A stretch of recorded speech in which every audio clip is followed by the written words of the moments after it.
you, but I didn't care one way or the other. But what I do care about, man, here lately is all this goddamn crime Ryan been doing, man. It's just He going on a he world said tour he complaining said it about was shit. ha ha wink wink it was a joke, but no man, like you've been complaining about this rehydration clause ever since the fight was announced, man. And it's just I hear you, Deuce. A lot of people laughing about it, but and then you got some people saying that they went too far, but I mean, I, it is what I it is, man. You can't. Eventually, that bill gonna come due because Karma know everybody's address. you know what? So Just on the strength, bro, you was out here disrespecting everybody, telling everybody to suck your dick. You're ordering hits on niggas. Then you go to court and you fold. You got what's coming to you. I'm not feeling sorry for you getting beat up. You was right, I mean, yeah, I didn't. If niggas never caught him, I didn't care. And when they did catch him, I didn't care. they said that boy was in the gym with box braids and booty shorts on and got beat up. Like what like I saw the picture, I was like, this man got a goose on? Like what we got going on? Nigga But got beat up in there, man. yeah, man. He got what's coming to him, and so does Ryan Garcia, bro. Like I'm so tired. I'm Yeah, so yeah. tired of it, man. At this point, like I'm starting to figure out like why you even signed the fight, bro. Yeah, he's Bro. laying the excuses out already before the fight. Oh yeah, he getting them So excuses all ready. the casuals can be like, "Oh, well, he only could eat 3 times a week because he had to keep this weight down." And da da da da. Like, bro, you're just making excuses, bro. Do what you got to do to fight, bro.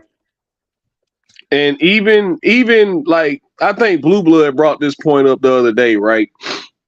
And you got to really sit back and think. This is what people don't understand.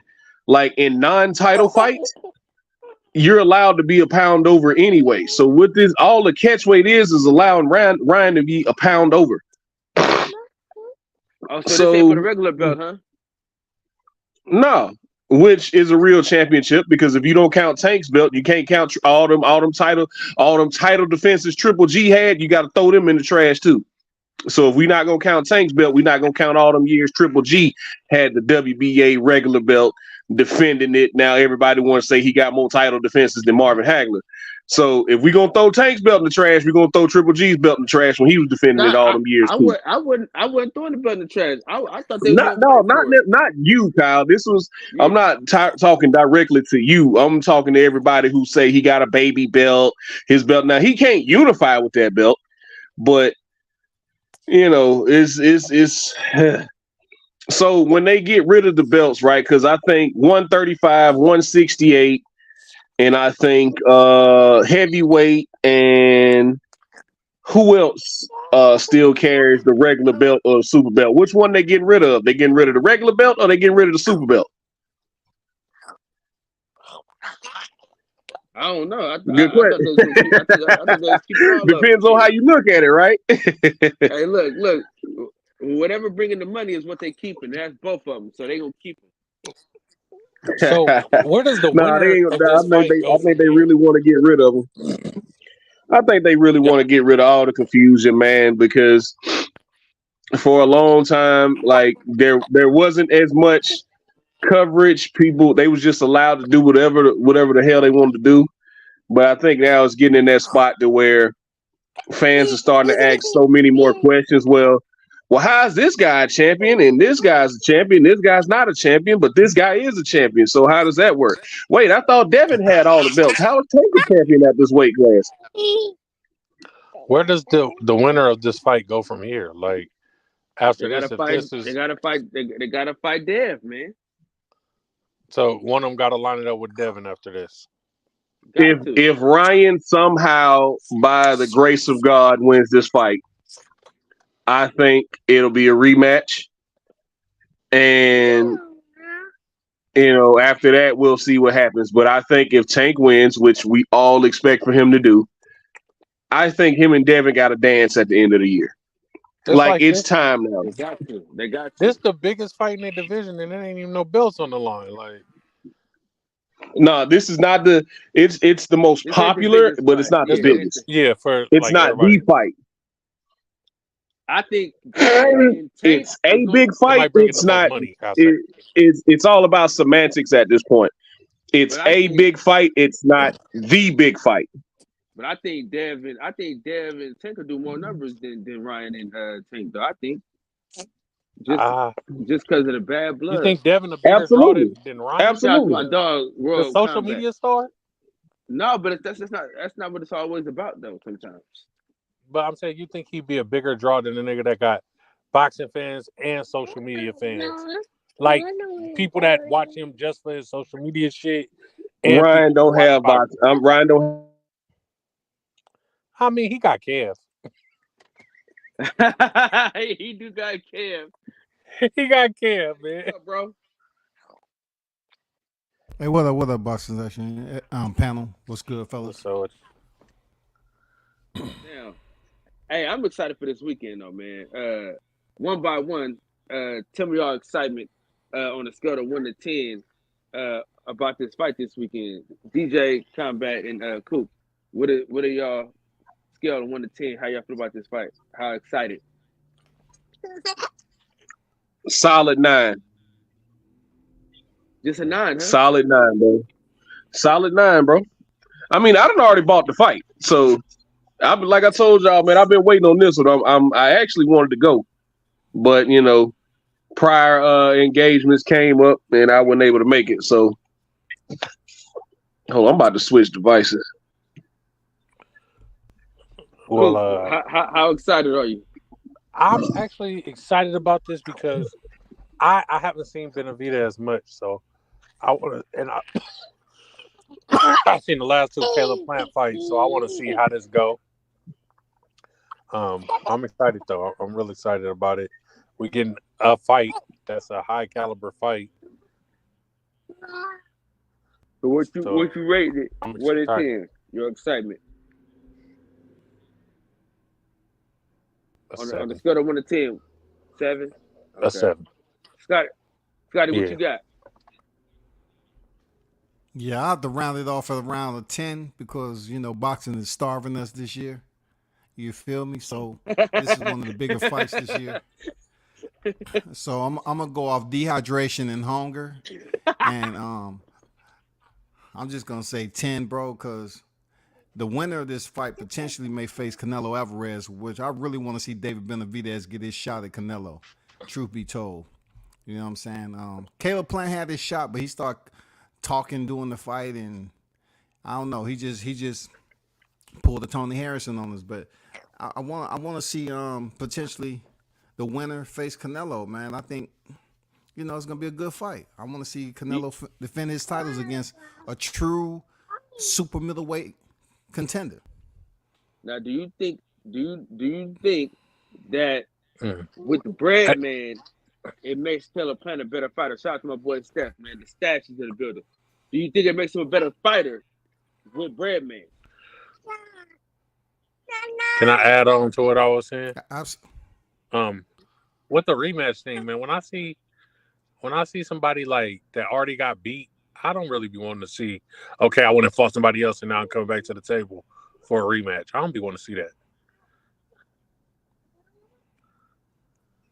Yeah. One if it's warranted though. Coop. So if Caleb Plant beat Benavidez, then y'all feel like he elevated his skill level enough to come back to the table and fight Canelo again? Definitely. Absolutely. Remember last week I said if he beats Benavidez, he's the number 1 super middleweight in all the super middleweights, in my opinion. Canelo was able to get the 2-for-1 special with the WBC title. He never beat David Benavidez for his title. But people gonna say, I know they're gonna say, oh, it was his fault that he lost it. But in reality, he's back in the hunt right now. So Canelo never beat David Benavidez. That's why I want him to fight Canelo too. You know what I'm saying? This is like the elephant in the room in super middleweight. Yeah, man. And it's man. And I'm gonna be honest, man. With the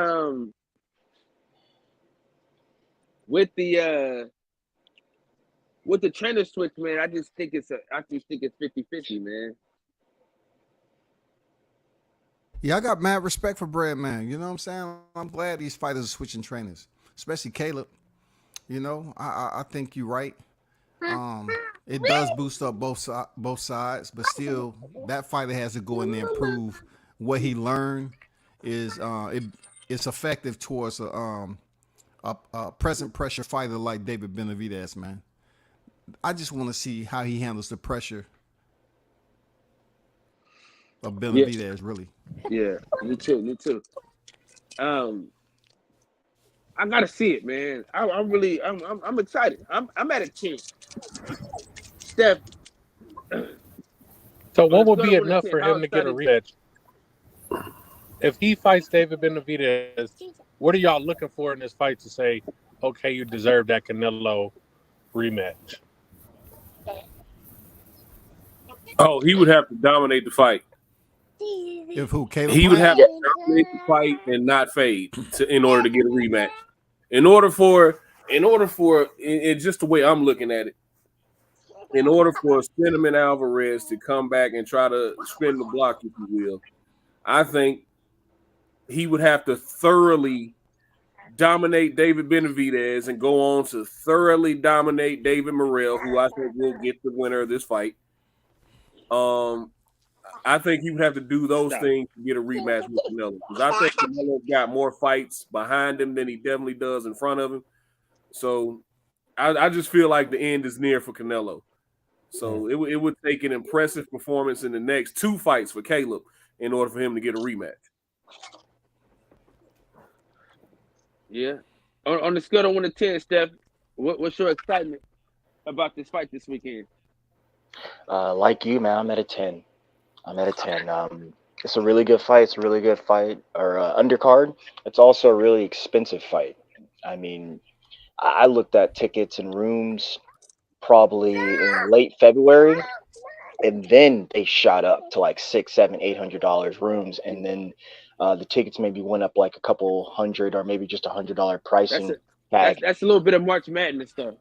Right. That too. That's March That Madness too. weekend. So that's the biggest problem is March which Madness. which totally snuck up on me. How could I forget March Madness, right? Yeah, that's why them hotel rooms ain't cracking like you need them to. Go ahead, But baby. at the same time, Go. it's good to see Vegas get their numbers back and get things popping again. You know, it's been real slow, their economy over there for the better part of the year, coming off the pandemic. So this is a nice start. This is a good start to the what's that? The pendulum swinging in a different direction. But like you, I'm at a 10, man. I'm excited. And then to Coop's question, yeah, I mean the way I look at it, man. Uh, I mean, I think it warrants a rematch. Again, in my opinion, I think if Caleb wins the fight, he's the best super middleweight. Why not give that guy a second try? And as far as Canelo goes, look, man, that dude has not fought anybody. He's not fought anybody in years, in a very, very long time. Maybe since freaking Cotto and fucking Floyd, because this dude he ran from all the smoke. Everyone who's anybody today in the higher weights, middleweights, he ran from them at 154. He did not face them at 54 and 60. So now they're up here, and Coop, if you look at the landscape, there's no one else to fight but the smoke. Your boy Crawford's in the same situation. He's gotten himself in a situation where all that is left to face are the best fighters, and he, for some reason, he won't even entertain the idea of it. So I don't worry about Canelo anymore. It is what it is. I want to see him versus every name that Combat mentioned. Benavidez, you said Morrell, someone said Morrell. I want to see him against all those guys, but it's not realistic. So, you know, time will tell. That's the real prophet. Personally, man, I think he's gonna beat John Ryder. And then Who the at the fuck end of the cares, year, though? right, he's gonna beat the shit out of him. And then at the end of the year, I think somehow, some way, they'll convince Bivol to take that rematch, and Bivol's gonna beat the shit out of him, and he's gonna retire. But like I said, in order for Caleb to even get consideration for a rematch, he'd have to look highly impressive. I think he'd have to completely dominate the fight against Benavidez, but I don't think he's going to come back But around. Man. exactly my point, though. Why are you trying to convince a 75-pounder to fight you? That's not your weight class, dude. That's not your weight class. You got 4 belts at 68. Why are you trying to fight? It's like the Ryan situation. You claim you're not a 135-pounder, but you want to fight 135-pounders 24/7. Why are you doing that? Wouldn't it It be makes no sense. impressive for him to jump all those licenses and get a belt? No, what's He's impressive already is you done it, fight the Coop. guys who are coming down from those weights or who wants to whatever, man. I mean, again, Right. how do you not want to He's fight the already smoke that's done in your it, but division? he did it against somebody who was good but wasn't as skilled as Dimitri Bivol. Like Dimitri Bivol is a bad matchup for him and is a bad matchup for a lot of people, to be honest. But especially for him. So I think that for some reason I believe that Cinnamon believes he can really beat him. So I think somehow, some way, he'll convince him to take the rematch. They'll drop the bag on him, and sure, I'll beat the shit out Canelo again. I don't think he beat the shit out of him the first time, but he definitely beat him handily in the first fight, despite how the judges had it. Drop the link from X. I don't know if it took he mine. I dropped don't know, man. Both He y'all. got it. It's already in there. Okay. Well, I say it should have been at the top of the chat. Yeah. Shout out to my Absolutely. dog. Shout out to Champion Heart in the building, man. Ben Israel, Big Dog Willie. Salute to y'all boys, man. Appreciate y'all for sliding. But where does the loser go from here in this fight? I mean, they still got another chance. Whoever loses still has another chance to build themselves back up because the 168-pound division is looking kind of good right now. I mean, the loser could probably get Charlo. You know what I'm saying? Okay. Well, you That got might be a good fight. Andrade. You got Yeah, Andrade. Andrade's number You one. know, yeah. moving Yeah. up 168. You know, Dave Mhm. Morrell. He's a Reggie champion. You know, Mhm. Is That's this it. You got like a 5 knock people for that Plant if he lose to him? Like No, you Yeah. lost to Canelo and Benavidez. Like, do you No. need Yeah, another that's big what I'm fight? saying. Like, nope. no. you lost to the top 2 guys in the division, but yet there's still smoke for you there. And if David loses, goddamn, I mean, what happens after? It's his coming out party. This is his It's first possible. pay-per-view It's matchup. possible for him to lose. See, he It has to. is. But listen, It is. there's It more. is. It's very possible. There's It's a closer so fight than people there. think. Yeah, but there's more pressure on David Benavidez than there is on Caleb Plant Absolutely. Yeah. because Explain. okay, Is it so a difference if he loses on the card versus knockout? Oh, David no, Benavidez is knocked out. It's Ooh. over. It's over. It's not he over, but it's gonna be a long road back to the Oh, title. long road. Long road. It's I mean, damn near over. how's that? How do y'all believe that? Because Caleb Plant was stopped by Canelo, and he's right back in the hunt. He's right back in the That's hunt. He Canelo, knocked out though. Anthony Okay, I'll Durrell. say this No, because I'm talking about Caleb Plant though. Yeah, no, I know, I'm but I telling say you, that's Canelo. That's like when Canelo lost against Mayweather. It's like, well, he's the best. Well, real fast. Well, He's just not that. Well, Kyle was common explaining it, opponents. and then we started talking about. Go ahead and finish explaining, though, Kyle, So because let you're me about to explain let how. me tell you why though. Let me tell you why.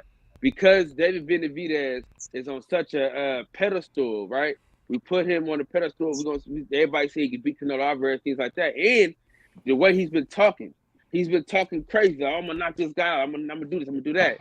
And if he doesn't deliver a knockout, we're gonna look at him a little different. Because then we're gonna say, well, Canelo knocked him out. Why you couldn't knock him out? You know, there's gonna be a lot of different You're gonna things start we're gonna comparing. say. You're gonna start comparing the Exactly. performances. Real fast, Exactly. too, to add to that, I looked at the lines yesterday, and this was on DraftKings. They had plus 240 for Caleb Plant to knock David Benavidez out, and then it was a minus 360 that Benavidez was going to decision Caleb. Vegas don't even think. I mean, they think David's going to knock him out, but there's a real possibility that it's the other way around. and Caleb knocking him out. And like Mex came in here saying, I think so, but I also said this last week too. He's gonna have to do that. He's gonna really have to speed up his production and get that 6-7 rounds in early because, as we all say, Benavidez gets faster, stronger, smarter down the stretch and into the championship rounds. But And Caleb does the opposite. right, he does gas a little bit. But I was thinking about this yesterday too with the tactics, because everyone's making the big arena big deal. That's because he has full-on confidence in his power. I said boxer puncher last week, and Breadman and company are aware of that now. They are banking on that, probably on setting him up, backing him up, not backing him up, but drawing him into that triangle because Caleb again is a boxer before the puncher. Imagine Looking to set him up. Benavidez. Hey, Steph. Imagine if Benavidez, right? If he had the same ring as Tim Tszyu. I don't really think it matters, with him because I always, me, I've been defending him lately as far as. No, I'm his saying, but footwork. where could Caleb Plant go if they had the same You size see, ring? that's as, true. That's true. That's true. But again, though, that my ring was small friend, as hell. that's true. But again, my friend, I would say like, look, man, Caleb, he's a boxer puncher. He knows what he's doing in there, man. Like I don't think he like going in there and like just gonna totally. I think it's the complete opposite, as some people say. I think he's gonna go in there and style and possibly outclass, like give that appealing, that look to the judges because you got to think it's a big ring, and you go back to dating back to his last couple fights. He wants to keep the fight in the middle of the ring. That's his best way to try to win this fight and win on the inside. Problem is, Benavidez is very strong in the clinch, very hungry, and he's not a bad fighter on the inside himself because I always like to brag. People say his footwork is bad. I go, no. It's actually perfect for the style he's trying to do. Yes, it looks like he's walking towards old boy, but it's what he's doing to get on the inside and deliver a barrage of punches and basically be first at hitting someone. It's almost like Spence in that value where you hit him twice, he's going to hit you 3 times back. So Benavidez is going to be up there. And then like what Mex and company is saying, I think and I believe it's more impossible that Caleb can set him up and knock him out because again, who's that? Benavidez, we've never seen his chin tested. We've seen him down and get up, but we've never seen that chin tested. And I think that's what Breadman and company are banking on, man. They're thinking about really knocking this guy out. And that line I saw yesterday made me think about that. That's crazy, man. But I think he has to do it really early, man, because if he doesn't, man, I mean, yeah, it probably gets bad with Benavidez pressuring him, right? The dog walk is going to start in round 8. I think Caleb Plant is going to be up 5 rounds to 2 going into the 8th round, and then the dog walk is going to start because that's always around the time that Caleb gets tired. Caleb always gets tired around round 7 or round 8, and you see his activity start to taper off.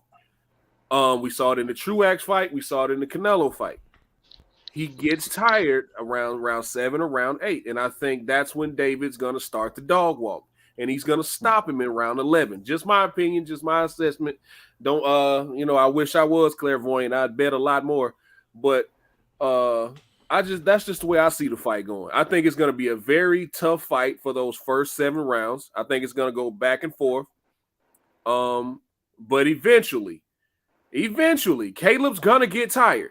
And that's when shit's going to get bad for him because David Benavidez is going to see that. He's going to step on the gas. And we do know Breadman will throw that towel in if he see his fighter getting his ass beat. Well, he's going to see it. And that's why I say he's going to stop him in the 11th round.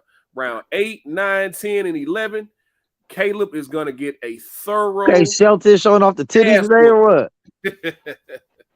Well, the character. That's you, fat boy. Let OG show. Hey, get in there. put on a filter. Put on a filter, Shelton. Put on a bra. Shelton get in there. Then A Scotty, filter? and we'll go from there. Go ahead, OG. Hey, what the fuck is a filter, yo?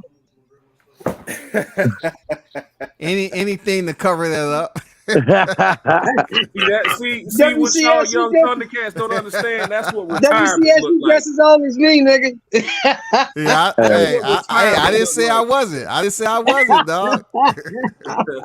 That's why my camera is off. I heard you, brother. I heard you. Hey, man, yeah. I think that's gonna be a great fight. I can't wait to bump into my partner Santos up there. We gonna check it out. I gotta agree with my man DJ, man. The only issue with Caleb is that he gets tired, bro. He gets tired. And we all know you may not like Benavidez, but that motherfucker's all gas, no brakes. So if he gets tired, he gonna get beat up. He's looking at the best shape of his life too, man. That dude got a 6-pack finally. He got out of Arizona and taking life seriously up there. Been working hard for the better part of 8 months, 9 months. You know, you got to think. Some people are worried about overtraining because, you know, he's been in 2 camps. But it's funny. All the interviews on YouTube, I've seen him in a million YouTube channels, on a lot of y'all's channels, man. And he's been giving us nothing but truth. He's in a good space. He's in a happy space. He's in a good headspace. So I don't worry too much bit about the overtraining with him. I just think he's extremely focused. Vice versa with Caleb, man. A lot of people, I know you guys are attacking his gas tank and whatnot, but he knows that, and Breadman knows that, and they're very confident, man. They just ooze confidence and character. And as far as when he does get tired, that's when the fight starts for Caleb Plant.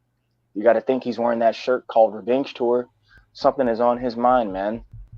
You know, when he did get knocked out by Canelo, it stuck with him. He is not. It seems like this is me. It seems like he hasn't gotten over it. So, you know, he's gonna be thinking about that as he's fighting this young kid in David Benavidez, man. This is a really good fight. I ain't gonna lie. I've seen David Benavidez with his woman in the gym with him. I don't know how I feel about that, player. Mad Dog, salute to you. Gotham City Bullies. I mean, they always be with that. They always be with their women, bro. They always with their women. Kids. Yeah. And kids too, man. I mean, both of them had in that all access. Them Mexican fighters, they kids in the gym with them. They girl in the gym with them. That ain't nothing different, man. Why do you have a problem with that, Kyle? Some crazy superstition he got, man. He saw a couple dudes get beat up that had their girl in the corner, or that walked in with their girl, and he didn't like it ever since. Hey, listen. He was like, it's okay to have your girl at the fight, but don't have her walking in the arena with you. I was like, but listen. That's you want him comfortable. DJ, but keep it solid though. Every time, she is. But every time I see that and I call it out, what happens? Keep it a buck. I mean, it don't always happen, but that's why I say there's been a couple times. No, it's been a couple times where guys got beat up that walked in the arena with their old lady, and it happens. It's just one of them things, man. You never know. But let me ask you this, Kyle. So explain Nonito Donaire to me. Worked out pretty good for him. All the Asians, you know, for the most part. No, I mean it worked out pretty good for him, right? Mark McSiah, his wife is his trainer. Not the last time. Manager. Yeah, I mean, but you know, what about them other 4 world titles? What about them other 4 world titles? He up there training her husband getting beat the fuck up. Shout out to Nonito, man. You know, he's a legend. You know, it may not have worked out against the monster. You're right. But them other 4 world titles and them other 4 divisions kind of says it worked out pretty good. Look, I'm gonna hold up air quotes. We got another injury. The monster, yeah, he got injured. Yeah, you know what? And I was talking to the Oracle about this. I was consulting the Oracle. The Oracle is L-Dub. Y'all don't know L-Dub boxing. We know people. I was like, yeah, it's kind of funny that all of a sudden he's injured after he was complaining about all the drug tests he had to take. You know, that's crazy. Oh, so you trying to say he's juicy, huh, DJ? I'm not saying nothing. I'm just saying, you know, I'm just saying I ain't saying nothing, but I'm saying it. That was a little weird to me. I can't accuse him because he ain't never tested positive, but that was a little weird to me. All of a sudden you injured after you was complaining about all the drug tests. So I think maybe I think maybe the reality of what he's getting his ass into probably finally set in. You think that ass whooping he had coming to him was starting to set in? I think so because I mean, this guy started at 112. This is 122. This is to be his 5th division. Am I right? I think fourth. 112, 115, 118, 120. Fourth division. This is his 4th division. Now we all know 115. He didn't do 115. Remember, he skipped. He skipped over 115. Yes, it went right to 118. Okay, so here's the thing. This is what we do know through the history of boxing. That eventually that fucking your power carries, that shit stops.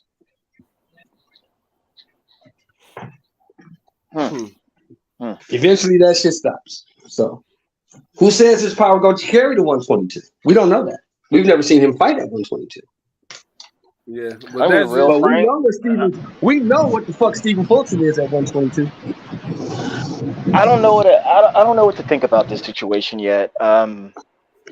Like for some reason, like when it started being spoke about in late 2022 calendar year, I don't know. I don't want to say it didn't sit right with me. It's just I don't know. It's one of those feelings where it's like too good to be true. So here we are now. Or maybe I'm just listening to y'all too much. I don't know. I don't know what I think about this situation yet. The fight is still on. It's just postponed. It's not going to happen on May 7th. Right. Speaking of summer deal. I don't mean to cut in, but what's up, everybody? I was going to come in and chime in, but listening to y'all for 10 minutes, I realized I don't know shit about boxing. So I'm going to go ahead and play the background. Because respect to you, brothers, I don't know shit. I thought I knew something. Turns out I don't know shit. So I'm going to shut the fuck up. But I'm here, though. The show was great. I appreciate it. Absolutely, man. Thank you. Appreciate you for hopping on, man. Hey, listen, I'm going to say this, though, man. Steph, that's your boy. Yeah, I don't know what to think about this. That's your man's in them. Yeah, the fight is still happening, man. They just got to find another date for it. But like I said, I'm not accusing him. I just thought it was kind of weird. And then it's funny, man. Naya anyways the same size as Tank Davis. So if y'all want to know how big this dude is, that's him.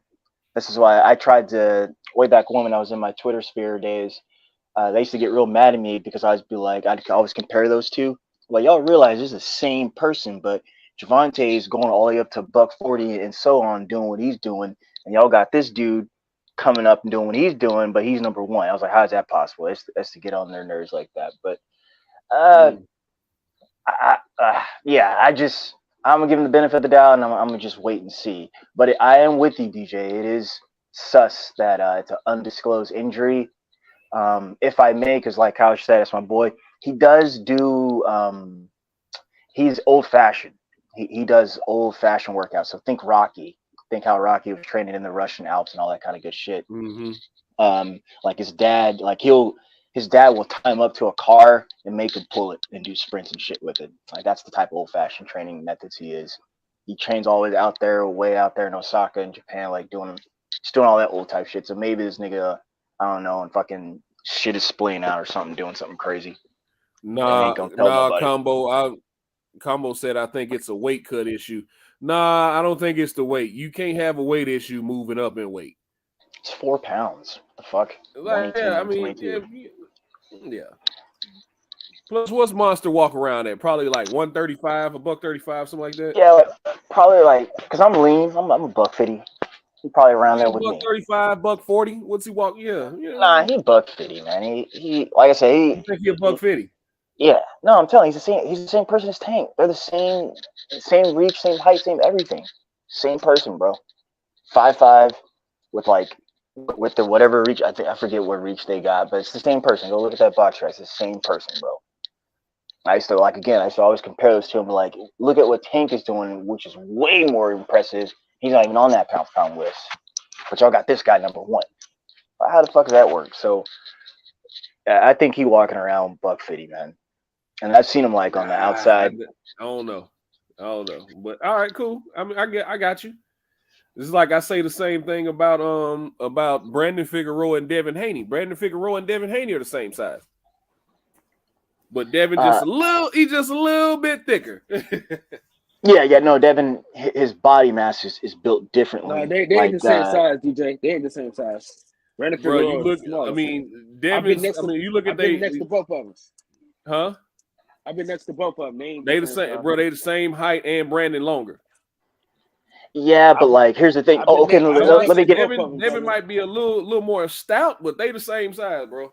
Yeah, Devin's more stout. So like, think Mario Barrios. Like Mario Barrios looks kind of like thin from afar away, but when you get up close to him, you're like, oh man, that motherfucker kind of big. Like he almost 6 foot with like some good stout body mass on him. I've seen him next to one of my friends who's like 6'2", and like Mario Barrios is just as bigger man than him. It was nuts. And this was at a fight last summer in Texas, where I think it was the San Antonio fight. I forget what fight that was. Rat King fought on that card. Got knocked out by Bam last summer. But yeah. Dev crazy, man. Dead. April 8th gonna be a good fight day too, man. That's all boxing. Tekashi 6ix9ine lost his bout yesterday in LA Fitness. Dang. What happened? Is he hurt? He got his ass thoroughly beaten. He got popped? Damn. Yeah, a couple of guys jumped on him and whooped that ass, but I was saying earlier, like I was telling Coop earlier, I didn't care one way or the other. I just looked at it as, it's hard to miss him. Address with all that color. Yeah, it's just, it is what it is. He took an ass whooping. Damn. He be all right, though. You be all right. You tough, right? Did y'all see Frank Martin got added to that undercard for Tank Ryan? Yeah. He's going to be fighting the WBC silver champ. His promoter keeping him busy. And I also saw over the weekend that his promoter had linked him with a big name who just got to 135. And I thought to myself, look at that. They working, trying to get a job. I appreciate EJ and Showtime and whoever else is responsible for this, keeping him busy until a title opportunity presents itself. That's what I saw. That's what I took away from that, man. Because I don't think they're actually gonna cross the street, so to speak.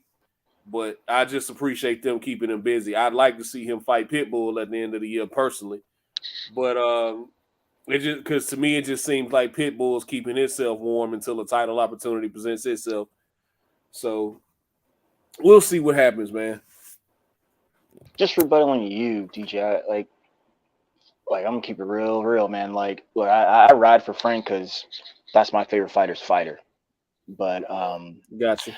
But peeling back the onion and really looking at him, engaging him.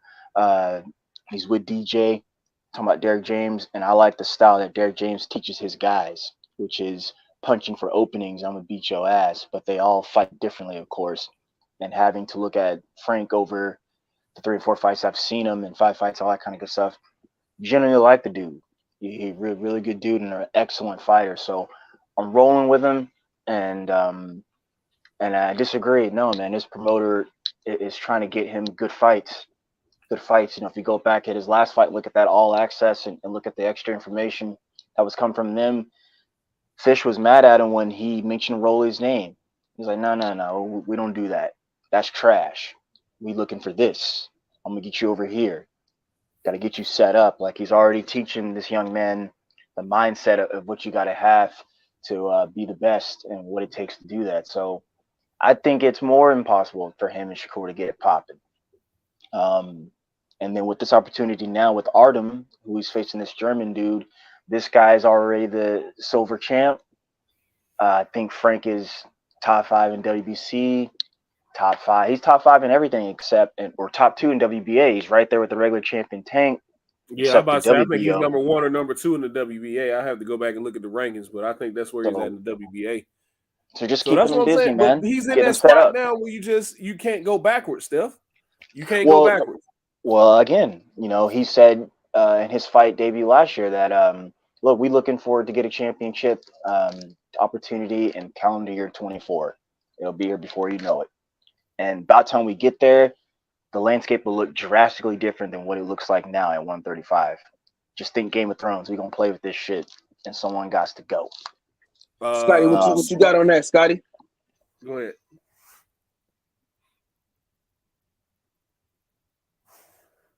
Scotty Bugatti. Beam me up, Scotty. Shit, say something.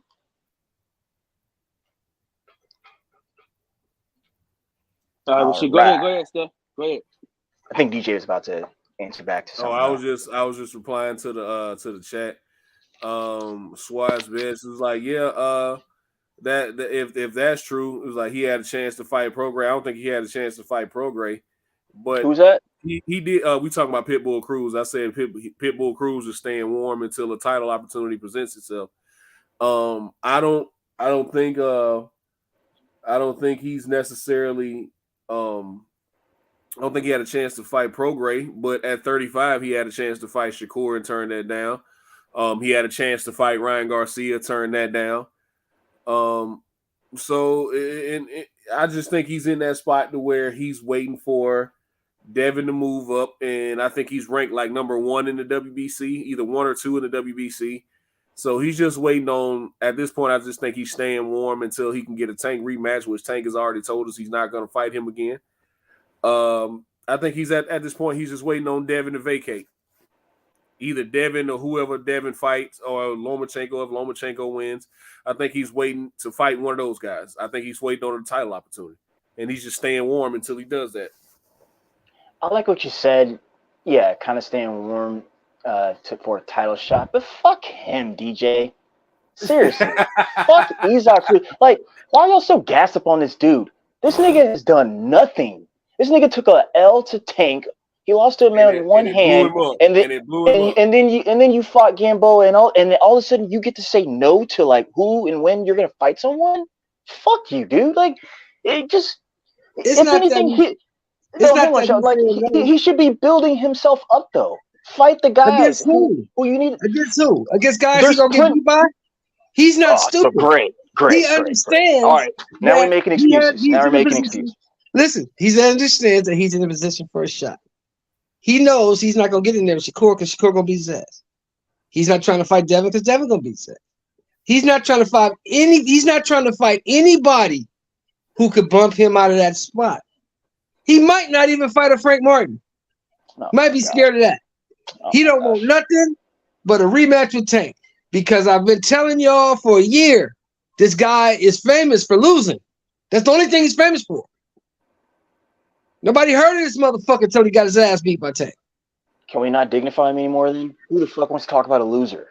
They always talk about this motherfucker. I don't even know why they bring him up. He's famous for losing. I said this last year after he knocked out Gamboa last year. When we were in the arena, right, at the Errol Spence and Ugas fight. Yeah, I remember. The eruption he got when he knocked out Gamboa. I was like, I've never seen anybody get this kind of praise for losing a fight, all because he didn't get knocked out by Tank. And all of a sudden, like he went the distance with Gervonta Davis, and that boosted his profile. Hell, even Rolly getting knocked out by Tank boosted his profile. Mario Barrios getting knocked out by Tank boosting his profile. Like, yeah. Like we gotta look at it. It's the same thing y'all did. It's the same thing some of these YouTube people did with motherfucking JoJo. JoJo went 12 with Devin. Now JoJo ain't never been shit. I've been telling y'all JoJo ain't shit. Now you just saw JoJo Saturday get beat by a punching bag with feet. Oh, he lost? Got his ass beat by a punching bag with feet. Wait, he lost that fight though? He lost to a punching bag with feet. Oh no, that sucks, G.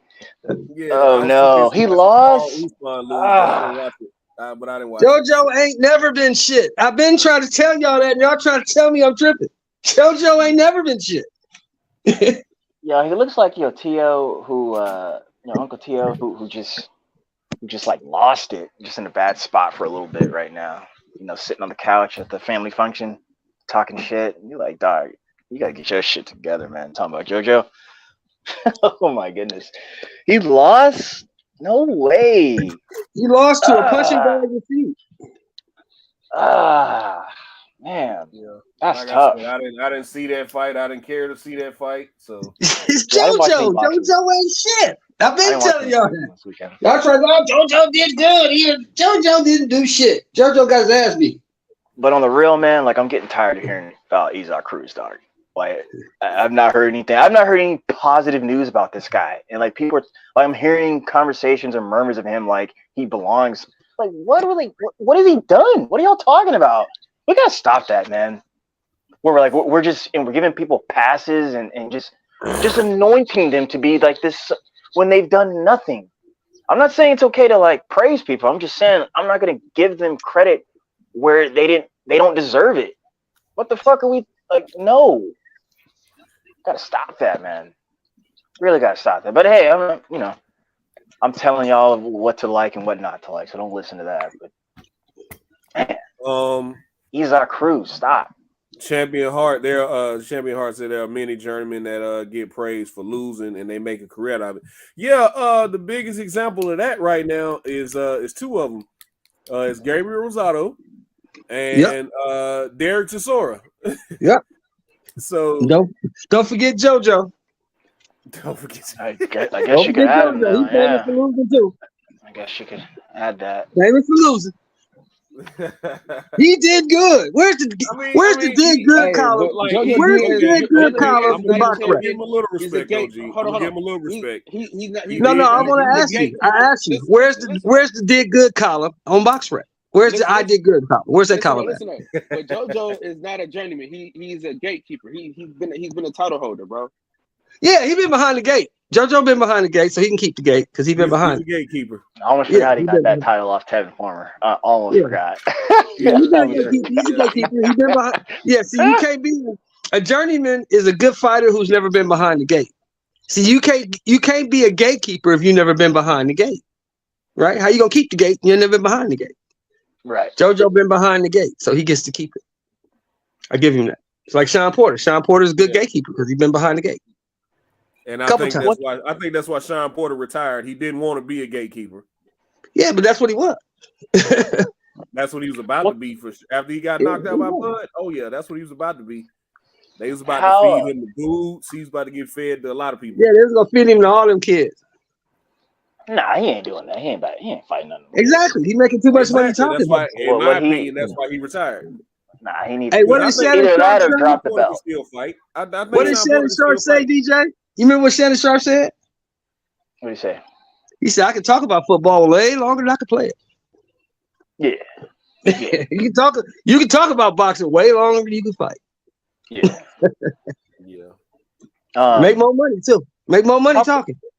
How crazy am I for taking Spencer over Young Ramos in this co feature out here on Saturday? Joey Spencer? Yeah, I am, Shelton. That's at 154. Who's he fighting? He's fighting Young Ramos. He's fighting Jesus Ramos Jr., Abel's little brother. Abel Ramos' little brother? Abel's little brother. Yeah, he's supposed to be a high school prospect coming up. He's my favorite prospect. I'm going against Cardinal Rule. Cardinal's sitting here. But we got to see what Joey is, because Joey Spencer ain't really fought no goddamn body, so we don't really know what it is. Well, this is his moment. This is his somebody. Yeah, this is it. This is coming out party.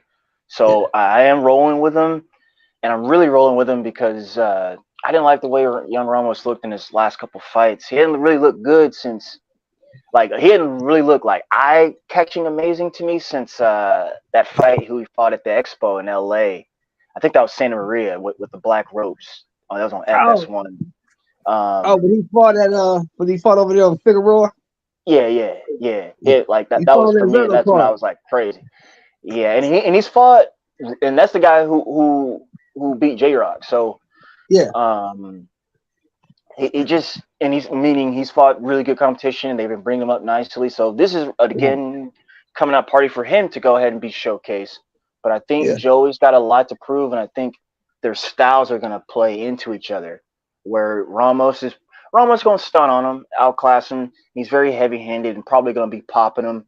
But he's going to leave the door open for Joey, and I think Joey going to capitalize on that and still a decision win, man. My only question for Joey is he athletic enough? I think so.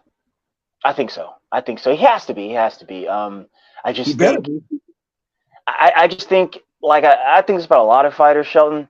They get to a point, man, these guys with their fathers, where like, all right, man, you're gonna have to go find a real boxing trainer who can play off your weaknesses and sharpen up your strengths and just give you more boxing dexterity. Right. It is a little shade on the fathers, man, but like Joey's at that point. I think Tio's at that point. I Oh think man, hold on. Oh man, Willis Reed died today. Oh wow. wow. Oh wow. Oh man. No, he What died a father. yesterday. He Oh, died yesterday? yesterday. Yeah. I just saw it on the ticker right here. Oh, my bad. All right. Oh Dang. man, sorry to hear that. Yeah, All right, go ahead. Go ahead. Yeah, man, and go Paul ahead. George fucked his leg over too, man. Paul George got fucked up yesterday. Man, he fucked his leg up in the game. It's over for PG. Is that He the might same be leg? ready Is for it- yeah, I was retirement. gonna say, I don't know if is it's it the the same leg.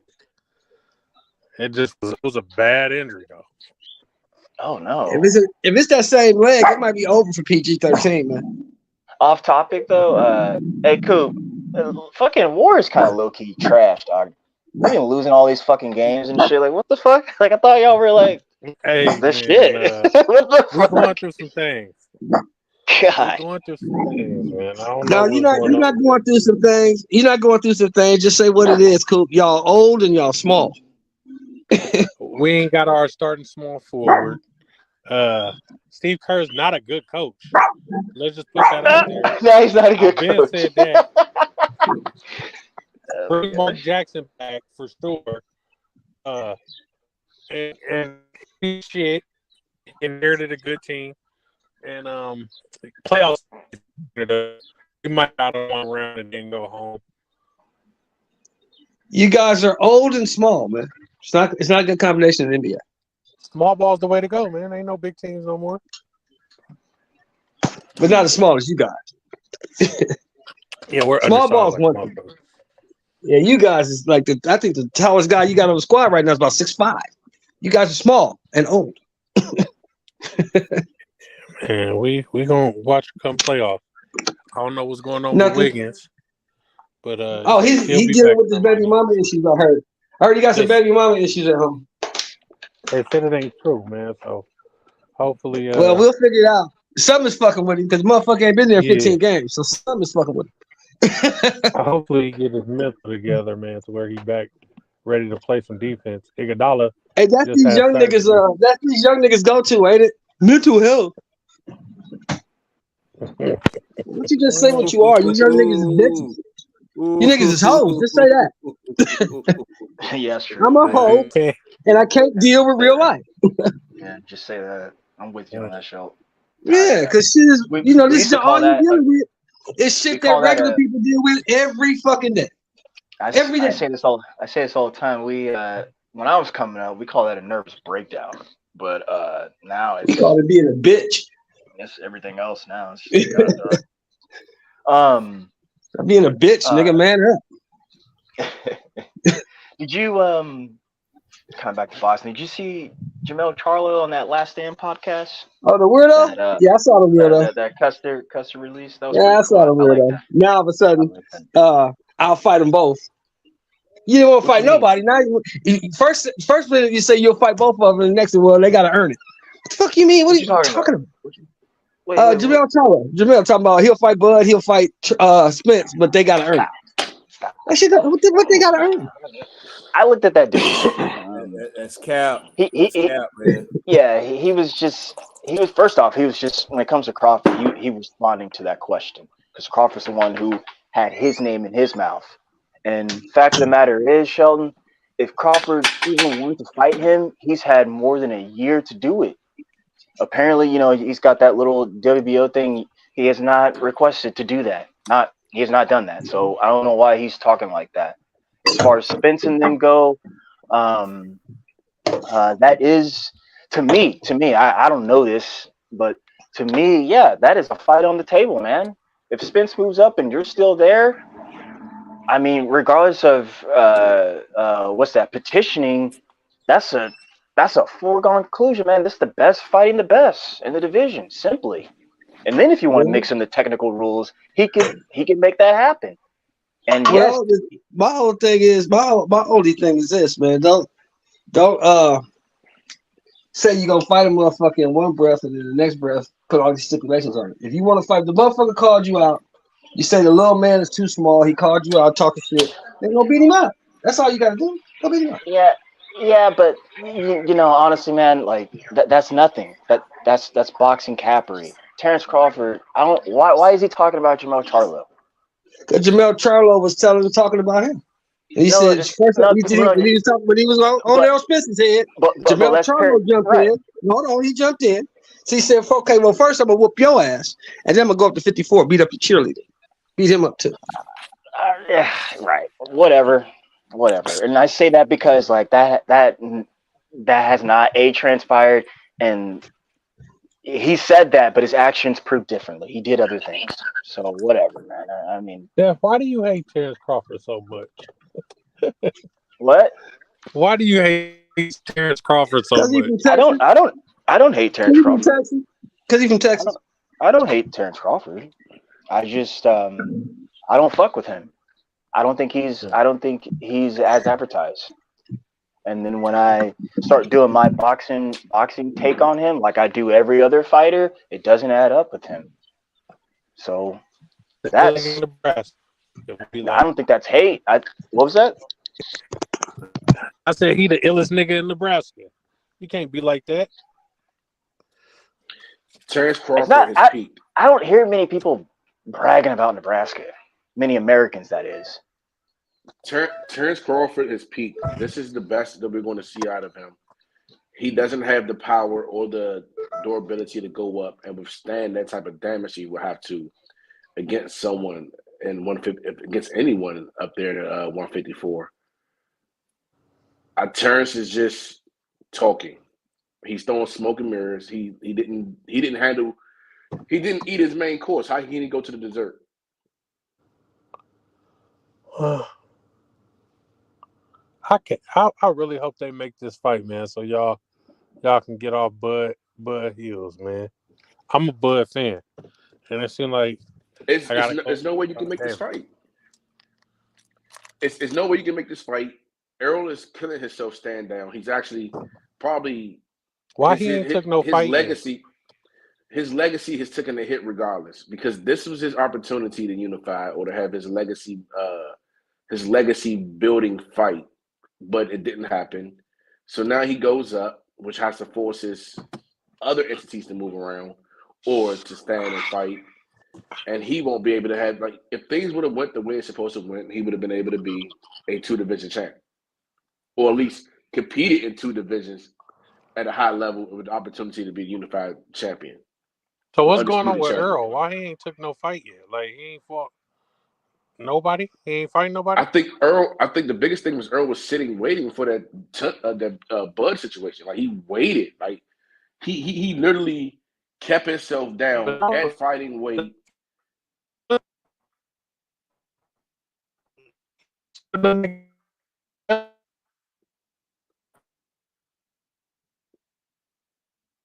Is that me? Hello? No, that's him. He went out. So you saying that Errol been waiting around this whole time since April of last year for Bud? I think Earl waited around as long as mentally and physically possible to stay close to that waiting to that fighting weight. And now he's going to use this fight coming up at 154 to test what the waters of 154 of how his body feels at that. Who is he fighting? When's he fighting? Who's he fighting? Have we heard anything about that? I haven't heard anything about no fight at 154 with anyone. That Thurman fight is going to happen. I don't think so. I haven't heard nothing about it. If it's going to happen, when is it going to happen? That ain't June? They have to. I think they want to look at the. Thought he said he would never fight Blood. PBC put out a lot of work lately. They've been dropping a lot of work, so they probably want to see when they can get this out, where they can really continue to compete and continue to slaughter the competition. I don't know, man. I think that fight should have already been happening if it's gonna happen, or at least been announced. That fight hasn't even been announced. Big Dog Willie said, Texas peeps are delusional. Watch the next thing is Frank Martin can KO Shakur. Then when he loses, they'll make an excuse like the Dallas Cowboy fans. But Frank Martin can KO Shakur. Yeah, come on, man. Why? There we go. We got another Eastside Cruz incident. This dude beat up a guy who was a hype job that we know now. We thought the guy was good, but he actually wasn't. And now Frank Martin. Not gonna let y'all do Lazar's Ali like that. Frank Martin is the next Devin Haney, the next fucking Tank Davis, right? That's what we gonna do. That's how we do it. I'm gonna tell you the guy guys a with secret. 16 fights who ain't fought no goddamn body is now the next guy. I'm gonna tell y'all a secret. There's about 40 nobodies, and there's about 3 somebodies. Okay. 3 somebodies never going to fight each other to the end. In between, they're going That to ain't no toss around damn those secret. 40 nobodies. So none of them are fighting anyone. Right. None of them are really Right. fighting. So everything is inflation. Everything is inflated.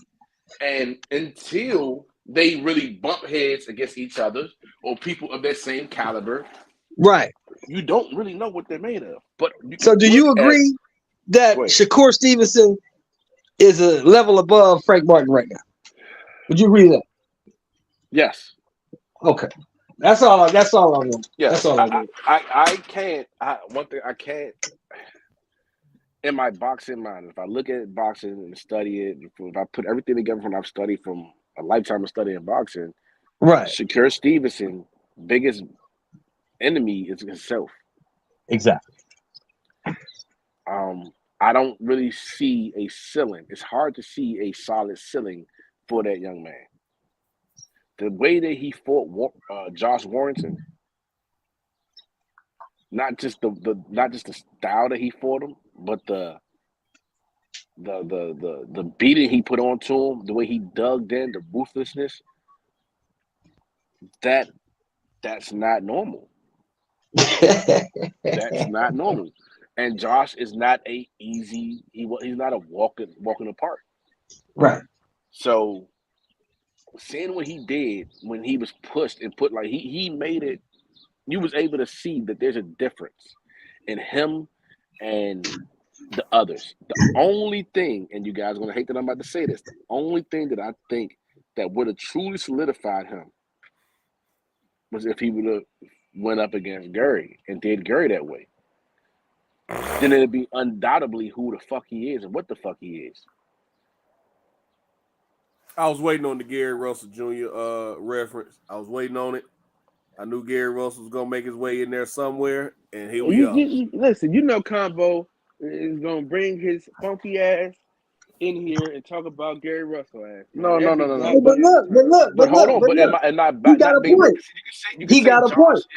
Josh Laws, he got it because he fought the right style that got him back into the title and got him back into contention, and he really wasn't the king of it. But if you fought a Gary Russell and Shakur that fought, damn, I hate to say this on wax, but the Shakur that fought Josh, if he doesn't get mentally beat by Gary, he wins. And Gary said himself, like, you gotta get Is it good. That's good. Hold on, nigga. Say, I mean, nigga, look. Hold on. No. Hell no. No. Hell no. Just say Combo. I will not repeat that shit. Because I think you're lying. Okay. I think you are a lie. And what you continue to say continues to reinforce my belief that you are lying. Look, man. Look, check it out, man. Now, if Gary had moved up to 130 and fought Jamel Herring, who would you have picked in that fight? I would say Gary off of what he did with JoJo and what JoJo did up there. Kyle, who would you have picked?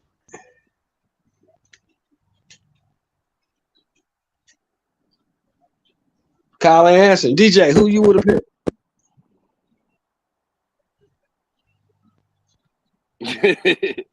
I see a lot of people don't understand. Gary beats people by his ring IQ. Like he gets in there, he shocks him, and he just controls him and mentally fuck him throughout the whole fight. He's not knocking people out. He's not blinding them with speed. I'm not saying he did any of that. I haven't seen him do that in a while. I haven't seen Gary do that in a while. I'm saying he's just forever changing. If you watch, I'm just trying to get there. I'm just trying to figure out why they thought that was such a far-fetched statement because I didn't. I just want to know if Gary had moved up to 130 and fought Jamel Herring, who would you have picked? Yeah. DJ? I'll pick Gary because that's not your boy. WCS? Anybody who's listening? Listen, man, I don't even want to talk to Combo right now. I'm disgusted. How are you disgusted? Who would you have picked, Kyle? Answer me. Who would you have picked? That would have been the real. He said Josh Warrington would have beat Shakur Stevenson, bro.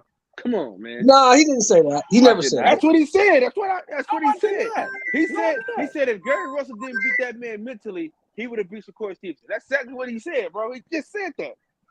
That's why I asked what the fuck did now you you just say? confused me. Now you just He didn't say that. He didn't say that, did you, Combo? He didn't say that. I said Gary Russell. I said Shakur Stevenson. Shakur would have. He would have. He would have won. Get him the fuck out of here. Shakur could have won that fight unless Gary fucks him mentally. That's it. Physically, athletically, Shakur is bigger, stronger. But IQ, knowing the distance, knowing the change of speeds, the change of cadence, the angles, the tricks, the pulls, all that shit that Gary does in the ring is years and years and years of historical revenue that just comes out and he spills it out on a person, and it's information overload. I don't know, and no one could, because the type of boxer that Gary is, the type of tools that he has, no one else has that.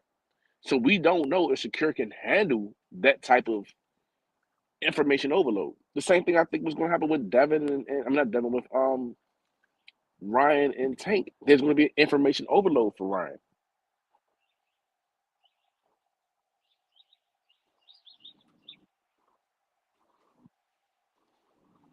That's it, man. I hate to say it.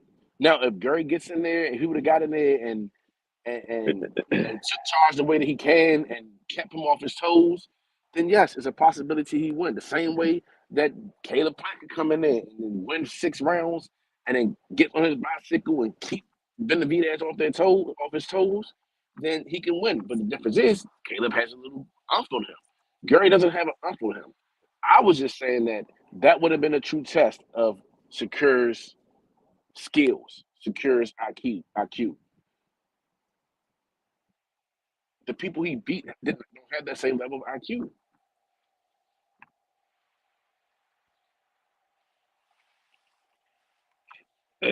Yeah, buddy. I thought you said that Josh Warrington would have beat Shakur Stevenson. That's what I thought you said.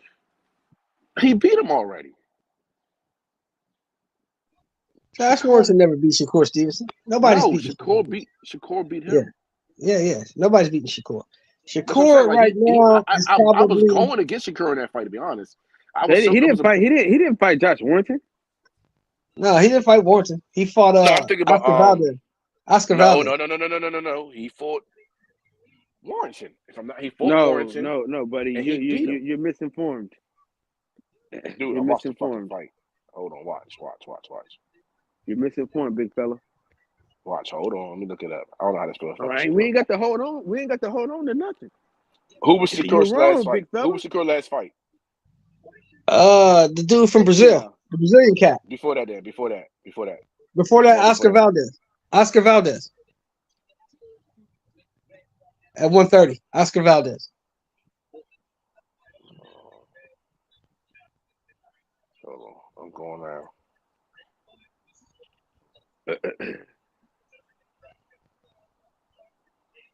Okay, I'm sorry. I'm thinking about Jamel Herring.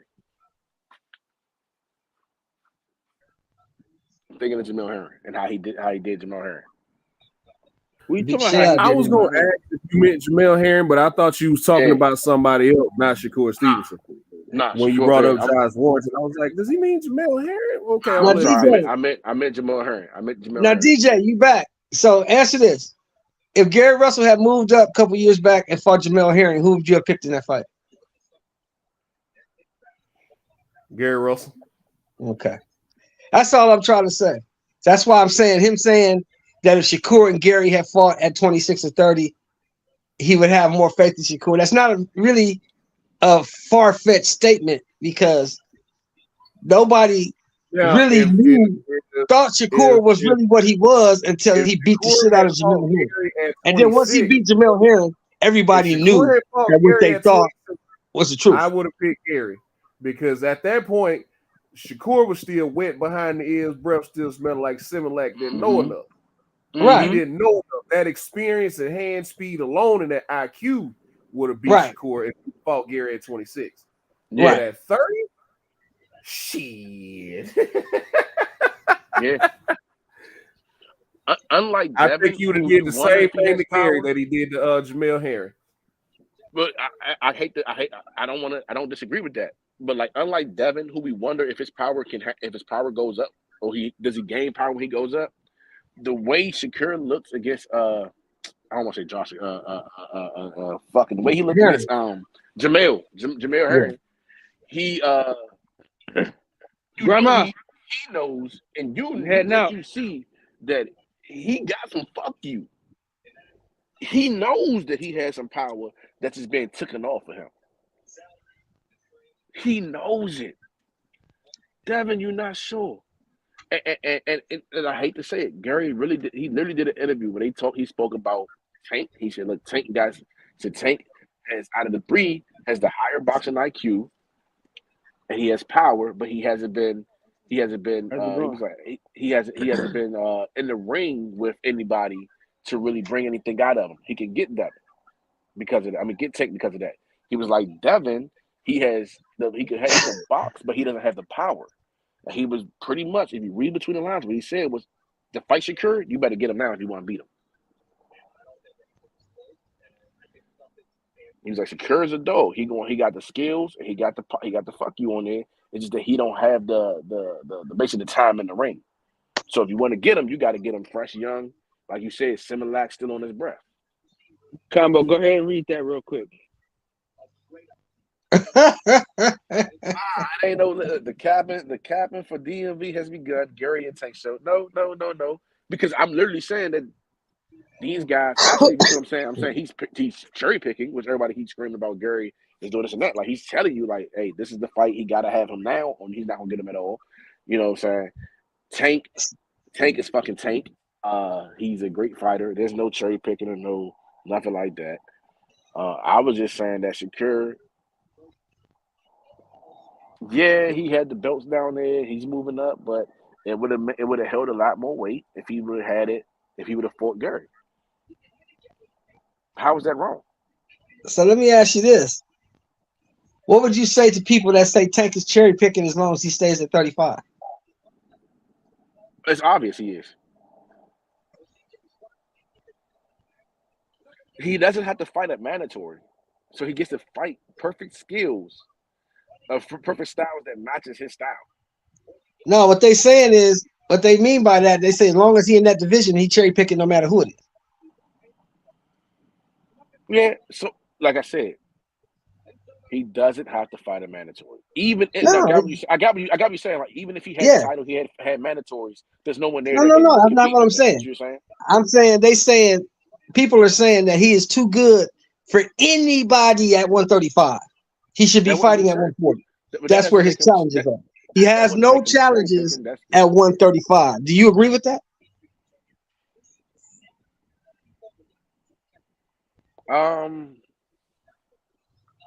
As of right now,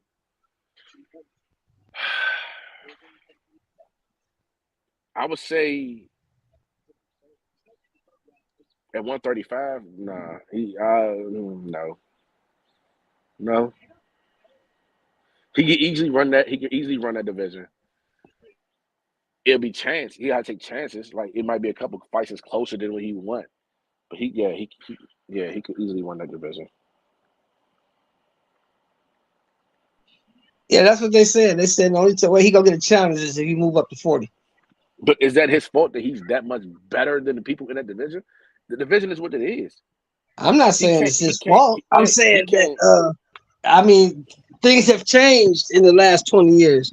You know, boxing used to be fighters wanted to challenge themselves and see how great they could become and see how many people they could beat and how many belts they could win. Now it's about how big the bag I can get and how many followers I can get. It seems to me. That's what it looks like. I mean, I could be wrong, but that's what it looks like. I'm just saying that, you know, at that weight class, it's not his fault that the people that is in that class don't have what it takes to beat him. Now, I would say he's cherry picking because he hasn't fought. Well, Lomachenko hasn't been in that weight. He hasn't fought in that weight in how many years now? 2. Lomachenko been there since what? 15, 16, 17? When Lomachenko get to 135? Yeah. 2. Is that long? He's been there for that long? No, I've been there a while. Lomachenko been there a while. Yeah, like I was saying. He been there a minute. You know, yes, he can get Devin. Yes, he can get Lomo. Yes, you know, Frank Martin's not mature enough. JoJo, we already know what happens with him. Huh? JoJo ain't shit. Yeah, you know, Javier, you know, I got you. But does he need to go up? Like, what does it look like for him to go up? That may just be his. Like I said, in my estimation, it don't look good if he goes up to 40. It don't look good. Well, no, like I said, what I said about Bud, that's his weight class. That's the class that he owns. You can't take that from that man. I mean 47?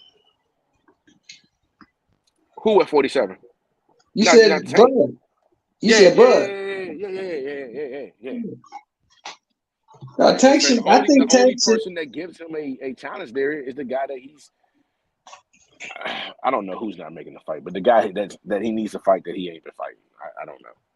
Now, if he goes up Tank, go back on Tank. If he goes up to 140, the first thing he need to do is see Gary Russell. Why would he see Gary? Gary don't even fight at 140. You talking about Gary Antoine? Gary Antoine? Yo, Gary Antoine. Yeah, that's a good fight. That's a good fight. That's a welcome home for both of them. Or Victor Postile, which would be a good fight. But I just think, we kind of know how that would end. I like to see the Gary Antoine fight. I like to see him fight Regis. I like to see him fight Matisse. I like to see him fight Taylor. He can do good against Regis. I don't think. I think Regis. beats his ass. He looks too good. I don't want to say I think Regis beats his motherfucking ass. The full tank. We haven't seen the full tank. We only seen the tank half empty. We ain't never seen it quarter to full. But it's just hard for me what I've seen of Regis is it's hard to be like, oh, he's hard to bet against too. Yeah, it's kind of hard, right? It's hard to bet against Regis. Regis is killer. Easier for me to say Gary fights Regis and has a competitive fight, possibly pull something out, but we haven't seen him go into the trenches either. Yeah. So it's kind of hard to go. Like right now, it's hard to forecast against Regis. Do Gary do things that will make it difficult for Regis? Yes. But I see Gary Antoine has an aggressive style of Gary Russell. It's a more aggressive style of it. But when you make it aggressive, it leaves opportunities for counters and catches and pulls and shoots, or however you want to call it, which leaves opportunity, vulnerability to be caught. I don't know if he has the type of chin that can take a shot. We haven't seen it. And Regis is southpaw, and Regis got some crazy angles, so he gonna catch you with some shit. He gonna catch you. They both are southpaw. They both are southpaw, but I just don't know if he can. I don't know if he can take the shot. Because his style, he's going to have to take a punishment. Can he? Right. Can he take that punch? Because we know Regis is going to give you some punishment. We know that, and we know he can take some to give some. Yeah, Regis gonna come get you. Yeah, Regis gonna punch on you for a minute. Regis gonna put the paws on you. You know that. And that's the same reason why it's hard to believe that Tank just goes up there and just bullies his way in. Now, just like boxing is like anything else, or like any other weight class, you look at the forecast and you say, this guy fights this guy, he wins. This guy fights this guy, he wins. I can go this way or I can go that way. and I can maneuver myself into a way of getting the belt. Yeah, You know, that's anything true. can happen. We had a heavyweight champion who all he could do is throw one punch. Yeah. Couldn't box for a lick. Can't box for a lick. Not We had a according to blunder them. we had a blunder of a heavyweight champion. So They say he's the closest thing to Ali they didn't seen though. That's what they say. Who we talking about though, that's Combo? like Who saying we the talking about crackhead though? is close to a Dauphin. He's talking about the Alabama Slammer, man. Hold on, I'm on the phone with my wife. Hold on, I'm gonna get back to you in just a second. Hold on. He's talking about the Alabama Slammer, man. Man, that Bama. The Bama. I thought he was from Mississippi. I don't know where that man from. Wherever he That man from Alabama, man. He's from Alabama? Tuscaloosa, Alabama. I wouldn't claim him. Tuscaloosa. Don't even Hey, sound that's like what the University of Alabama is. That's what the town at, man. Tuscaloosa. Yeah, he should have been a tight end. He was on the basketball team. He just kept getting into fights. Yeah, you know why? Because he couldn't fight the football players because they was whipping his ass probably. That one punch Oh, wasn't working. come on, man. You The know, big bad basketball bully? players ain't nothing but the pretty boys who can't fight. The big bad bully was getting whooped on. Come on, man. You can't Yeah, say because that. when a street fight takes more than 2 punches, what you got? Well, you know, the big bad bully was the man. Everybody was scared of Deontay. I thought. Except for that dude from Manchester, he wasn't scared of. I will admit that. Yeah, so my wife could hear y'all the whole time, right? And she was like, yeah, go handle that disrespect. So about the Alabama Slammer, come on, man. Ain't nothing Everybody good come disrespecting out that of dude. Alabama but the this what I got to say, right? For a lot of guys who say my man Wilder can't box, right? Okay. First of all, you don't hop off the couch, train for a year, and win a bronze medal in the Olympics if you can't box, right? Because it's guys who've been training since they was 14, 15 years old, all kind of Golden Gloves, national champions, all And this they and that didn't and win the third. shit. I got you. And don't win and go to the Olympics and don't win shit. They come back with their nuts in their hand. Anywho, and another thing, right? If he sure did knock out a lot of guys who could if he can't. So what does that say about him? That's it. That's all he can do is knock guys out, but he can't. I mean, I think that's a pretty guy. I mean, you don't get paid for overtime in there. You're right. But guess what happens when somebody get back up? When a person gets back up from him, he loses. Hey, but one person got back up though, Combo. Okay, he lost. And you talking about you wouldn't even claim him. Shit, I wouldn't claim Jared Hurd, but hey, here we are. Hey, I don't claim that nigga either. Why you wait? How you not gonna claim Jared Hurd? Hold on now, nigga. Hold on now. How you not gonna claim Jared Hurd when he arguing this? I wouldn't claim the run of the litter, Gary Antonio, but here we are. Oh, Antonio just got mollywopped and beat down on national television, man. Come on, man. See how that sounds? By a journeyman. Antonio is the one that never haven't lost yet. Antoine is the one that has a hot. No, Antoine is at 140. Antonio's at 118, and Antonio's the one that's got beat down and mollywopped by Journey. Okay, I got it mixed up. Yeah, Okay, that's the one you talking about. Yeah. But you see how that sounds? He's busy being a good father, so. Yeah, right. He's busy licking his wounds from that ass kicking he just took. That's what he busy doing. Nah, I wouldn't say that. You wouldn't say that? Getting knocked down 3 times in a fight is not an ass kicking? He was. That's kind of the definition of ass kicking, ain't it? He was overzealous. Hey, babe, can you reach this on the top shelf for me, please? Yeah. Reach up there and grab the rest of this ass whooping you finna get. Babe. Can you get it on the top Yeah, shelf?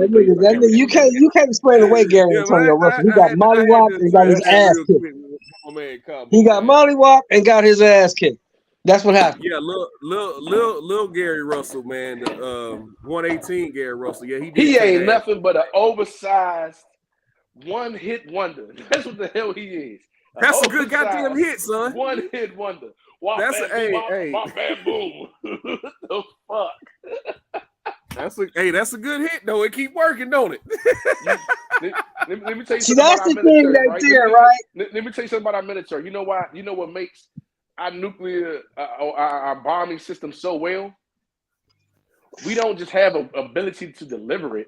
We have the ability to deliver with accuracy. Not only can we deliver accuracy, we can do it over. Man, you drop that motherfucker in the vicinity, and that motherfucker got one way. It's gonna destroy and half he don't the have goddamn no way country. It ain't got shit to do with the that it accuracy. hits. But here's what you got to look at, Combo. This is the part you're forgetting, right? That motherfucker. But this is the part you're forgetting, Combo. This is the coldest part about Wilder, right? Everybody that he fights knows what's coming.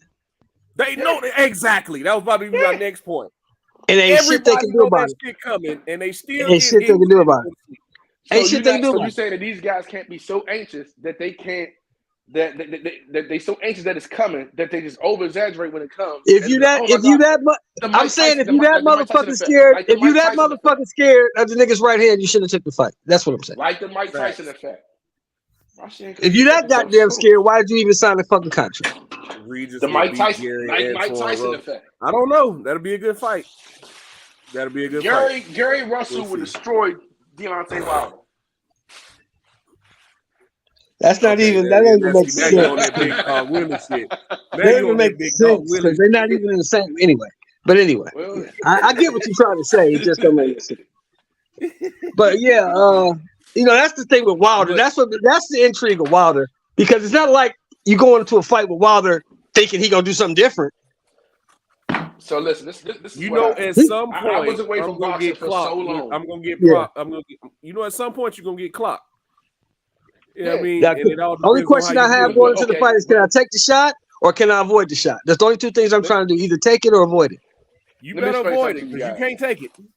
I love this sport. Well, that one guy could, DJ. That one guy could take it because he kept getting up. Everybody, he kept getting screaming and hollering that I need to see this Deontay Wilder guy. So I said, okay, let me watch it. And I sat down and I looked and I'm watching his feet. I'm watching the separation of his feet, how wide his stance is, the way he's holding his hands. And within the first 30 seconds, I said, this guy can't fucking fight. Now, is he exciting? Wham! Yes. And then wham, they trying to pick somebody up off the canvas. Is he exciting? Yes. Don't get me wrong. Is he exciting? Yes. And trust me, I said the same thing. And he knocked the guy out. And I heard my brothers like, yeah, you a hater. You don't like him. If you don't like Deontay Wilder, you a bitch, nigga. You ain't no real nigga. If you don't like Deontay. I was like, I'm just saying. I'll never do that. That's not boxing. DJ don't do that. DJ don't do that. You don't do that. You don't go that. No. All I'm saying is every man that stepped in the ring with him that had legit boxing skills went sleepy night except for one. Everybody touched earth. Everybody. Well, look, I've been watching the nigga since he was fighting motherfuckers with gym shorts and tennis shoes on in high school gymnasiums. I've been watching him since like 2009-10, right? No elevation in his skill set, has it? I've been watching him since then. And I've always said the same thing. This guy got power, he's agile, he's fast. But if they ever put him in the ring with somebody who can fucking box, they're gonna beat him. Because he's one-dimensional. That's what I've always said. Someone that can box with range. Somebody that can box, period. That can box, period. Because Luis Ortiz, Luis Ortiz was boxing his motherfucking ears off twice. Oh yeah. And then whammo. And got caught. That whammo don't mean nothing, man. If they ever put this motherfucker in the ring with somebody who can box and got some heart, they're gonna beat him. If Oklahoma could ever come out with somebody with some size, that's it for him. You know what I'm saying? So they put him in there with a motherfucker who could box and had a little bit of stone. I didn't know Tyson Fury had no heart, because I thought he kind of quit and then cheated against Steve Cunningham. So I kind of questioned his heart. And when he fought Vlad was a shell of himself. So I didn't really give him no credit for that. You think he was a shell of himself then? I can't give him that. I can't say he was a shell of himself. Vlad that fought him wasn't trained. Vlad overlooked him. Vlad wasn't ready. But that Vlad that fought AJ, would have beat him. That Vlad that fought AJ would have beat him. Fought the Vlad that was beating up everybody with the jab and hold. Yeah, but there wasn't nobody there. There wasn't nobody there. The problem was Tyson Fury was juiced to the gills when he fought Vlad. Oh, okay. Well, that just goes to what I'm saying. That goes back to what I'm saying. I don't give him no credit for that. I don't give Fury no credit for the Vlad win. It's just, he fought a 39-year-old Vlad. I'll give him no credit for that. Well, Combo, go ahead, Combo. You give him no credit for that? Yeah, I don't give him no credit for beating a 39-year-old Vlad. Yeah, Who wasn't ready I'm for it? saying that I don't know if he's juiced or not. You know what I'm saying? It's still out. No, to be no, known. that's a fact. That's how he lost It his could have belts. been He wild tested boar positive. meat. The meat was wild boar meat. No. See, now you confusing something else. Nah, No, my I'm getting it man right. legit tested positive for anabolic steroids and shit. Well, I But it forget was in the exactly. food. I'm not It gonna was put in the that out food. there. It I was in the forgot food. exactly what he tested positive for, but after Because it was in the food. steroids. He can't help with the he he legit can't tested help with positive for he steroids after can't the help Vlad what's fight. in the food. He can't help what's in the food, man. Nah, he was on some shit in that Vlad fight, but it's all If you good though. if you drink soy milk all the time, your estrogen level will go up. Man, shut up, Combo. Y'all ain't gonna just hold. Y'all It's, gotta keep putting y'all foot it on the might white take me a man's while, neck. but I eventually I know what I'm being fucked with. Y'all not gonna keep fucking with the white man. All right, y'all not gonna keep holding the white man down. Oh man, shut God up, man. damn. The white man ain't never hurt nobody. But hey, Luis Ortiz wasn't 40 when he fought, and we don't know how old Luis Man, Ortiz was I because he got swear that Luis is Cuban in his birth certificate. 50s. He's got him in his 50s. Shout out to Coach, man. There's no way. He's got him in his 50s. You can see it in his face a little bit now, like the way his face is drooping and shit. He has that old Cuban looking face. Like I got a coworker that's Cuban, and I showed him a picture of him. He said, No. He old. I mean, well, Yoel Romero said him and Luis Ortiz was in the same class, and we all know Yoel Romero like 47 years old right now. So see, because look, my Yeah, I coworker, mean, he's it is what 60. it The is. motherfucker looks 40. Them Cubans is something. He said, it's quote unquote to my coworker, it's in that water. So he said, it's in their water. His A and B sample were both positive for nandrolone. Okay, see, there you go. I forgot exactly what he tested positive for. Are After, you sure though? But we don't know after how that Tyson got Fury. into his system. It could have got into his system through Man, some water. nah, Combo, we not doing that. We not doing that. But that's how he lost his belts. That's how he lost his belts, man. Yeah. For real, Combo. Gary Russell Jr. versus Salvador. This Gary Russell versus Salvador Sanchez. Gary Russell Jr. I don't know. No, I know. I'm saying I'm trying to how he looks now after our last fight, and I don't know. I don't know how he comes back because that injuries like that can be mentally. It can affect you because you don't know if you still have what it takes to throw it, and you're not. You may not feel comfortable with throwing that punch that way, and you kind of take some off of it. You take some speed off of it, take some power off of it, and the effect of not being one-armed or hurting yourself. But the Gary uninjured before Masao beats. Yeah, he beats Salvador. He beats him easily. I just don't know. I'm just not as sure of him now after the injury. Do he still have the IQ? Yes. Do he still have the skills? Yes. But old man time catches everybody. He ain't sprinting. He gonna walk you down. Old man time catches you. Father man time catches you, and I just don't know if it's caught him and does he have the confidence in that shoulder? Go ahead. Got a challenge for you. Don't talk about Gary Russell on the boxing section for a week. All right, let's go. Let's talk about Wiki Wright. Fuck. Let's talk about Talk. We tired of these goddamn DC niggas. Piro. Hey, I can't help it that we the best fight. We got the best fighters. Yo, what up? Please come up here with a different fighter other than What up, Gary fellas? Russell. What's going on, big time? What's up? Yeah. Let's talk about somebody else besides somebody from the DMV, man. Okay, so Chris Colbert, does he come back and actually looks like anything? You know what? I don't know, man. Both guys look so bad in their last fights. Like, this is truly a crossroads fight for Colbert and El Rayo, man. Correct. I don't know where the loser goes after this. Correct. Crossroads. I don't know about all that. Man, bro, you're either going to be a journeyman. First 20 fights. Yeah, you're going to be a journeyman for the rest of your life because you got to remember the first. I'm not going to say they're not going. I'm not going to say they're going to be a building journeyman, fights. but the road back to a title is going to be long and hard, man. You'll be a journeyman because you already. Who's going to invest in you to fight a contender to become a contender again? That's what happens when you fight a bunch of nothings. Yeah, but see, you have journeymen, you have contenders, and you have champions. Has Colbert even been a champion? I don't think so. No, was he's he? never been a champion. contender. He was. He's been a He was contender. in line to fight for the title, and then All right. Gutierrez got injured, and then Hector Luis Garcia stepped in on short notice and beat him. So then Hector Luis Garcia fought Gutierrez for the vacant belt, or I think Gutierrez got elevated after Tank vacated the belt. That's when 130 got rid of their regular title. So Gutierrez ended up losing to Hector Luis Garcia, and that's why Luis Garcia is the 130-pound champion right now. But I don't know. No, he's never been a champion. Okay. I think he won like a WBA gold belt. I think he won like a WBA gold belt or something like that. A little, ABA. A true JV belt. You know what I mean? Yeah. I think that's what he had, but he's never been a world champion. No, Piro, to answer your question. Yeah. No, it's not a crossroads fight, bro. I mean, but it's a big fight for him, because they're both coming off. Oh shit! I'm sorry, I'm listening. I'm sorry, I almost fell on my stepping stool. I'm trying to get something off the top show. What do you think about the Inoue Fulton fight? What happened to it, DJ?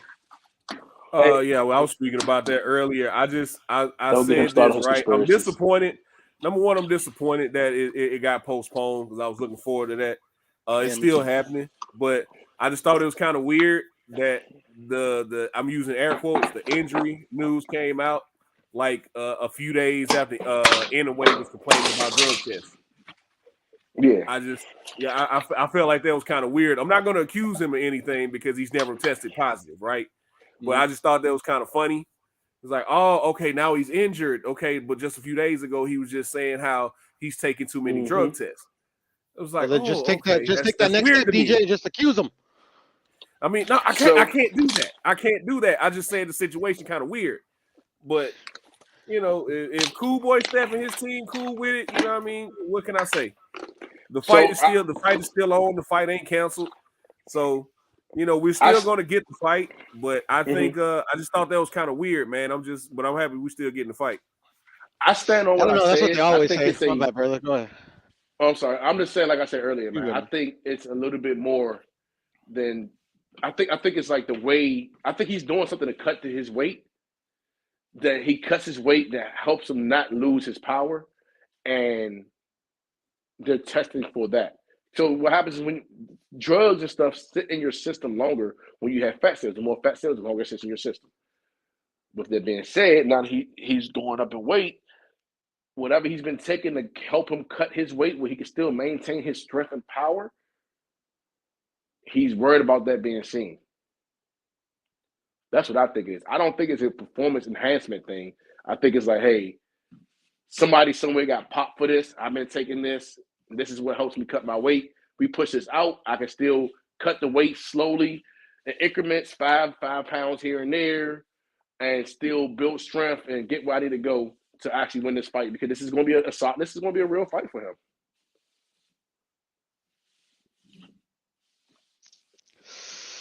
It was. It'd be all right.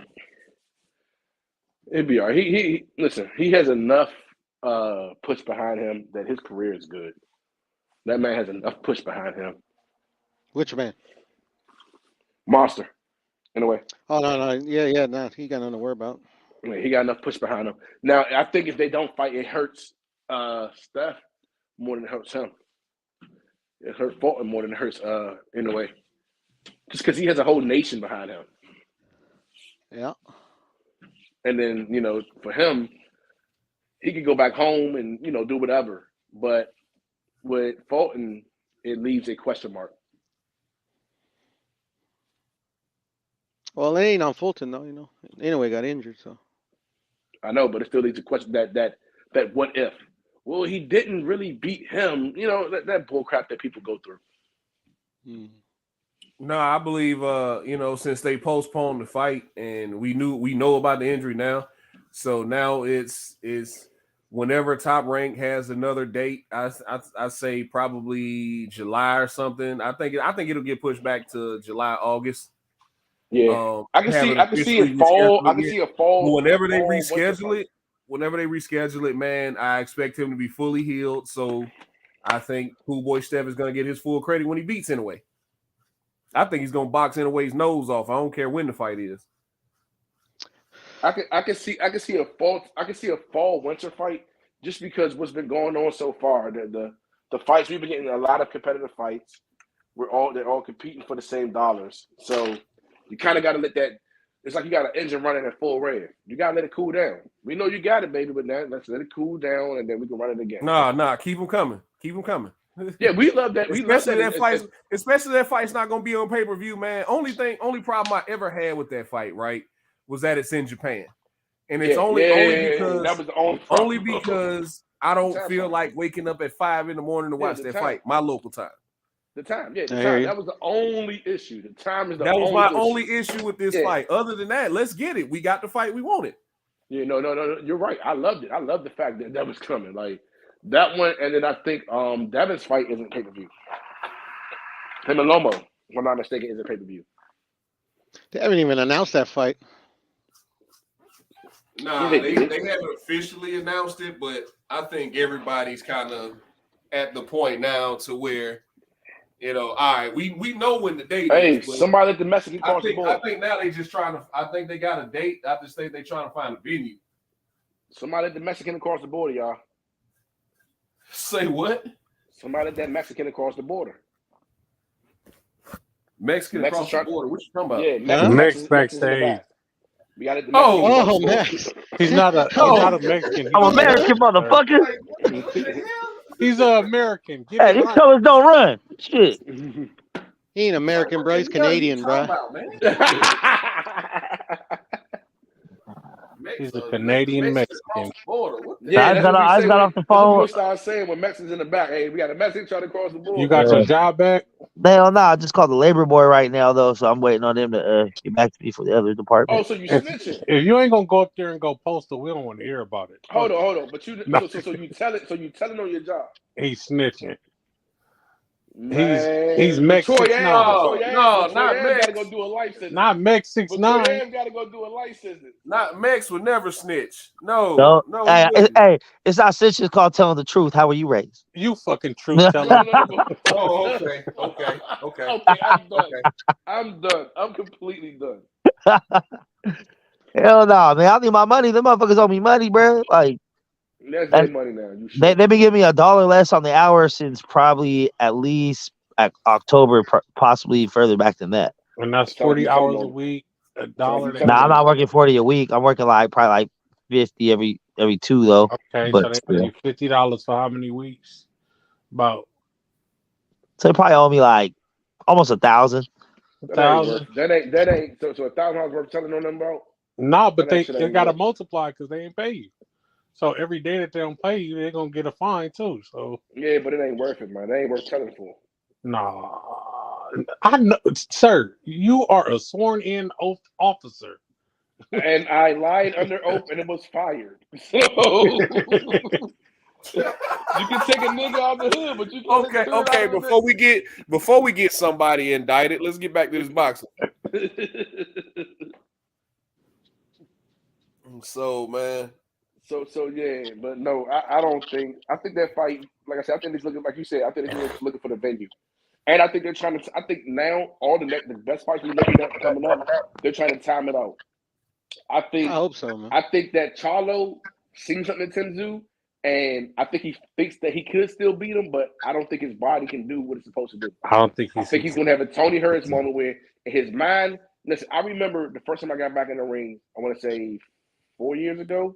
And I'm sparring a guy. He's some trash. And I'm telling myself slip. And if I'm telling myself slip, I'm getting hit right in the motherfucking face. And I'm like, why didn't I slip that? And we keep going. And I'm like, oh, he's throwing this. I'm a counter. I didn't fucking counter. I got hit right in the motherfucking face. My body and my brain was doing this. My body was like, no, nigga, you're not doing this. And I think that's what happened with Tony. And I think that's what's going to happen with Charlo. Man, Jermel's gonna beat that living shit out of him, bro. Nah, man. Facts. Listen, old man. The hell you talking about, Combo? Old man time catches everybody. I'm trying to tell you, these guys. Yeah. Father time catches everybody, but it won't be in this fight. Facts. You don't think it's gonna be in this fight? He ain't Hell been no. I active think in he Charlo ain't gonna been stop his active in ass over a around year. 9, bro. He ain't been active in over a year.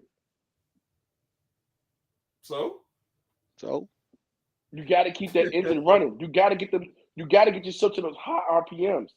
You got to keep every once in a while. You got to go push yourself. That's why every once in a while I go out, I find 3 Mexicans and I fight them. like one what? Hold on. First of all, we gonna keep it going. We gonna keep it going. I go to a construction site and We're I not go gonna get act like in. you didn't say what you just said, but we gonna keep going. Because you got to keep the engine revving. Because if you let it cool down too much, it's hard to get her back. Like my grandfather told me about drinking. If you put the fire out, if you never let the fire go out, you ain't got to never restart it. I mean, you got to look at it like this, bro. I think the Charlos, both of them, because Jamal's been out for an extended amount of time because of injury. I think both of them have been in multiple camps. So is Errol. I think Errol has been in multiple camps since he fought last. But I think all guys are in dog shape and they ready to go, man. They just chomping at the bit to fight.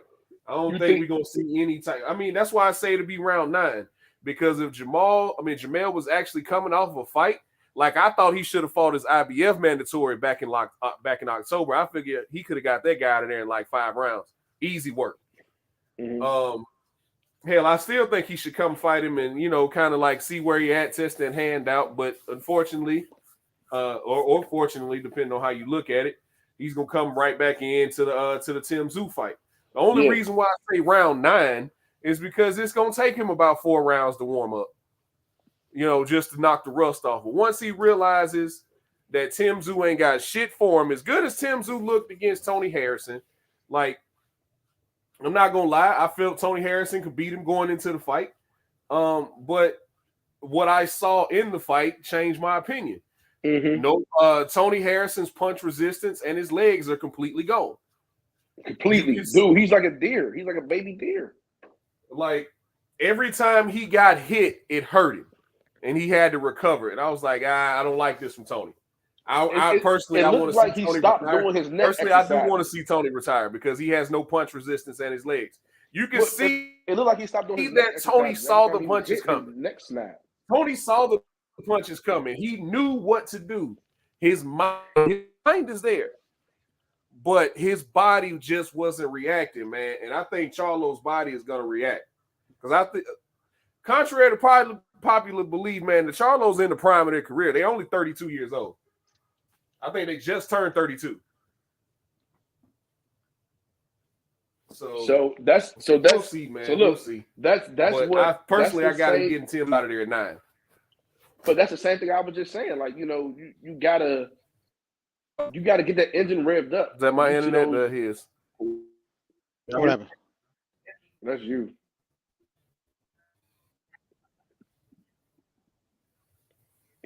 I just don't think with Charlo's fighting style, I don't think that. See, that's the difference between a boxer puncher, and I guess front-footed downhill fighter, whatever you call it, a slugger, whatever you want to call it, a brawler.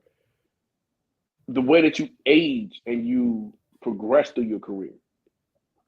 Once you lose the ability or that power or that, once you lose your power or you lose your slickness, what else do you have? You can't box. That's what helps Floyd.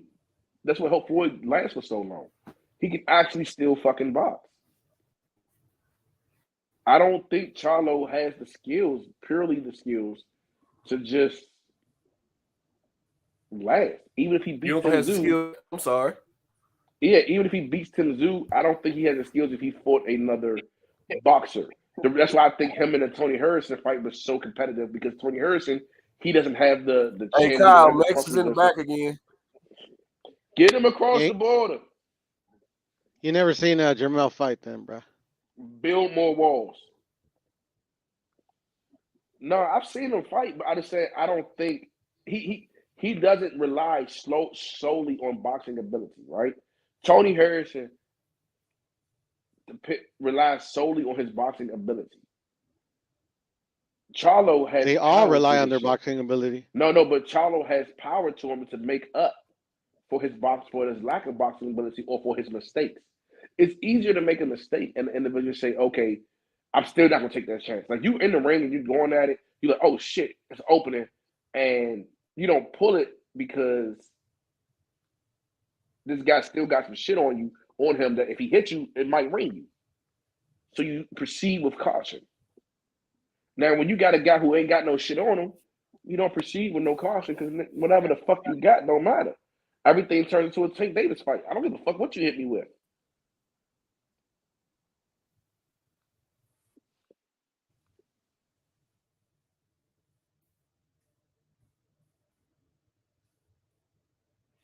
Combo, you break. That's either me or Combo breaking up real bad.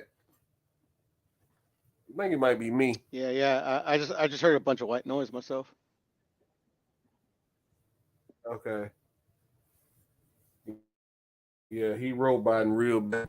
But Kyle,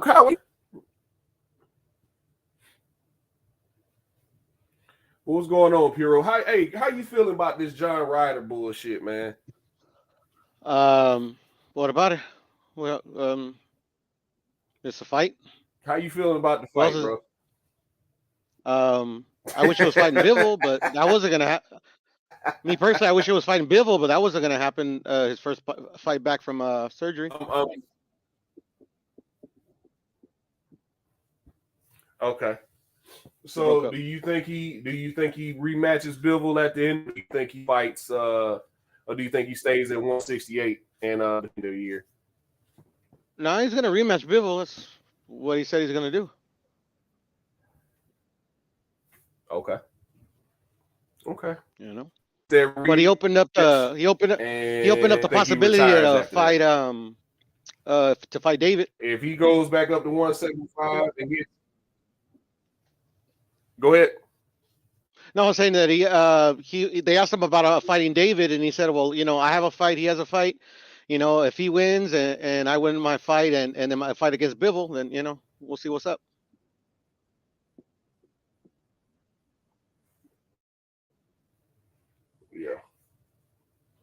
Yeah. Personally, I don't think he's gonna beat Bivol. Right? I just think Bivol's a bad matchup for him. And I think after Bivol, and let's see, he usually fights September, October. So let's lose that after that. I think he comes back down to 168. He gonna win that fight. Impressive performance by either David or David to come back down and fight those fights. Yeah, man. He's winning that fight against Bivol. I think I'm breaking up, man. Yeah, you are breaking up, DJ.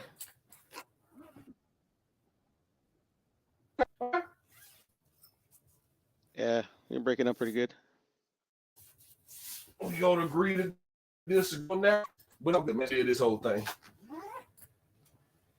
I think you said agree to disagree. I'm not sure. You broke up. Yeah, I'm breaking up real bad, man. I think my signal's going in and out. 100% right there. You clear as day. Whatever you did. Okay, cool. That better. Let me see. Say something again. Hold on, let me see. Okay, you're perfect, man. It sounds like he's too far from his phone. Like he's on headphones and maybe too far from the phone. Hello, can you hear me? Yes, sir. Yeah. All right, what about now? Is that better? Yes, sir. We can hear you. Information received.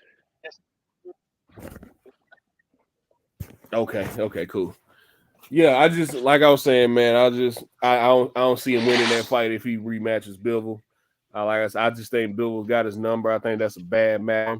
But my man said he want to smoke. Said he want to get that one back.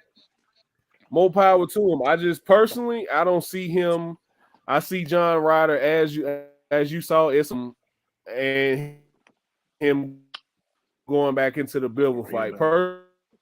Personally, I'd like to see him come down and fight either. I think Benavidez. See him come back and fight Benavidez. But if he goes up to fight Bivol, I don't think he's gonna come back down. I think he's gonna retire. He's definitely not gonna retire. You don't think so? He wouldn't have took this John Ryder fight if that was his plan.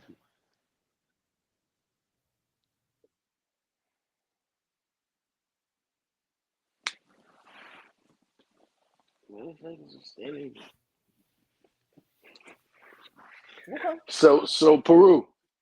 What's up, man? Okay. What do Game you with think that. about Jaime?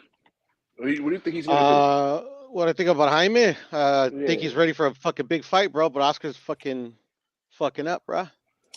That's what I think. I think Jaime needs to call Ryan and be like, "Hey, bro, teach me whatever you did to make this fight, so I can make it too." I think Jaime paid my boy to take that loss. Which one? Which boy? With Ballot, Demetrius Ballot. Oh shit! No, I was there at the fight, bro. He beat that really shit out of him. No, hey! I'm the one who got him into boxing. Okay. Oh yeah, that's cool. I didn't know you knew him. And he didn't. I just feel like he wasn't as motivated. Whatever it was, bro, he got his ass beat. No, he did not get his ass. Stop that. Yes, he did. I was there. Stop that. Me and my boy YB were fucking there. We were pretty close too. No, stop that. He didn't get his ass beat. I just feel like maybe he took a dive. Maybe, but that's on him, bro. That's tough. on him. He's tough. He's tough. That guy's been tough since we was fucking kids, man. That's what made me get him into boxing. Not that night, bro. Not that night. I used to watch this guy bleed everywhere, man. He just wipe it off and keep going. I'm like, what the fuck is wrong with you? He was undefeated too. Nah, he had one draw. But I'm talking about he was undefeated though. Yeah. I guess you don't count. I count draws as losses. Oh well, yeah.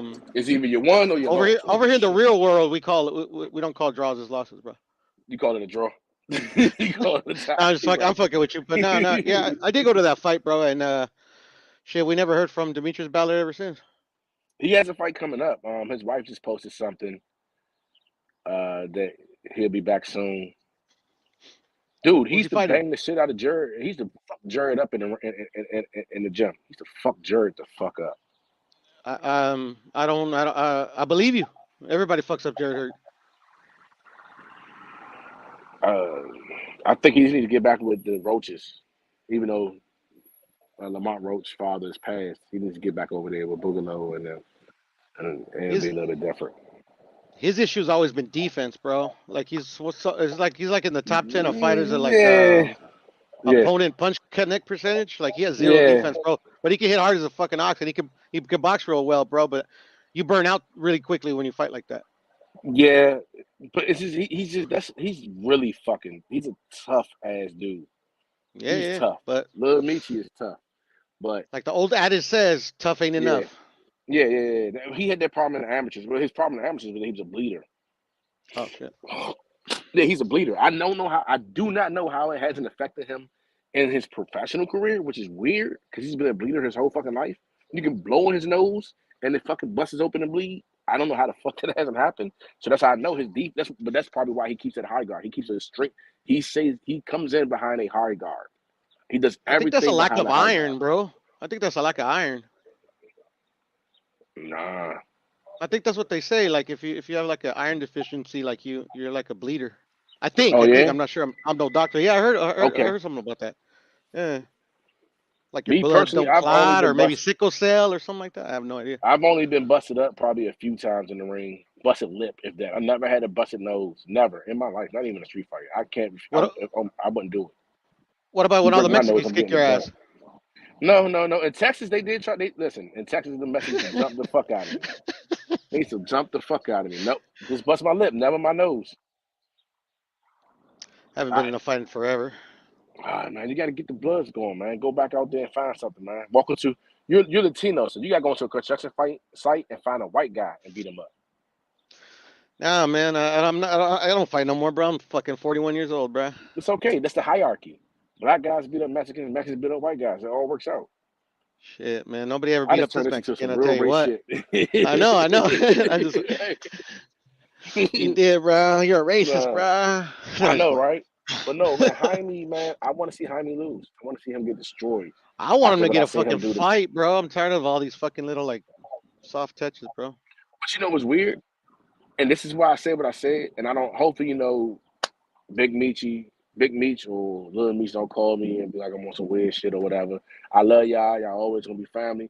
But I find it funny that he was dropped from Golden Boy and picked up from Golden Boy 2 months before that fight.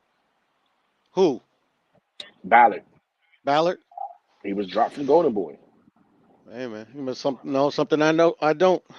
He was dropped from Golden Boy. And he was on a win streak. You know what I'm saying? He had the draw, and that was it. He was undefeated, bro. And then he was fighting with Lamont Roach. You know who Lamont Roach is? I do know Lamont Roach is. He lost all was in the to same he had gym. a draw with Orlando Cruz, right?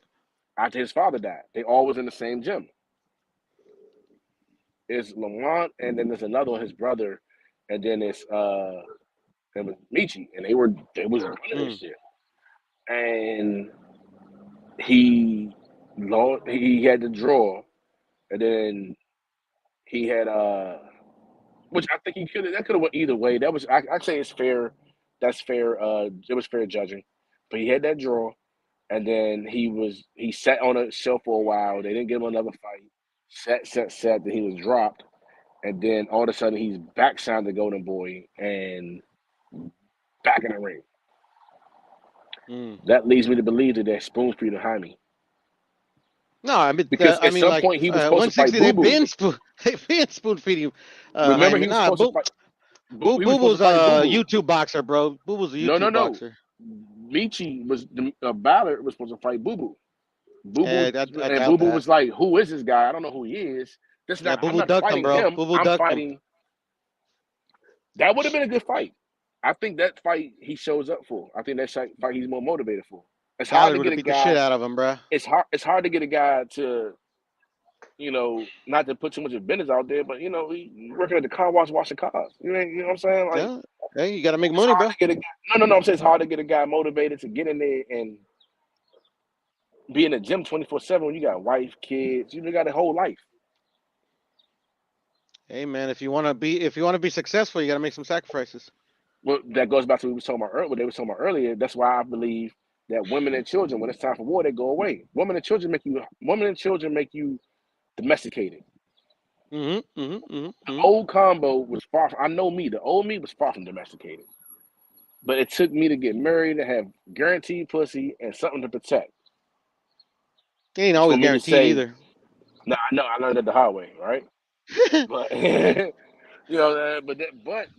it domesticates a man, and it makes a man more docile. It makes him more cautious. More apt to shoot himself. And I just fucking around. You probably won't be allowed to do that if you're married. Like, how dare you shoot yourself? You can't do that without my permission. Right? Fucking hell, dude. Shit, bro. How dare you stand in the bathroom and masturbate? You're rude. That's disrespectful. Go pay a bill. Like, no, I can't even touch myself. God, you're right. Shit. But no, I just when a is woman there people still backstage, or am I late? I don't know. Is there people backstage? I'm not sure. Oh no, that was like a lot of minutes ago. You said a lot of minutes ago. No, I just think that when you got a woman that's out, right? It makes you hostile. I think that's what Charlo was going through. If you see what his brother said in the interview, he hopes he get his life and his family situation back together. He's going through a lot in life, and I think that's what he's going through. I don't think it's truly an injury.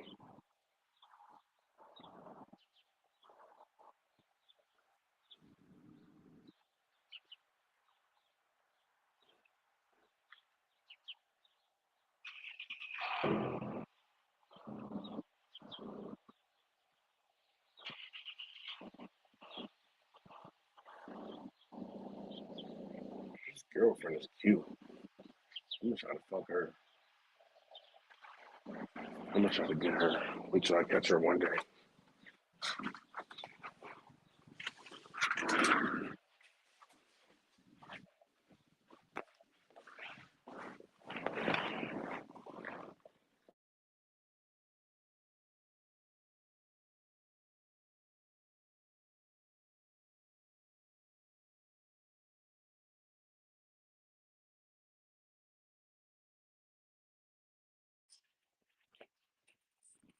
Yo, can you hear me? Yeah, I hear you. His phone cut off. Okay, I was wondering what happened. All right, we back. All right, we'll put this link in the chat one more time. Yo, what up? I'm positive. What's going on, man? It's been a long time since you last got down. Man, look, I be up here, man. I be trying to get up. I be coming in on the tail end of y'all things and stuff, man. I be busy a lot, you know what I'm saying? Hold on, let me turn this camera on. Hold up. Nah, not all positive cutting his camera on. Yeah, man. Hell no, he ain't turned his camera on. Oh, he got his What's going on, fellas? Everything. that boy got a Hey, shiesty mask on. yeah, look at him. Hey, real Look, quick, man. Shout out to Money from the Demon Time 26 Exotic. diamond-shaped windows. Oh, Shout out Money from the Demon Time Exotic. Hopefully he get that situation taken care of in the clinic. You know, he out there, you know, sizzling. What was that? Why would you say that man sizzling on wax? Yo, what was that? Man, you gotta be more man, my boy got into a car accident and he checking on his back, man. Dang. You talking about that boy sizzling. Yeah, I gotta Better keep a low content. profile, man. You know what I'm saying? They jumping dudes at the gym now, man. You know what I'm saying? So what happened 6'9"? Gotta keep a low profile, man. He deserved that ass whooping. Of course he did, but you know what I'm saying? I ain't got no beef, but I don't want nobody know who I am, man. You gotta keep that hammer on you at the gym at all times. Nah, Fuck man. it, I'm gonna show my face. I want a good fight. I might forget and leave it in the now I don't want to get caught with it I have it at the gym with me most of the time. I keep it in the locker room and the bag and John keep a couple in the car, but Shit, you can't even do that out here though in the Bay. You don't feel nervous with it breaking in the all the locker? lockers. That's what I'm saying. You Yeah, wasn't like, supposed to have it in in the gym DC, anyway. You're not I even feel- on the premises. Yeah, but in DC, I'm here in DC. I feel nervous leaving it away from me. I can't do it. Like when I used to go to the gym. Where am I gonna have it at if I'm out here? If I'm out there lifting weights and I'm in a sauna, where am I have it at? I go So in the sauna. maybe I was too obvious because I would carry a book bag with me to every station I went to. Not in the sauna, man. It's like 180 degrees. No. Yeah, I put that outside with my phone right there. So if you move my phone, I can hear through my headphones that shit's getting far away. Man, when I'm in that sauna, man, I ain't got on nothing but some compression shorts. What y'all talking about? The boy get beat up? The boy man, beat up at the gym. I mean, look, I'm not into all the streets and stuff and all that, man, but he Right. had it coming. He had it coming, you know. Well, when you put yourself out there like you doing this, that, the other, and then when you get busted for doing what you say you love to do, and then you tell on the niggas you did it with, you don't think somebody eventually gonna catch up to you? And nobody should feel sorry for you. Oh, I definitely I don't just feel don't sorry for know. him. I just don't know how he got beat before my baby mamas got beat. Come on, man. Not your baby mother, man. We can't have Your violence. baby mama snitching? Yeah, man, they telling the child support about how much I make. No. Hold on. Now that right there, you can't consider that snitching because that's kind of like what they supposed to do. No. Yeah, the baby, you gotta look out for the baby. Gotta come first, no matter who it is. The baby gotta come first. No. But when you agree, give them to me. No. When you agree, hold on. No, they're not gonna give them to you because you can't even figure out if you want to be poly or monogamous. So why would they give them to you? I'm poly. Yeah, what judge is gonna give you a child in a poly relationship? I got two mothers for that child. She only just got her. It's only her. I got two mothers for that child. No, this is what I'm saying. What judge is gonna allow that? I'll wait. Okay, so we got that out the way. Number two. This nigga agreed to join a criminal organization and commit crimes. He agreed to that. And then when he got caught, or the shit didn't turn out the way he liked it, it didn't turn out the way he wanted it to. It went bad, because that's what happens when you're in the street, shit go bad sometimes. Instead of being a man and riding his beef like he's supposed to, he decided to tell him. No. I think it's a little Your bit baby more mamas complicated. ain't doing nothing. Your baby mamas ain't doing nothing comparable to that. Nah, His situation is a little more complicated. I think that's pretty much it. That's No, it. he- And then he- he he- lied no, and no, tried no, to no, say no. that He they should've- fucked his baby mama. Them niggas ain't touched Yeah, his baby mama. he said they kidnapped him and they was fucking his baby mama. They ain't fuck his baby mama. He shouldn't have. And you Besides got running to the kidnapped when it police, was too late. But listen, this is the problem. This is what I see the problem is. If somebody fuck your baby But why mother, you didn't take it up with that nigga? If he fucking your baby mama, you supposed to take that there up with you your go. baby mama and that And the nigga. nigga You supposed to take kidnapped it up with him. and you got away. If you really got a problem with it. And you was already allowing yourself to be extorted to be a blood. How you mad now? I'm just saying, me personally, I feel like he should have, handled that a different way. Yeah. And then there's always the option of just not getting in the street stuff. Yeah, he should not did that. There's that option. Because he was a cameraman at first. He was literally a cameraman at first. That boy was a Crip at first. No, he was a cameraman. He was like, a Crip. A random cameraman. To the Bloods for protection. Look, what we do know, this is what we do know. We know he ain't that type of dude. Right. That's what we do know. You ain't that cat, man.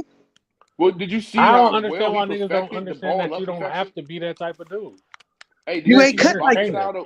But hey, shout out to his boxing style. Did you see his fighting style? That curl up into a ball. That curl up into a ball. It was a perfect ball. I've never seen no one curl up into a ball that tight ever. But hold on. But you said you don't understand. You said you don't understand why people don't understand they don't have to be that type of dude. You hear me saying crip out of my mouth, and I've been cripping since 1980. Exactly. I'm saying you don't have but to. You don't hear me saying that because I understand that shit don't mean nothing. Because at the end of the day, when it all comes down to it, right, nigga, can you fight? Yeah. It doesn't matter where you're from. Nigga, can you protect yourself? Yeah. Can you protect yourself? All you doing is bringing to yourself the set and the hoods beat. So you still got it. Like I tell everybody in time. Like I think we had this conversation. Me and you, Coop, we had this conversation, and we had the Money's podcast. At the end of the day, combo gotta be combo wherever the fuck I go.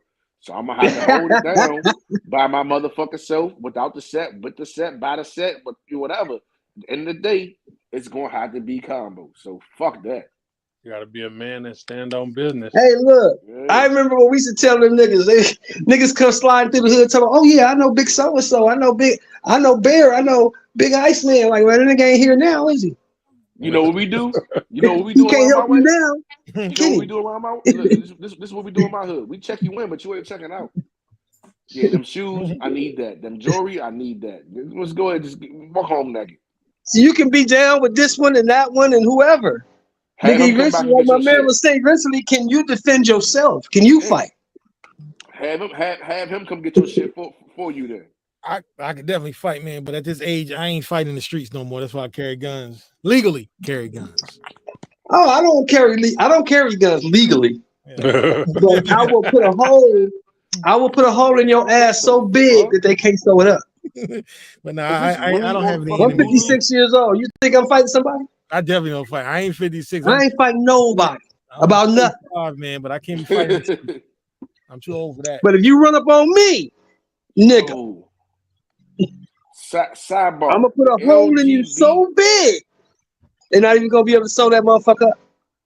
Yo, check this out. The LGBTQ has their own section on fucking TV. What?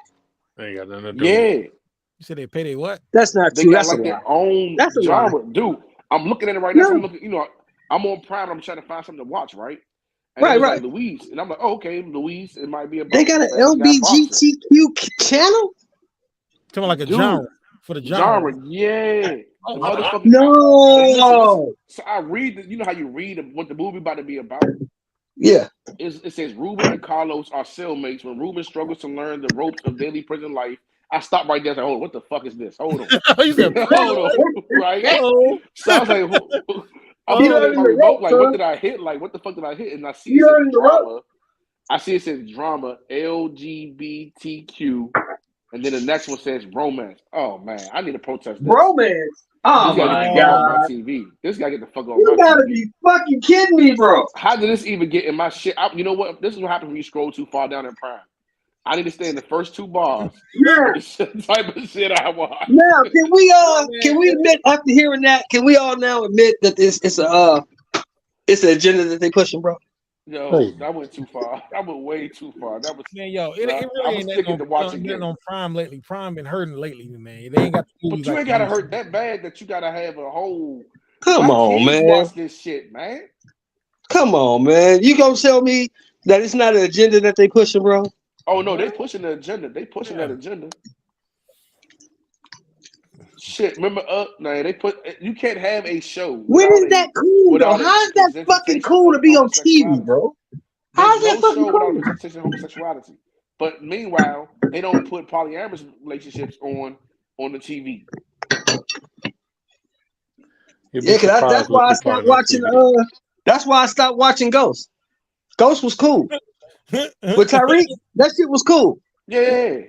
until Monet son came out and was. I was like, oh, shit, I can't watch that. Oh, yeah, he is gay. Yeah. So look, all right. What you got to have enough murder to balance out the homosexuality. Like I watch P Valley. I get my wine. I light my candle. I watch Can't my watch P that shit, Valley, man. and I'm I don't cool know on if a that. nigga gonna suck a dick or pull a lick. I don't know. That's we're gonna figure out. He's sucking a dick or I pull a lick. I like don't know. that, man. I like the storylines. And then you got the Shy. Like, is a nigga gonna ride out? Is a nigga gonna ride out or ride on? Yeah, I the don't Shy. know. Yeah, I don't know. Last season, the I shot, had to man. stop watching that shit, cuz I had to stop watching that shit. Too much When I'm looking, I'm like, wait a minute, is that a dude? Oh hell no! I didn't know that. I didn't know that was a dude. I thought it was chicks, man. Like who on the dude? Luke James. I never knew. I didn't figure that till later. I didn't know. Hey, so real quick, Shelton. I knew you was a cuz. I knew you was a loc, but I didn't. You never verified it until today. I just knew it. Something in my heart let me know that you was a cuz. I just feel. You ever get that feeling when you just like, oh no, that's a cuz. You been around you probably been around some Crips. You know how we talk, the niggas mannerisms. I am one, nigga. Yeah, I started cripping in 79, 80, man. I was like, shit, 13, 14. Yeah, I'm 4 straight East Coast. And motherfucking only thing pushing Rolling 60s ever got me was 12 years, 85% in state penitentiary. That's all it got. But I ain't never. I never rocked the Crip card when I was in. I always just rock DC. It was just straight me. Fuck it. Just because coming out of DC, you know, it ain't. Yeah. We DC ain't niggas, you gotta roll with your crew, yeah. But cripping, man, that shit, you know, it just took me a long time to finally realize that all that bullshit I learned in the hood was exactly that. Bullshit. It was a few things you said that made me know, but then like the way you just said cuz, I said, oh, yeah. The way the cuz came out, that shit sounded so beautiful. Yeah, nigga, I've been cripping a long time. I cripped a long time, don't good man. guys, man. Don't good guys Coop, because man, y'all be killing me. Bush lines in the penitentiary on the streets, did all of They that. be killing me, Coop, and they be killing me with the what's up, blood. I'm like, God damn. It's them Bay niggas, man. Them Bay niggas is Don Moon. What you talking about? Are you serious? That's the Bay niggas. That 415 card, nigga. Them niggas is bloods. I didn't know. No, I thought they don't have that at all up there. No, But you gotta remember though. That was back in the day, the 70s, the early 70s, 60s, 70s, 80s. That's what the old niggas used to call you. Come here, young blood. Young blood. Come here. Yeah, but they said a lot. Yeah, a lot of older guys said that even in the 80s and 90s. We'll say blood and cousin in the same sentence. Like, I know y'all be confusing the fuck out of me. I be mad, but then be like, what he did, just say, I don't know. Like, I don't know. No, we don't. We're not under that politic up here. It's been a few times I hopped on your shit, man. You be like, what's And up, them Bay blood? niggas Like, in the joint, you could either go 415, just the whole Bay car, or you just, you know, you push your area. You from the town, you from EPA, East Palo Alto, you from Frisco, you know, you push your town. Comey or Jami or something like that. Yeah. Them Yeah, 415 niggas is under that shit. Mm-hmm. And then you got niggas from Vallejo, you got niggas from Hayward, you know, they push their town. Yeah. I heard about Vallejo, Hayworth, and Richmond and all that. Yeah, shit. Richmond from Richmond, yeah. Oh, I told y'all about my boss. I told you about my boss, right, Coop? Yeah. How he He from from Richmond, Richmond, right? Yeah, so a nigga from the city, well, he not from the city, he a Maryland nigga, right? But where he from is kind of like DC. My boss just, he ain't really spazzed You from out Richmond, on Virginia? Nah, Richmond, California. California? But he, Oh, wow. What are you doing out there in DC, nigga? He said, well, shit in California, he got the fuck away from it, right? But And it's came to weird DC. because- yeah, it's weird though, right? Because he's like, you know, he if you look at him, you gonna think he a square. He carries himself like a straight square. So the nigga tried to play with him.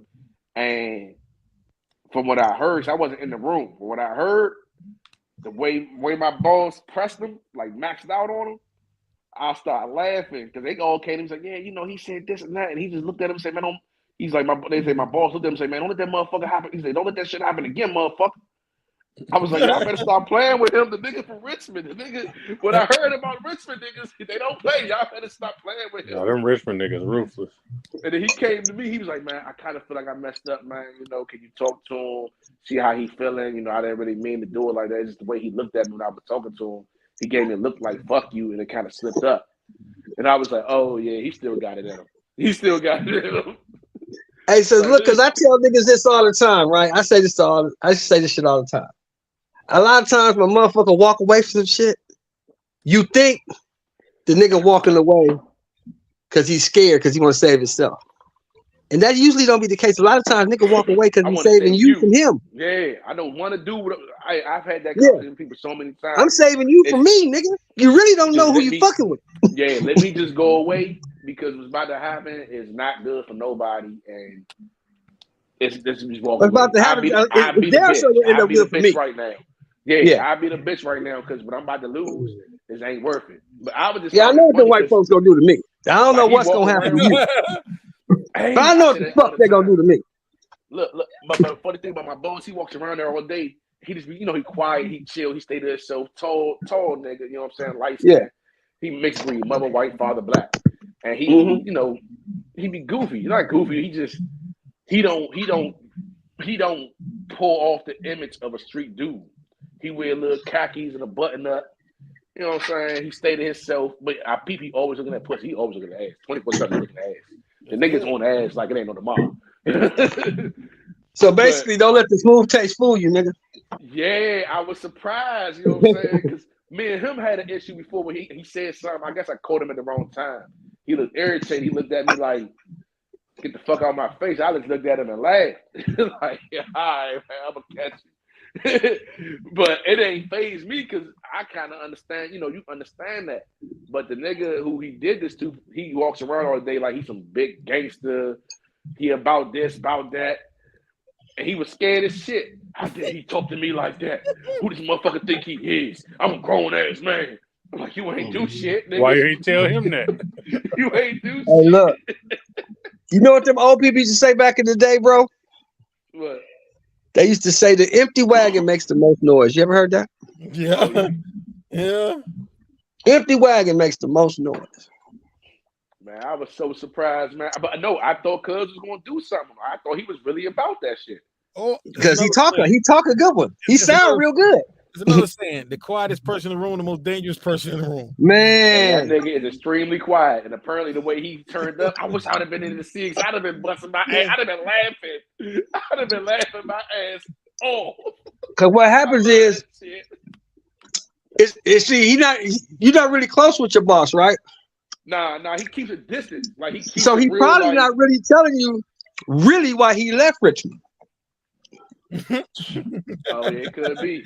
Yeah, could be. Maybe it was in his best interest to leave Richmond. You understand what I'm saying? Because Richmond on the same shit like LA. He said it ain't shit there. He said that even his property, like he had a house there, or he has a house there. He getting rid of that joint. He like it ain't nothing there. It ain't nothing there for him, and no reason to be there. Because you got to think. Of all places, nigga leave from Richmond, right? Of all places, you're going to go to Washington, D.C. Most niggas leave from California, they go to New York, Atlanta, Texas. You going to go to Washington, D.C. Now, I'm a boxing fan, so I talk to a lot of niggas from D.C. I know about D.C., Maryland, Baltimore, shit like that. Yeah. But what I'm trying to tell you is, being from California, right? Maryland, Virginia, Baltimore, D.C. is not places you go look for. Here. Yeah, y'all don't come here. The weather is wrong. Like, we go out there. You're not going to look for a nigga over there because you don't think a nigga from L.A. or from California finna go there. We go out there. We come out y'all way. Yeah. We migrate west. Mm-hmm.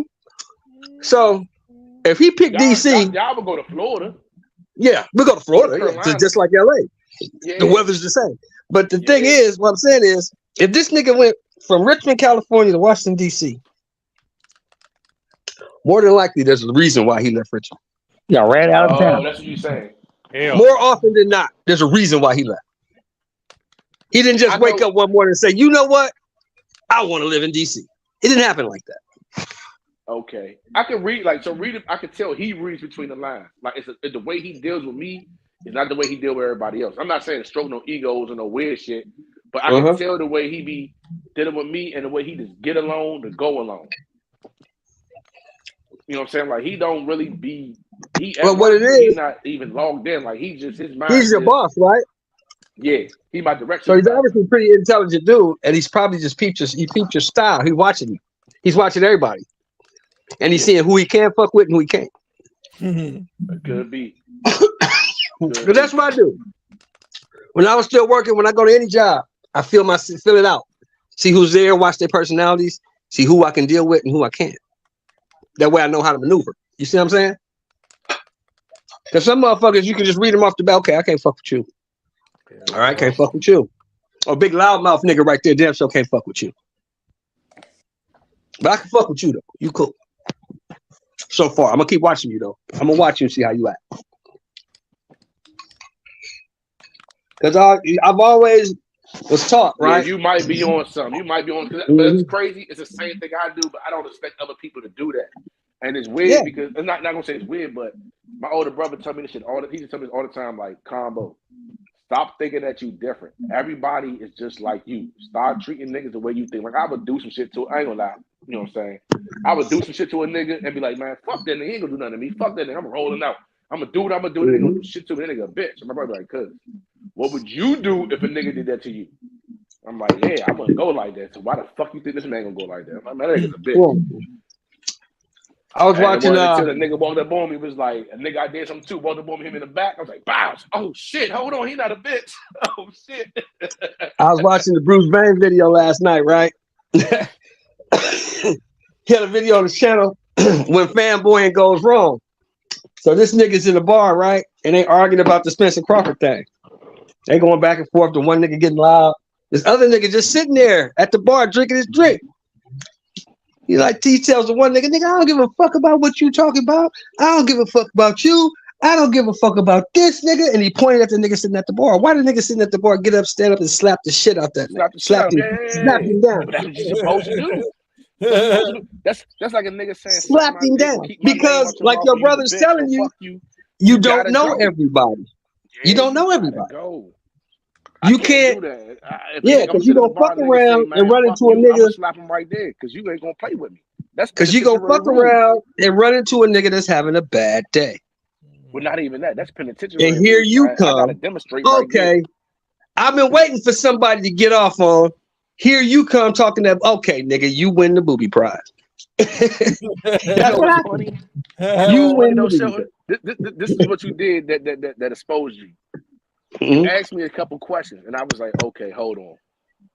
Only a certain type of person will ask the type of questions. Yeah. I just wanted to see where you was at. You can bring it up on what you had asked me. He was like, Combo, you don't go out a lot, do you? I was like, no. He was like, you said something about staying to myself due to previous things. You get what I'm talking? You remember that conversation we had? Something like that? Yeah, I remember that conversation. There we go. Because I'm listening to what you were saying, and the way you were talking, you have to spend a lot of time with yourself. Because you can't move like that in the streets with live motherfuckers running around. Because somebody gonna check your temperature. And that's what made me know that you've been out on the same shit I've been on. Yeah. You keep putting yourself out there in situations with live motherfuckers. Somebody gonna check your temperature. That's just the way the streets go. You can get away with that shit for so long. But eventually, somebody's gonna check your goddamn temperature. You want food, right? My shit running hot at all times. Your shit running hot, nigga? Always. Hey, boy, you better, Nah. Yeah, he right though. It run hot, but he know where to run it. He know where to cool it off at. Right? Hey. Nah, like you said. Hey, I'm not retarded. I'm not retarded. That's the reason why I be like, I don't go out a lot of places. I don't like I'm mad as shit. My picture is on that damn Shout out to the podcast about nothing. Shout out to 7 Media, which is the media group. I'm mad as shit my photo on that joint. You know what I'm saying? And I told my man, I'm like, cuz take that shit the fuck off.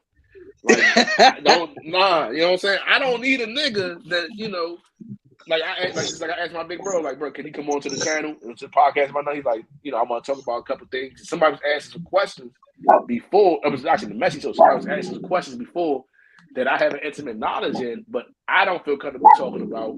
I was wondering if he would talk about it. And like he said, nigga, you bring up some old wounds. Now niggas back on some old shit. It ain't worth it. Let that shit be. How old are you, Combo? I'm 34. Yeah, yes. You get to the age now where, you get to the age now. You get to the point now where you can possibly, get to the point where you can probably just chill out.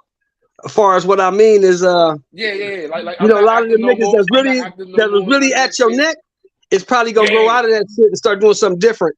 Yeah, and you get away with it, but you ain't there yet. It's still be a couple more years because there's still gonna be some niggas out there. It's still some niggas out there that if they see you, they gonna check your temperature. Yeah. Like, and that's how I got hit up, because it was like a situation where it was a situation where like the nigga. I thought he was. I ain't gonna say I thought he was a bitch. I just figured, nigga, you was a bitch. You ain't me. You ain't gonna do. Yeah, you thought he was a bitch. You thought the nigga was soft. I'm gonna do to you, and you gonna deal with it, nigga. Fuck you. And you gonna accept it, yeah. And he caught me slipping, and I was like, "You still a bitch?" You know what I'm saying? Like, I didn't have it on me. I ain't have it on me, but you still a bitch. And he called my bluff, and you know what I'm saying? I started feeling that temperature rise. And I'm like, oh, let me just try to back out and turn away. And when I turned around, that motherfucker hit me. Too late. Yeah, it was too late. And it's funny because my brother was like, yeah, nigga, I told you that nigga not a bitch. Now I got to go do something because your dumb ass is on some bitch nigga shit trying to be a bully. You was a bitch. Like, he called me all type of bitches. I'm like, nah, bro, I just didn't say he was a bitch. I'm just saying that when you something like that happens, you gotta get off on your ass. You don't play with a nigga like that. What type of nigga play with a nigga? I would do that to you if you played with a nigga. And a nigga play with me. What the fuck I'm gonna do? I'm like, damn, bro. Okay, cool. I don't want to hit your mouth. I got a hole in my ass. I got a hole in my back, bro. You don't want. You didn't think that nigga was gonna get off on you, but he did. Yeah, because you pushed him to that point. You thought that. That's what you thought. Turned out that wasn't the case. If he was a real nigga, he could have fought me. Why fight you? No. I'm not trying to fight you. I'm trying to hurt you. Fight for your life. I'm trying to injure you. Nigga. It's a good movie, though. Fight for your life. It's a great movie. I'm not trying to. Hey, you gotta remember this, Combo. I'm not trying to hurt you, nigga. I'm trying to injure you. Incapacitation. I'm trying to injure you. I'm trying to put you into the position where you need medical attention, nigga. Well, I'm trying to hurt you bad. I like my man. What my man Mickey say? Who got all them records in the middle right there? Hurt you permanently, nigga. I'm trying to hurt you permanently. So all right, since it's, I can tell you what happened. The nigga. So it's something in DC called Unifest, right? And that's normally for the Southeast niggas. So all the hoods. That's all hip hop come together. Yeah, it's hip hop, go everything like that. And we all come together. We're supposed to be about uniting the Southeast and united. Oh, it's like a rap battle shit. No, how you gonna come on camera and still not come on camera though? It's a concert. On camera. So how you gonna be on camera and still not show you face? What the fuck is the point of being on camera? The fuck. The nigga, you know what I'm saying? This motherfucker got the fans after him. He don't even got a light on. It's closer to my hood than any other hood. So we all at University, we having a good time. We partying. The Farms niggas get into it with the niggas they beefing with. They get into it with the Chester niggas. They right beside each other. They get into it with each other. It's like Fort Trey and Avalon. They right there. Right beside each other, so they get into it, right? So they getting into it, and let's say we like Hollywood. So we down the street. The Fort Trey niggas is good with us, but you know what I'm saying? We got our own situation. So we get into it with niggas. We having a good time. The niggas we get into it with, some of them take off running. But one of the niggas wanted to stand his ground. Right. And he was job bigger. So when my young nigga hit him, he snuck him. The nigga didn't drop. He looked back at me, threw his hands, and said, come on, Combo, let's go. I'm like, oh, for real? So I pulled the dog out, grabbed him by the throat, and started smacking him with it. I figured you know what I'm saying, that would be the end of it. I went home. My older brother called me all types of bitches. He's like, nigga, you pulled it, you ain't use it. That nigga will use it, but that nigga's a bitch to me, and he actually used it. I wish the nigga would have just fought me though. Like a square fight would have been cool. Moral of the story: don't be a bully. I wasn't being a bully, dude. I'm 5'7". What does that mean? Everybody's taller than me. There's not a height requirement to bullying. What the fuck? Yes, it is. Nah. That nigga had to be like 6 something, cuz. It ain't like I shot him. It's one gun and like 4 hits. One gun. He could have said, all right, fight me then. I would have fought him. Wait a minute, hold up, Convo. So you said you pistol whipped this nigga and left him? Yeah. Nigga. And he got the consequences of Where the fuck do you you pulled a gun on a nigga. You think it's okay to pistol whip a nigga and not kill him? You sound like my older brother. Nah, you can't don't come out here, homie. You didn't even shoot at the nigga. You You pistol whipped him and thought it was because he wasn't worthy of it. He wasn't If you worthy of pistol it. whip a nigga You in thought he LA, wasn't worthy. Plus, I only had 2 bullets. homie, if you pistol whip a nigga in LA, you better kill him. I only had 2 bullets, first of all. You're meeting your maker in a Better couple hours. kill him. Because if he ever runs across you again, he's gonna peel your wig back. So, and that's what happened. When I seen He the gonna nigga, peel you know what your I'm saying? shit. When I seen him, he hit me with he pulled the ski mask down, hit me with the tuck in the corner type shit, like trying to see what I'm on. And I'm looking at him like I'm laughing and shit, talking to some bitches like, man, don't worry, babe, you with me. These niggas ain't gonna do nothing, woo woo. You know what I'm saying? That Like, I nigga had my pop so dreads, you couldn't tell motherfucker. me shit. And then he didn't stay on his side though. You know how you beefing with a nigga and they on their side, you Yeah. on your side? Yeah. He didn't stay on his side. The nigga started moving like he was trying to get a up on me. Yeah. So I'm peeping it, and I was like, all right, I ain't got it on me. No, you I'm didn't bluff keep it like I fast do. enough. No, I seen him. I seen him on Bucks, but I figured, you know what I'm saying? If I bluff like I got it on me and I'm You not seen tripping, him and he's you gonna let thought it he go. was a bitch, so you didn't even think Yeah, to be so on I higher seen of him. I alert. thought he was a bitch, but it was a big booty dark skin bitch right there that was more important. Yeah, and got your ass poked up. And what was his name? So the nigga didn't shoot you in the back, did he? Yeah, I tried to get away and hit me twice in the back. Oh, you turned. Okay. He ran up on you though. He was gonna blow you. He was gonna dome you. Yeah, His big ass target. Yeah. So he wasn't no hoe. The nigga wanted you to know that was him that was shooting you.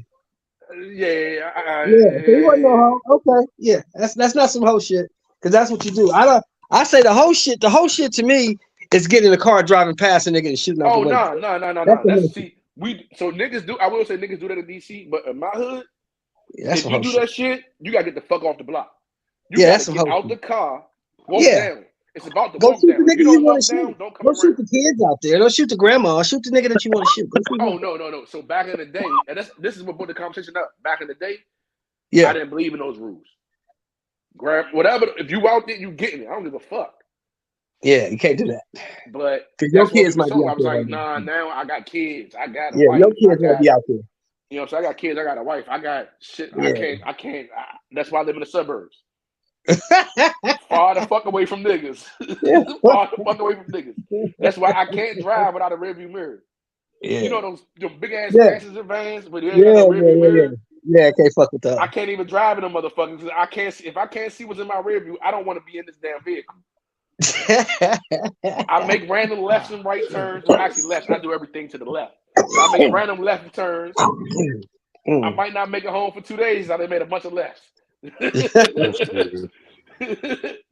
know what I'm saying? I don't stop at red light. You know, I'm just different. Yeah, man, you can't. You better look at my tickets. You can never underestimate niggas, man. So that's what my brother tried to say. He was like, man, yeah, you play with the niggas- nigga like a bitch. You got what you deserve. The nigga not a And the bitch. last thing you want, I'm gonna tell you the last thing y'all want. The last thing you want on this earth is for another grown ass man to be afraid of you. I fully no. agree with that, I man. learned I agree. my lesson. Because when a man's afraid of you, you know what he'll do? Shoot you. He gonna He'll deal fucking with kill you you. right then and there. He'll He fucking gonna get kill you. you. Definitely shoot you. He will kill you. He gonna do He's some not gonna cold shoot shit. you. Anybody be He's gonna kill you. He's gonna make sure you can't fuck with him no more. You know what, Sheldon, that it did actually happen in my family. Yeah. My cousin was ruthless in the streets. Like people, it's like, you know how Omar is on The Wire. This happened. Right. Just a Like, ruthless, scary, scary ass nigga. Yeah. When my cousin would roll up on people, they would just give them their stuff because he ain't Right. because they knew what time it was. So, Right. and someone 92. Yeah. Two guys called him. He rolled up on some guys and they put him down. You know what I'm saying? Yeah. I mean, Yeah. that's what happens. Yeah, you're not gonna keep punking me, nigga. You're not gonna have me uncomfortable. If I'm trying to get money out here in these streets like you get money in these streets and we both in these streets together, you are not gonna make me uncomfortable, nigga. Order. Because if you making me uncomfortable, I only have one option. Yep. I gotta eliminate you. Get rid of you. I feel you on that. Like, I don't make me have to worry about what you gonna do. Hey, what about sitting down and talking about our problems? No, we don't do that in the hood, bro. They do that. They do that in Hayward. Where you at? Nah, I'm San in Jose, Salinas. They don't do where that you out at? here. San Jose? They do that up there, I guess. He's in Salinas. Salinas, yeah, they do that up there. They don't do that shit in Compton. Huh? We don't talk about shit. Oh, that's what it is? All right. That's what it is? Cool. No problem. I'll see you, nigga. Hey, here's the saying. I know y'all done heard this before, right? Don't worry about it, nigga. I'm gonna catch you in traffic. Hey, that's my shit there. Because traffic is where you gonna catch a nigga. I'm gonna catch you in traffic, nigga. But I'm gonna be honest with you. What I've learned at my older age is DC is too small. The city. All you niggas know each other. They're gonna bump into you. They gonna bump into. So I had it, and I can speak about it because it's, you know what I'm saying. It is what it is. I had a situation when I got out the streets. Lil Bro got me a job at a place called Starbucks. Starbucks? A place called Starbucks. Like we don't know what the fuck that is. No. I'm saying this. I didn't know what the fuck a Starbucks was. I'm from So I'm not sure if y'all heard of this. It's a place called Starbucks. Okay, Starbucks. All right. So you working at Starbucks? You a barista? I'm working at Starbucks, right? And Yeah. the lady who I got real close to, she. I'm like, you know how you get close to somebody like that. I was like, my mother figured at the job. So I'm like, what's wrong? Yeah. Today's my son's death day. Oh wow. So she get to telling me about the situation, and I'm like, damn. That. And you knew what happened with the situation, didn't you? Oh, and your effects can really affect other situations. And like you knew the nigga? Her son that got killed, you knew him? Like I said, the situation is the city's too small. Right. And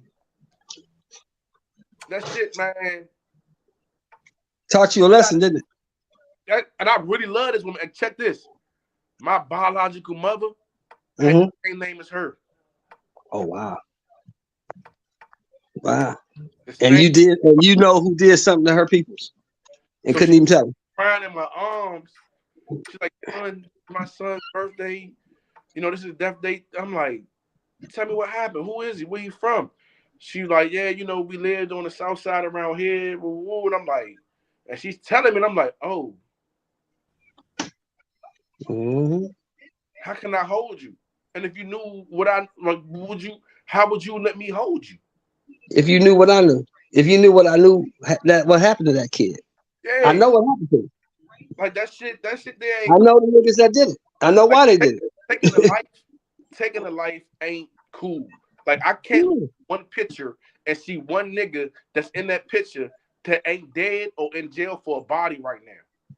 There's no like Mace got a song that a lot of people don't know about. It's called Same Niggas. I don't have the same niggas no more. There is no niggas that came up under me, that came up directly under me, or the niggas that I came out the porch with. They dead or they gone forever. I'm gonna tell you something, man. You know what they give me? You know what they give me to go to sleep at night? I drink whatever. I drink They today. give me this drug called lorazepam. Mm-hmm. I want you to Google that shit. Yeah, it should put you down like an elephant. Because every night, you hop up. All that shit I did in the military, You got night terrors. I relive it every fucking night. I know what it is because I had a therapist. So that's why I tell niggas, stop talking about what you gonna do to somebody. So I have a therapist, and I'll be honest with you, I got a therapist I've been going through, and she tried to refer that shit for me. I'm not taking nothing. Yeah, well, I have to because my wife get tired of me jumping up, screaming, and doing shit like that. She get tired of that shit. I had to do something. But what I'm saying is, I tell niggas all the time, stop saying what you gonna do to niggas. Bottle of vodka, you ain't waking up. I'm telling you. Stop saying what you gonna do to niggas, right? Because most of you niggas ain't willing to do what you say you're gonna do. And then once you do it, you never, ever, ever forget it. It never goes away. You're gonna see that same motherfucker over and over and over again for the rest of your natural born days. But see, this thing, when you say that, a lot of people think that you're physically seeing it. When I'm saying, what I see is it's like a third party version of it. Does that make sense to you? Yeah, it makes sense to me. But what you did was you compartmentalized the shit. Is what you did. It's like I see it. I don't see it. I see. It's like you looking down at a movie. There you go. It's like you looking at a movie. You watching the shit happen. Because it's a movie. And you just above it, and you just seeing the shit happen. Whereas when I was in the service, I physically did all this shit. So I'm right back there. I'm right back there in the battle, in the same situation, and I see it all. It's right there. Hey, Steph, somebody named Nardi asking for your number, man. What's good? You want me to press him out, or you want me to? Oh, that's Nardi. That's the homie from Oakland. Yeah. He cool stuff, or is he on some funny stuff? No, Nardi cool. Nardi straight. Okay. That's the homie. All right, yo. Shout out to Nardi. He said, Steph, I need your number. Shout out to Nero McGrow. He said, crazy. Nah, but no, I understand exactly what you're saying. Like, that's it. It hit a little different. And a lot of motherfuckers be talking that shit like they do a lot of this and not understanding behind that shit come a whole lot of drama and controversy that you really don't want to carry for the rest of your life. Mm-hmm. You don't want that. You don't want that. But that's why me personally, I draw a line where it's like I'm here. Yeah, you don't ever want to do something like that. That's not something you want to do. You do that, you take a life if you have to, but that's not something you want to do just for clout or try to be cool. I gotta do, but yeah, that's not something you want. You don't want. I don't wish that on nobody. I don't wish death on nobody because that shit never goes away. She slammed the door, but you can't come back from it. You can't come back from it. You say what? I said I don't wish death on nobody because you can't come back from it. Nah. And you know what I have learned though? What I've learned in my older age is to take an L. Yeah. It's okay to lose. It's okay to take an L. You know what I'm saying? So I had to take. I miss the days of catching ass whooping, man, and then going on about your business. No, I'm not even taking an L that way. Like, so I remember I had a play over there in Hollywood. You remember they got the Popeyes right there by the Hollywood in Hollywood. When I talk about Hollywood, I'm talking about the hood. Oh yeah. They got the Popeyes right there. You know what I'm talking about? Hey, Mom. Right there by where the I forgot what that restaurant that carry out is, but they got breakfast food and that shit was good as shit. Where you was at? In Hollywood. They call the hood Hollywood. Well, you was at you over there. You was at you probably talking about was you off of Hollywood Boulevard in Gower over there? Something like that? No, not in Hollywood, California. Like the hood is called. They call the hood Hollywood. I forgot what. Over there in DC somewhere? No, it's a Crip set out there in LA. They call it Hollywood. It's a restaurant over there. You get the breakfast food. It's good as shit. It's a gas station with the McDonald's, and then you buck the right. You go down the street. You go down for a little bit. You go on the right hand side. You gonna see the Popeyes. on the left hand side. You talking about the Harlems? You talking about the 30s? Harlems, yeah. I said Hollywood, Harlems, yeah. Yeah, the Harlems. You talking about the 30s, nigga? You talking about Jack's over there, the breakfast spot? Jack's, yes. Hey, that's my shit. But you know they got the Popeyes right there. Yeah, Popeyes on the corner. Yeah. So the first time I went out there, I made a play. I got played. Who played you? Who was it, your homies? Nah. I'm before Trey. Yeah. So you came out just to deal with your homies, or you just came out to fuck with some Harlem niggas? What? I didn't tap in with nobody. I just went out there. Oh, you just came out there. Oh, okay. You did that dumb shit. All right. He said I did that. So I'm like, cool. And my folks been out there for a while. He said he got a nigga that said he could do the woo. I'm like, all right, I'm gonna get out there. I'm gonna come in, you know what I'm saying? We're gonna make it happen. Okay. And we sitting in the Popeyes parking. We sitting in the Popeyes for like at least an hour. Nigga never come back. I'm heated. I'm like, yeah. Oh, no. I'm about to slide around and fuck this joint up. Right. Somebody got to give me something so I can do something, or something got to happen. Right. But in my old age, it hit me, and wisdom hit me like, bruh, you out of bounds, you out of pocket. You never tapped in with the homies. And is this 7,500 worth what you about to do? No. You gave it to the nigga. The nigga ain't robbed you for it. He ain't put a gun to your head to take it. Where you meet this nigga at? My man met the nigga. Working at some I want not UPS. Was it UPS? I don't know, something out there. So your man's meet a nigga. Your man's tell you, hey, I met this nigga. He said he got the line on the shit. We finna slide over there and pick up some work. And you say, okay. Like, let and me go with it. But he done fucked with him a few times. Oh, okay. Well, was your boy that fuck with you a few times? Was your boy with you? He was with me, but the problem was, so you know, a lot of people play middleman. Right. So if I'm saying I need 6, 7, you know what I'm saying? You right. But I do fuck with that breakfast food over there. That food was good as shit. Yeah. Yeah, Jack's is the shit. It is. Jack's is world famous. So let me ask you this. When I tapped in with the homies, with my big homie and let him know I was out there, he was like, why you ain't call me? Boo, boo, boo. You need to go holler at this person, that person. If you go back, you need to talk to this person. And I was like, all right, cool. And he like, I told him what happened. He was like, nah, we cool with them. Yeah. That's they cool. He broke it down in DC term. That how y'all cool with such and such. We cool with them. I was like, cool with the Harlem. Yeah, we straight with the Harlem. Yeah, we good. He was like, if you would have told me, then you could at least have something with you. He's like, I know you probably got something. I'm like, nah, I was out there ass naked. He's like, he's like, you that desperate? I'm like, yeah, bro. The numbers are so good. Why not? And the first thing your homie probably told you is why you didn't call me. I could have got you the same shit. It's like, yeah, you know what I'm saying? Like, this is so when I did tap in with the homies, they like, we about to go around it. We going, yeah, you know what I'm saying? You know how the situation go. Mm-hmm. So, but I had to learn in my older age now that at times you just take the L's. Yeah.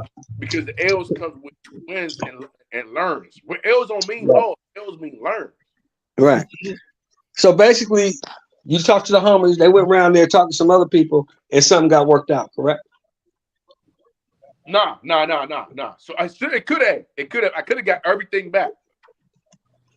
But to be honest with you, your people's like, fuck it, you need to learn this lesson. No, I feel like if I don't get what I want out of this shit, I don't feel it. I want to be able to something else. Yeah, but see, here's the problem with that.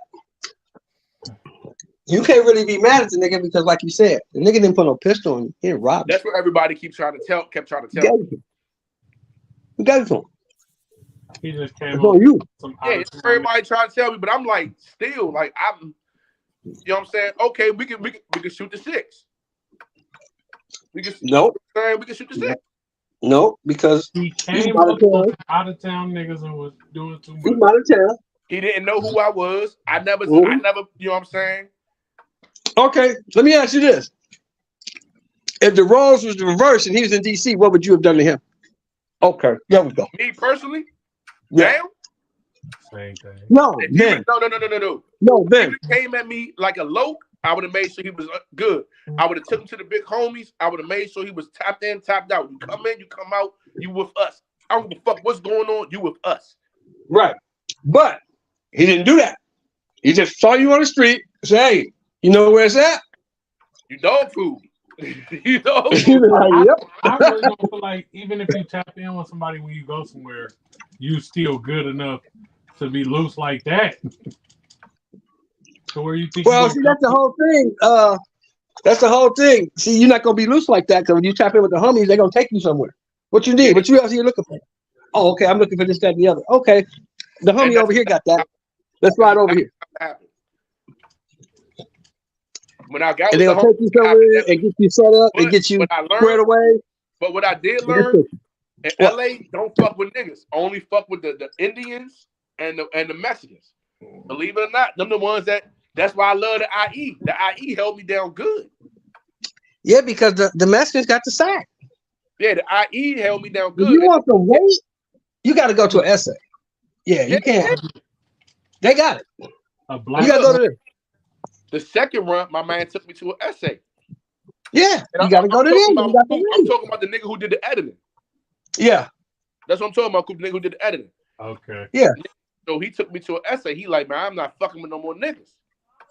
Yeah, babe. Yeah, and they got the sack, man. Spend my money on come in the kitchen. Figure that out. Yeah, they got the bag out here, man. You got to go to them if you want some weight. Now, if you just want a couple stones, you can go fuck with some brothers. But if you want some weight, you got to go to Mexico. Like that. Stop playing in my kitchen like all I got is noodles, man. Stop playing with me. I got some peanut butter and jelly. Oh my God. This Two mediums for 23. This nigga's a nigga for real. You's a real nigga, Cabo. Yeah, I am, nigga. PB and J and noodles, nigga. Hey, you ever been? Listen, she said, "What you made for breakfast today?" I said, "I hook up." I made a hookup. I eat hookups for breakfast. All right, so listen, I got 4 pieces of shrimp. We got 4 pieces of shrimp. I'm not trying to be irritated. I'm being honest with you. I got some lemonade. Lemonade was a popular drink. Hey, what about an egg roll? I got 3 egg rolls left. I got 3 egg rolls. No, what do you want? I'm just ready to say I eat. My nigga Big Guy Willie say Charlo versus Hagler. Who you got? Nigga, who you got? Man, come on, man. Nigga, who you got? I know who I got. That's a career ender right there. I know who I got. Purple Prime? Hell yeah. Hagler all day. Hagler beat that nigga down. He gonna get beat. He gonna get his career beat out of him before he stopped. Yeah, Hagler fucked him up. Hagler's different. Yeah, There's gonna be no more of them cats. Well, man, what's today? Wednesday? Today is Wednesday. Hump day. Yeah. Tomorrow I gotta start packing my clothes. What's going on? Oh, Saturday I leave Saturday morning at 6 in the morning. I go to Vegas Saturday morning. Oh, you going to the fight? Yeah, I'm going to the fight. Yeah. Lucky ass nigga. I should have banked on that fight and not the You had to go see your boy Tank, nigga. You wouldn't have been a real DC nigga if you didn't go see Tank, nigga. You know you had to go see Tank. Combo, what seats did you get for the Tank fight? You got the ringside seats? Who, me? Hell no, you got no ringside seats. Nah, nigga, I ain't get no seats for Tank fight. Now I ain't gonna lie, my man, he got some seats, and then my cousin, he working there, he doing some bodyguard work for somebody there. I was trying to fly on one of their situations, but I'm not about to spend no 15,000 on no fucking midget to fight. Yeah, and they have a undercard. I think did they say something like the ringside seats was like 30 racks? Now Ellie reported it's 49 because they all sold out and they resell. Wow, 49. 49,000. Yeah, yeah, man. Wow, that's crazy. Yo, that's the highest selling ticket in the history of boxing, man. Hell yeah. Because Floyd and Pacquiao was like only 35.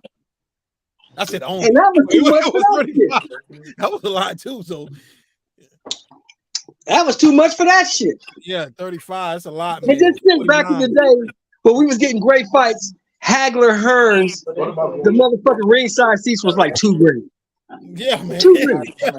They would have you lunch the fuck out. I didn't lunch the fuck out. You been disrespectful while you're doing in the hospital. So how much is this Tank and Garcia pay-per-view is gonna be though? They haven't put a price on it. Oh, it's $80. It's $80. Oh, 80, okay. It's $80.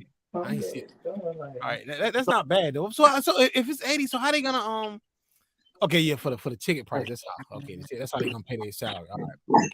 Oh no. That money is coming.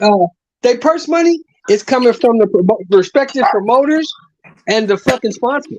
That's where that money comes. So what is their tank though? What is their purse price? What are their purses? What they get? Huh? What are their purses? What you say? Yeah, okay. Somebody got to go on mute. Somebody do What's their purses? Okay, so what's that now? Hey, somebody got some cracking. I said, what are their purses? Oh, I don't know. I'm thinking Tank's biggest purse so far with pay-per-view and everything, I think it's been like 5 or 6. I want to put my desk at work. Well, they should get about 20. They should get about 20. So I'm thinking, no, they're not getting that. They're not getting that. Ain't nobody getting that. Unless your name is Joshua. 49,000 ringside seats. Ain't nobody getting $20 million unless your name is AJ or Canelo. You're not getting that. But 49K for ringside seats, though, man. You're not getting that. Those are resale prices. Those are resale. Yeah, I think I think they probably go get somewhere like it's gonna be somewhere in the range of Amir Khan and Kell Brook, 10 and 8, something like that. Yeah, but that was in the UK though. It was still 10 million and 8 million. And that's about what they're gonna get. I'm just saying that was a UK fight. You know how they pack their stadiums though. Yeah. It's not gonna be 90,000 people at this fight. They said it was fucking it was like 30,000 people at that Kell Brook fight. Yeah. Oh, this gonna be packed out though. It's at the T-Mobile, ain't it? Combo? It's gonna be packed out, yeah. Yeah. That's at the T-Mobile. It's at the T-Mobile, so it's gonna be 21,000 screaming fans in there. I mean, the main fight, man. It's gonna be packed to the gate.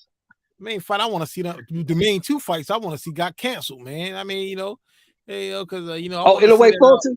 Yeah, and I want to see Serrano and Taylor, but Cameron and Taylor. I think that's a better Cameron fight. might get her though. Chantel Cameron can fight, man. People, man. I'm like, yo, you saw what she did in McCaskill, so that bitch can fight. So this ain't no fucking pushover now. But the thing is, you got to knock her out because she ain't gonna win a decision. Yeah, you ain't get no decision against Katie Taylor, especially in Scotland. Especially in Scotland. That's not happening. She's gonna have to knock her out, man. You're gonna have to knock Katie Taylor out. I think McCaskill can do it though. I think she can do it. But we'll see. We'll definitely find out. Yeah, it's some pretty good fights, man. It's dang, everybody's go. But it's been some pretty good fights coming up, man. I mean, because it's been a slow year so far, man. The first 3 months has been kind of slow, man. There ain't been no big fights. I mean, Benavidez playing is a good fight. It's a good fight. I give you that. I mean, I wonder where they go from here. I mean, I wonder is Canelo really gonna face the winner of this? I mean, he already beat Plant, but I mean, if Plant wins, but I wonder is he really gonna fight Benavidez this time?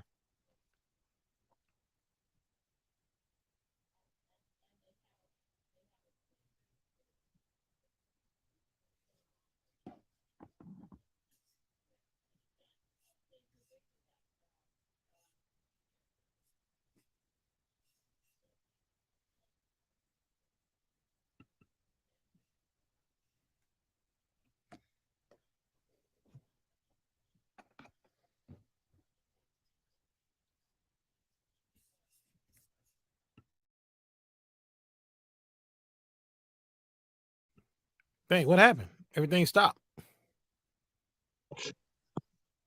Hey, I'm back. Y'all so say I said the winner of this fight is probably gonna get a shot at Alvarez, and the loser, or Ryder, which I don't think Ryder has a shot. Ryder ain't winning that fight, man. you know this. I don't think Ryder has a shot, but hey, I don't think it would be healthy for him to run that fight in Sinaloa, if you know what I mean. Oh yeah. I don't think that would be a good idea. But who knows? But the winner's gonna get a shot at Alvarez, and I think the loser of this Plant Benavidez fight gets David Morrell. That's what I see. Man, the thing about Dave Morrell, man, I like Dave Morrell, man, but I don't want the excuse to be because he's wanting the big fights. He's been calling out Benavidez for a while, but I don't want everybody to be like, well, he ain't got that many fights if he lose. I don't want nobody to say that. It's the fights he want. He want these. Now fights. let me ask you this. Do you expect an 8-fight guy to go in there with a David Benavidez or Caleb Plant or Boo Boo Andre and win a fight? I don't. but he keep calling them out. That's what he wants. So give him what he wants. But I don't want to hear the excuses of it. He only got 8 fights. I don't want to hear them excuses. But see, and that's what this is so sad. It's so cold that you said that, right? Because I remember when they was talking about Boo Boo fighting Janibek, right? Yeah. Why Boo Boo turned down Janibek? Boo Boo scared of Janibek. I said no. It's a lose-lose for Boo Boo. I beat the shit out of Janibek, which I probably will. He only had 11 fights. He wasn't ready. Right? Mm-hmm. I go in there and I lose to Janibek. Nah, I ain't shit, and I'll never get another title shot. Yeah. So either way, I don't win. You see what I'm talking about? Either way, I lose. Fucking with this dude.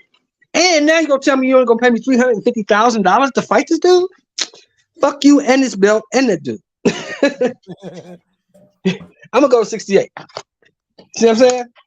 That's what Boo Boo did. My thing is, man, I don't know if the guys. Look, you just saw Janibek. You know goddamn well Boo Boo Andre would have beat the Hebrew shit out of Janibek. Yeah, I agree. What the fuck Janibek up? I told everybody that, but nobody won't believe me. Oh nah, man, he's scared. Man, he's not scared. For what? How's you scared of an 11-fight dude? Dude got 11 fights. How you scared of him? Come on, man. It don't make no sense. But anyway, go ahead. What you saying, bro? I was like, I remember, like, I don't know if guys can do that now. Like, I don't know if they got the power to do this now, but I remember back in 2000, I think it's 2003 or 2003, back when I seen Rockman couldn't get fights, and he fought like 5 fights that year. Like, right. Unknown guys, but he was just still staying active. I don't understand why guys just don't do that. Why everybody's stuck on the whole 2 fights? Because they've seen all these guys like the Tony, the Mike McCallums, all these guys, these older guys they see around, and they can't talk and they slurring, and it's like I don't want to fight like that because I don't want to end up like that, right? And then number 2, especially for the top guys. The new rule now in boxing, the top guys only fight once or twice a year. You know that, right? Yeah, once or twice a year, man. It's crazy, man. Do y'all think what's his name is overrated? Cool. Now is it Rockman? Let's go, champ. Shannon Briggs. Shannon Briggs? Yeah, he was okay. Yeah, I mean, he was okay. He was never that good. He was never that. But he can fight. He can fight a little bit. But you know what I'm saying? It's like he kind of got exposed when he fought. It was on Daryl Wilson. That was his first loss. That was his first loss at the dark. Yeah. He beat Daryl Wilson.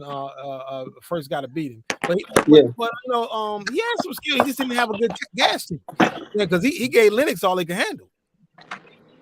Until he didn't. Yeah, he did.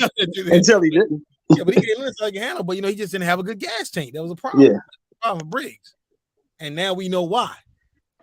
Mm-hmm. He gave Klitschko all he could handle until he couldn't. You were giving Klitschko a good little run until he wasn't. You know what I mean?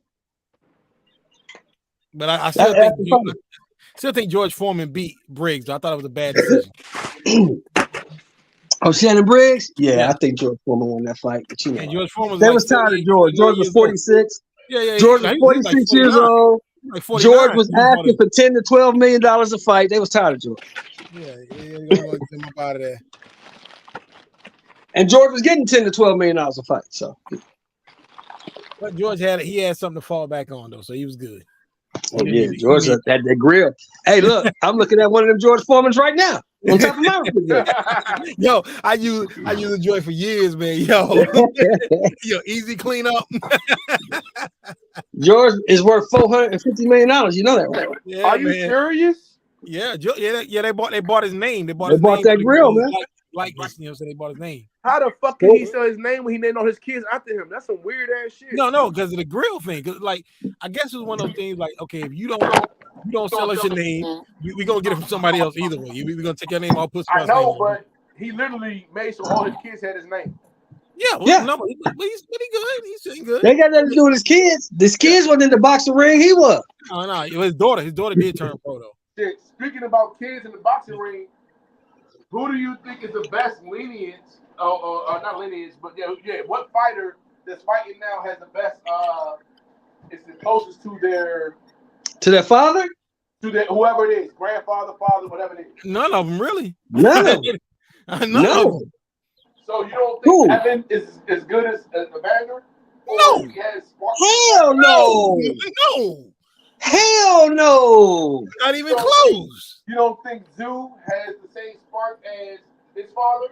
Hell no. No, he's not. Well, Kostya Tszyu was a good fighter, man. But I mean, I'm put like this. I think Tszyu that beat Harrison's a good. It was a good fight and all, but I can't see him beating Charlo. I think Charlo's gonna spark him five or six rounds. You know, this is my opinion. Yeah, Kostya Tszyu, you got to remember, bro. Kostya Tszyu reigned over that division for years. Yeah, he only had one loss before he retired. Yeah. Before he lost to Hatton, because he only lost to Vince Yeah. Phillips. Vince Phillips upset him on Boxing After Dark. But other than that, Right. he went years without a loss. So And beat everybody. you don't He think fought everybody. Ali And beat Wash- everybody. So, You don't think Ali Wash is as good as come on, man. Come on, Don't man. even- Layla or Don't even fix your DC ass mouth to say no dumb shit like that. Layla or Muhammad? Well, I was never sold on Layla Ali, man. Layla Ali, she Well, was a cherry Layla- picker, man. Well, no, it wasn't that. It's the fact that Layla was bigger than them girls. She was more athletic than them girls, and she had better trainers than them girls. Yeah, but she didn't want to fight Ann Wolf. That's the fight we wanted to see. Nigga, She you didn't retired. want. Look, let me be honest. We was all in our 20s and 30s back in them days. Nigga, I didn't want to fight Ann Wolf. So I understood why she didn't want to fight Ann. I didn't want to fight Ann Wolf.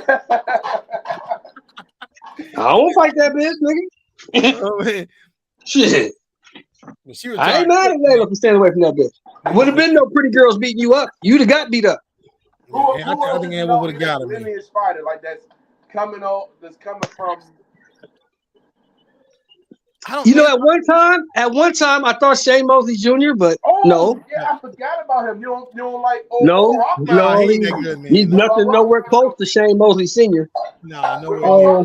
I tell you who could be though, who might be though. Oh, I tell you, no, Hasim's son is in now. no. I tell you who might be though. It's them Vargas kids.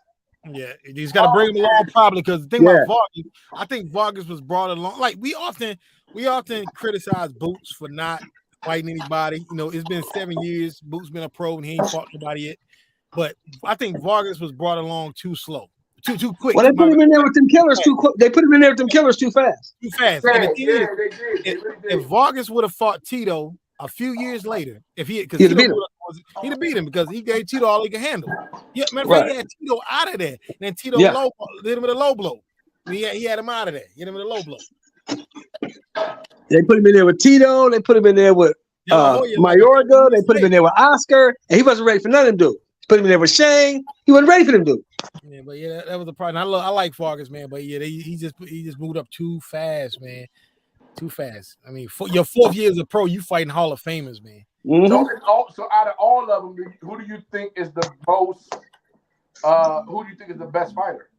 What do you mean? Oh, out of all the sons, out of all the sons I've seen, yeah, like which Floyd Mayweather Jr. If it wasn't for their name, they Yeah. would still be able to be Definitely Floyd Mayweather Jr.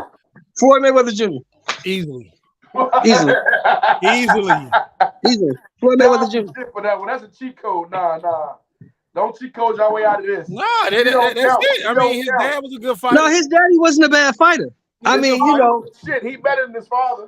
Yeah, obviously. His daddy was not a bad fighter. I mean, getting beat up and knocked out by Sugar Ray Leonard is not nothing to be fucking ashamed of. Everybody got beat up and knocked out by Sugar Ray Leonard. And Roger, he gave Pernell a good scrap.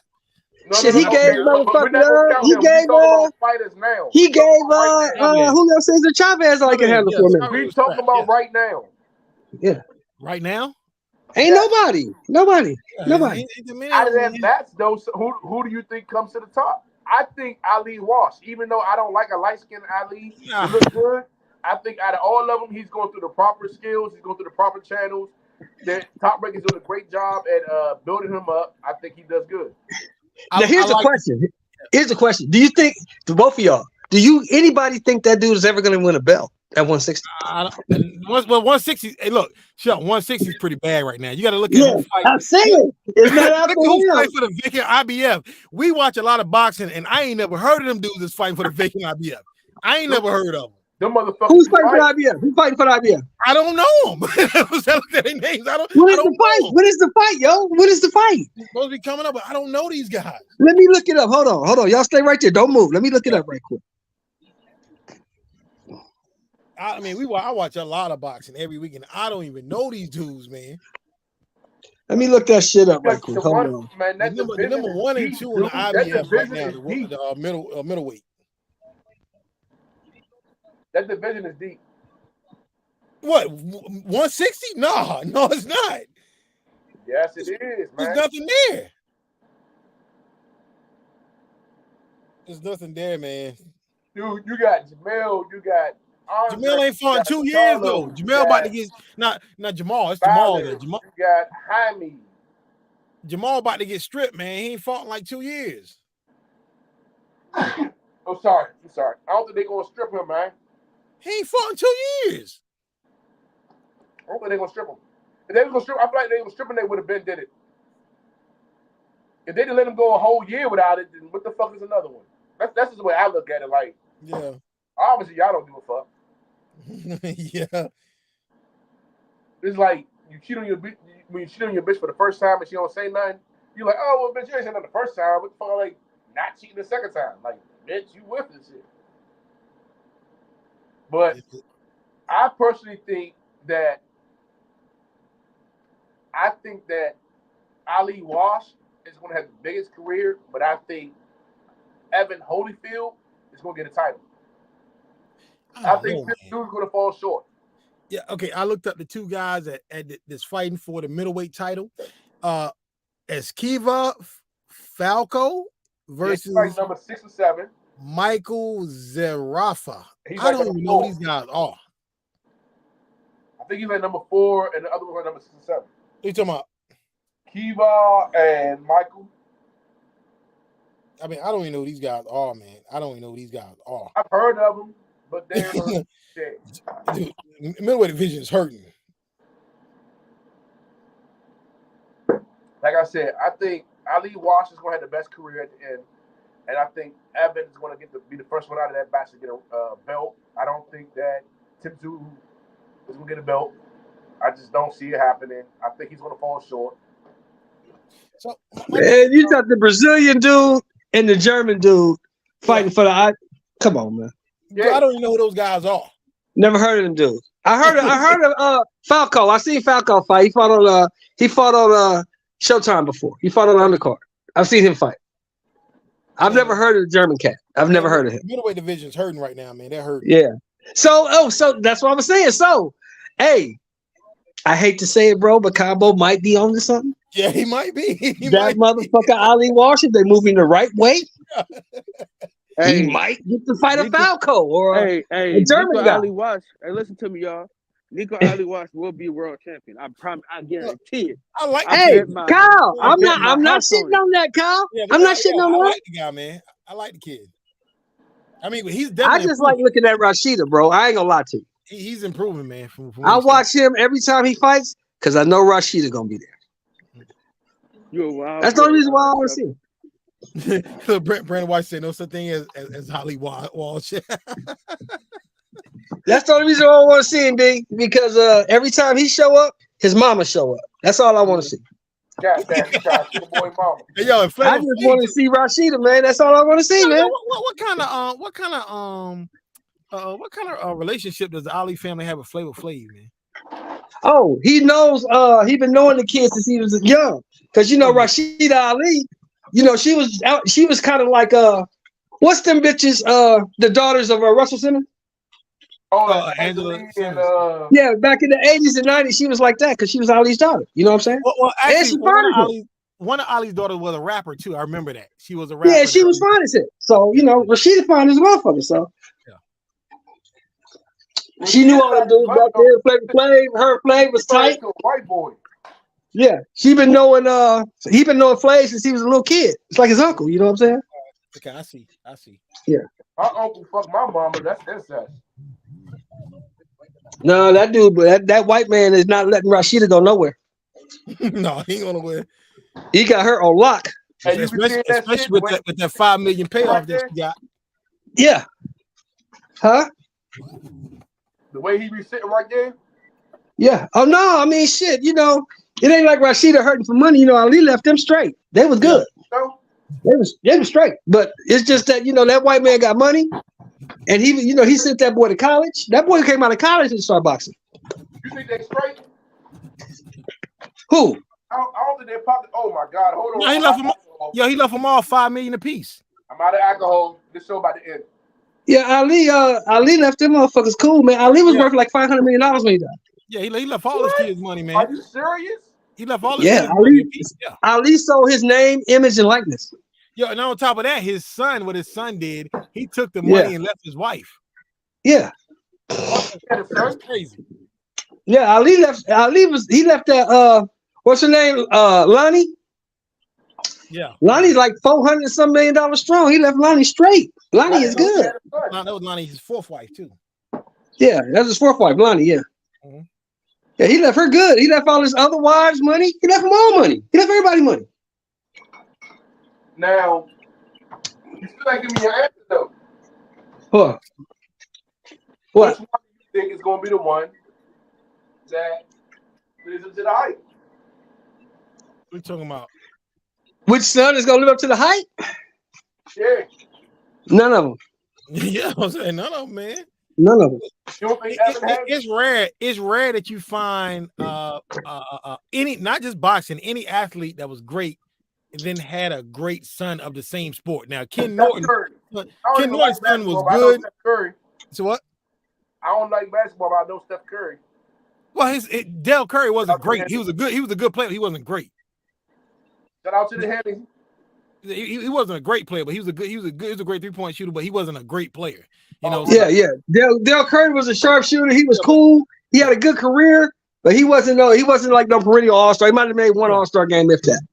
Okay, I know nothing about the father, but I know about the son. Yeah. Okay. It's rare that you find someone that was great in one sport and their son be great in the same sport. Now you got Ken Norton. Norton Jr. was good. He was very good. It was football. We don't know if he's gonna be a Hall of Famer, but he was very good. He won a Super Bowl. Super Bowl 2 teams. Four Super Bowls, 2 teams. Yeah. Mm-hmm. I think Evans because of pressure of Evander.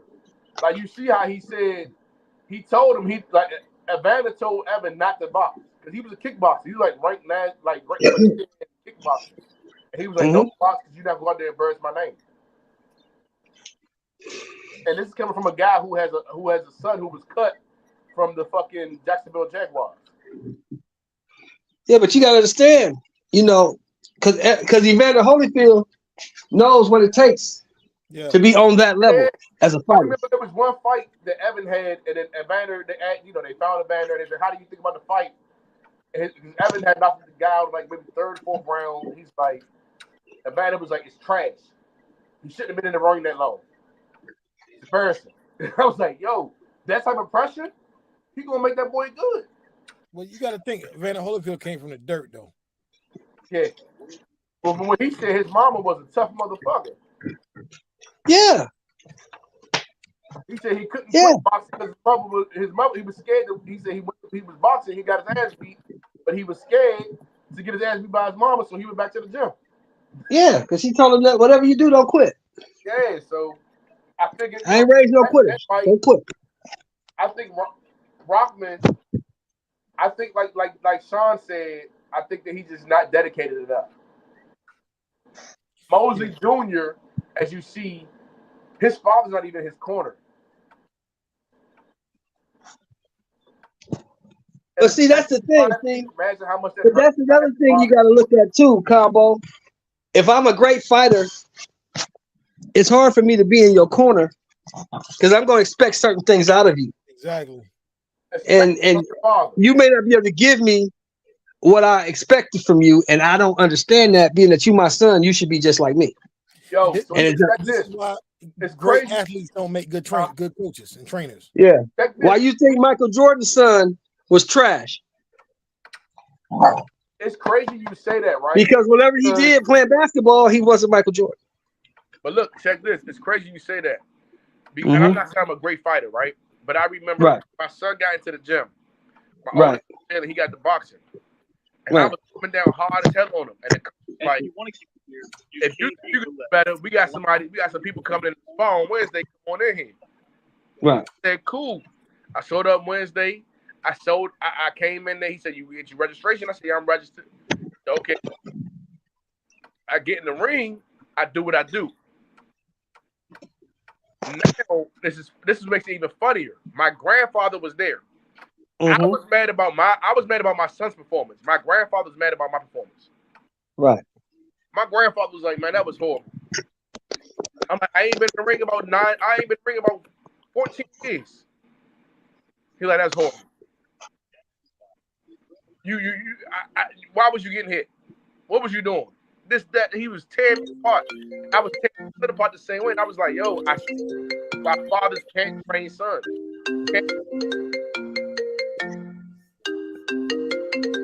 You can't train your son because you expect them to your level of expectations is so high. You kind of got to give them to somebody else and let them build them up. And another thing you got to realize too, a lot of these guys didn't grow up millionaires that became great. Their sons grew up millionaires. I know. That's what made me mad at my son. Like, nigga, am I not making you poor enough? Yeah. Not eat tonight. I'm Think gonna make about your fat ass don't eat tonight. You know what? I said, you know what the problem is? You eat too much. You have too much food. You have too much cell phone. You got too much options. Think about it. Think about this. Look at all the great fighters that we talk about all the time.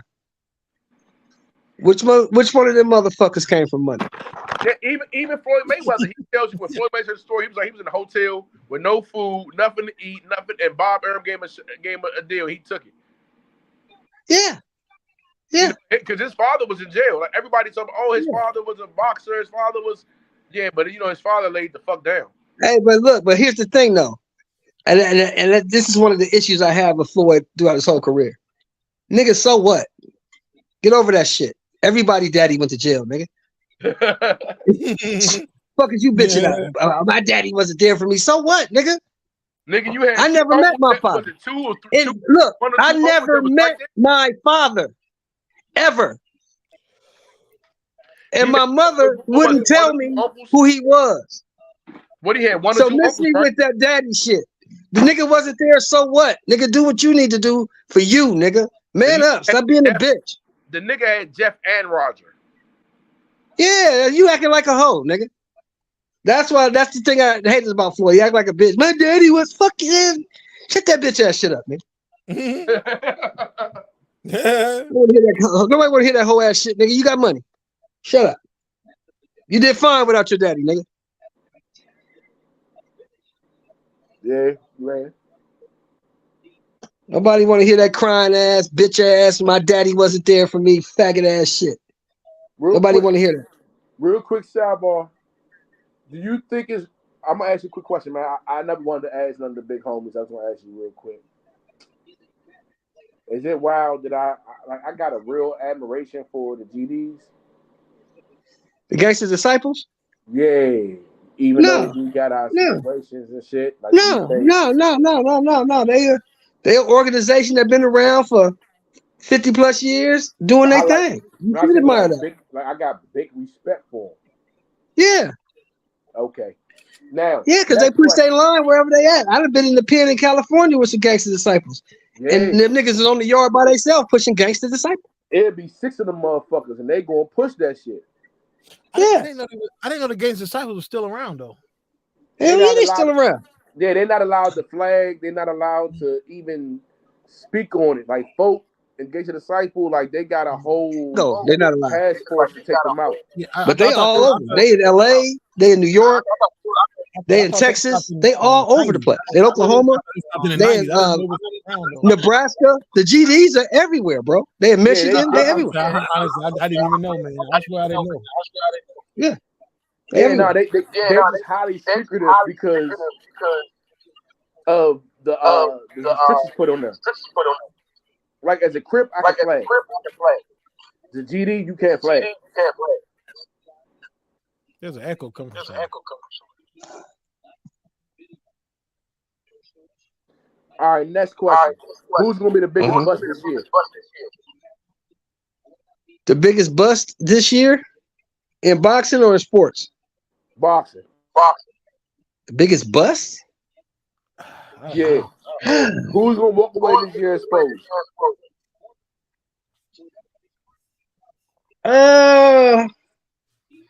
I'll say, damn, that's hard to say because if Fury loses to motherfucking Usyk, is that being exposed? I mean, you lost the best guy in the world. Well, actually, that fight ain't happening either. Yeah, because Fury pulled out the negotiations. I knew once Usyk called his bluff, he was gonna pull out. I knew that. Anyway, if Spence loses to Crawford, is that exposed? You lost the best guy in the world. So it's not exposed. So I tell you, the only exposure I can see happening is if, and this is a big if, because I don't see it happening, but if Devin loses to Loma. Oh yeah, that's crazy. Or if Tank loses to Ryan. Yeah. No, would it be bigger exposure if Ryan loses to Tank? No, he's expected to lose. He's supposed to lose to Tank. Ain't nobody picking Ryan to win this fight. What about if Cool Boy Steph takes another loss? He ain't had no losses. So if he take his first loss to Monster, if they fight, because Monster's injured, you know. Yeah, I'm sorry. I didn't even say Cool Boy Steph. What's his name loses? What's his name? God dang. From Philly. Oh, Boots. Ennis. I think he already been exposed. I think Karen exposed him. Boots has not.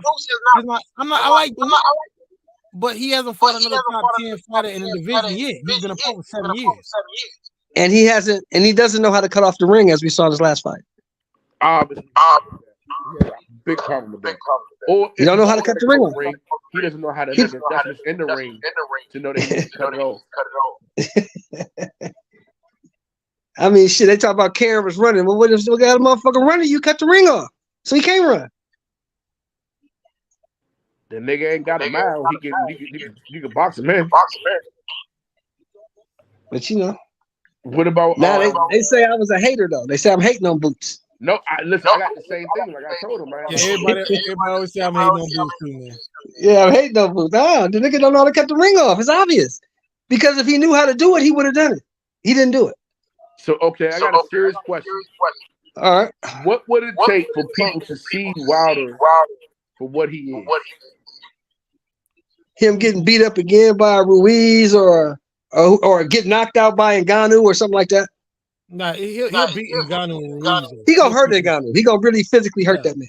And that's what I try to explain to the MMA guy. I'm like, as good as Ngannou is, boxing is a different sport than MMA. He's not beating any of the top guys in boxing.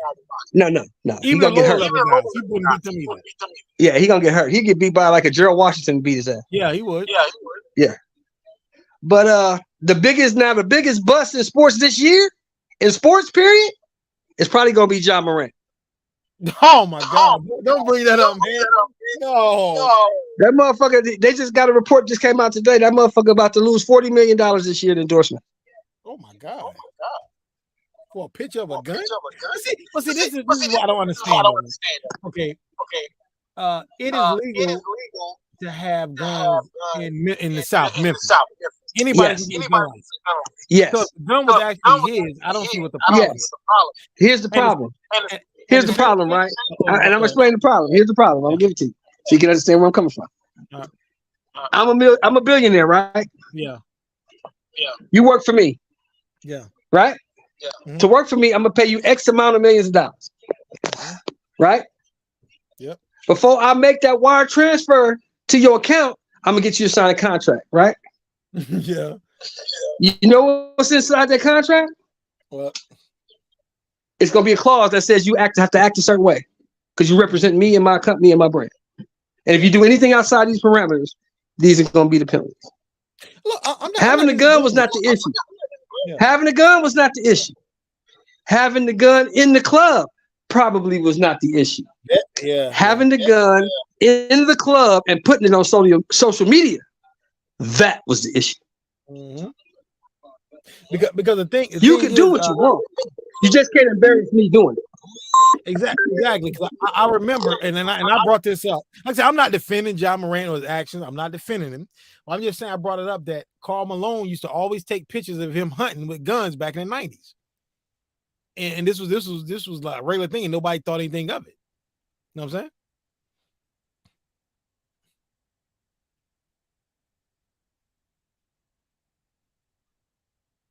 Hey, stop.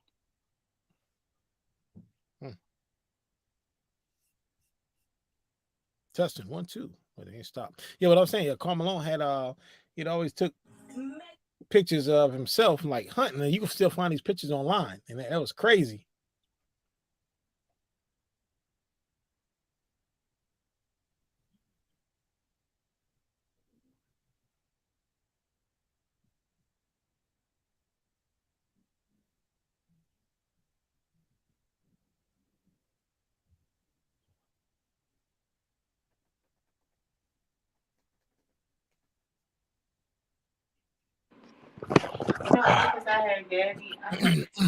Yeah. For real?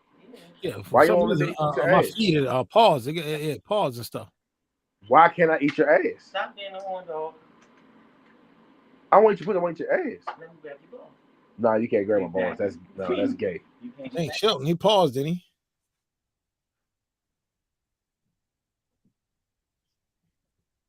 Eating ass is what Cal Davis told me to do for the rest of my life. Cal is an insane individual. Grabbing balls is gay. I can touch my balls. You can't touch my balls. That's all that is. Or whatever. That's not safe. Girls don't know. Y'all don't know what to do with balls. Y'all be having hard ass hands. And I'm looking at this clothing haul, man. This chick right here, man, Simply Jessica. Good God. Simply Jessica. Was it Charlo versus Hagler? Who you got? Texas don't cap. All right, Big Dog Willie. Charlo versus Hagler. Who you got? Tell me who you got. Charlo versus Hagler. Ooh. All right, I'm trying to think this out. Hagler bludgeons him. Beats him up badly before stopping him and ending his career. No. You are tripping. What? Yeah, I know that's books and bills. I got books and bills. What you looking for? I don't know where the fuck that wallet at. But no, I don't got him destroying him. No, he does. Trust me. No. You not putting no respect on Charlo. Like if Charlo couldn't deal with Corbo, we're not talking about Jamel. We talking about Jamal Charlo. I understand the guy is tougher than what y'all think. If he couldn't deal with the pressure of Corbo, what is he gonna do with Hagler coming at him? Oh, and Hagler got a chin. You can't just hit him and stop him. Why you taking it out? Put it in the microwave for a minute. Charlo is not J-Rock. He's not gonna stop. Whoa, hold on. J-Rock only beat Jared because he did some weird. No, I'm talking about Jamal Charlo beat J-Rock. I'm like, Hagler's not J-Rock. Oh, okay. Nah. I'm just saying. It's done, babe. No, I need some more chicken. All right, fuck. I'm talking to some real shit. Like the moment we get into a real conversation, you want to complain. Okay. And I'm trying to eat some ass, but you playing games. So listen, I don't think, in all actuality, in all honesty, he doesn't just destroy Charlo. Man, does he win? Yes. Man, it's a one-sided beating, man. No way! Are you serious? Dude. Mugabe and Hearns was more dangerous opponents than One more drink before I Jamal try. Charlo would be. No, he's going too far. Okay, let me. He basically ended Mugabe's career that night because after Hagler beat him, everybody was knocking out Mugabe. I just no. Hagler doesn't have the athleticism to beat him. What? Hagler doesn't have the athleticism. What you just say? What you just say? Hagler doesn't have the athleticism to beat him. Oh, how the fuck To you beat come who? back? To beat You who? come back on that shit. To beat who? Jamal Charlo. On Charlo. Come No. on, man. He breaks Okay, hold on. Now that you're repeating it, I get how that sounds. What I'm saying is Hagler athleticism doesn't just solely beat Charlo. Okay. Wait. Stop. Who? Look at them two. Look at their careers as a total from Charlo's career now and Hagler's whole body of work that you saw, right? By that time, come on, be gone. That's a whole. Who's the better boxer? The better boxer, all around fighter is Charlo. Come on, man. You got your mind. Hagler, yes. You out your mind, bro. You got to be trolling us, man. You out your mind, bro. Why my shirt think he's so sexy? Multi-time national champion as an amateur. His final record was 69-3 with over 50 knockouts. Fighting 6 to 8 times a year. Taking on all comers. That's cool and all, but y'all are sleeping on Charlo. He's a better boxer. He was a switch. He was an ambidextrous boxer, had power in each hand. He's a better boxer overall than Charlo. No, I like Charlo, but Charlo wouldn't beat the guys. Charlo wouldn't beat the guys that Hagler beat. Charlo really sleeping on Charlo. Jamal Charlo. You talking about Jamal or Jamel? You talking about Jamal? No, Jamal. Big Maul. It don't matter. Jamal. You talking about Big Maul, right? It doesn't matter. Big Maul. It don't matter. It doesn't matter. Big Maul would not beat Mustafa Hamsho. He wouldn't have beat Frank the Animal Fletcher. He would not have beat Thomas the Hitman Hearn. He would not have beat Mugabe. I'm not sure he beats Mugabe. Juan Domingo Roldan. Cut it and put it back in the microwave. He would not have beat John the Beast Mugabe. He would not have beat Wolfram Scipio. All 6 of those middleweights I named would have beat the dog shit out of Big Maul. Yeah, that's what I was telling him. Like, he couldn't They deal would with have the beat the pressure of dog shit out of Corbo. him. Remember we fought Corbo on the undercard of the first Harrison Jamil Charlo, and I thought he lost that fight to Corbo. This motherfucker struggled with Juan Macias Montiel. I'm sorry. I think You don't even know who the fuck that stands is. the fuck up and shows the fuck out against her. This is what I'm saying. Styles makes fights, right? And I think Charlo's style is the shadow opposite of hers because he has a little bit more boxing ability than I feel like he hers has.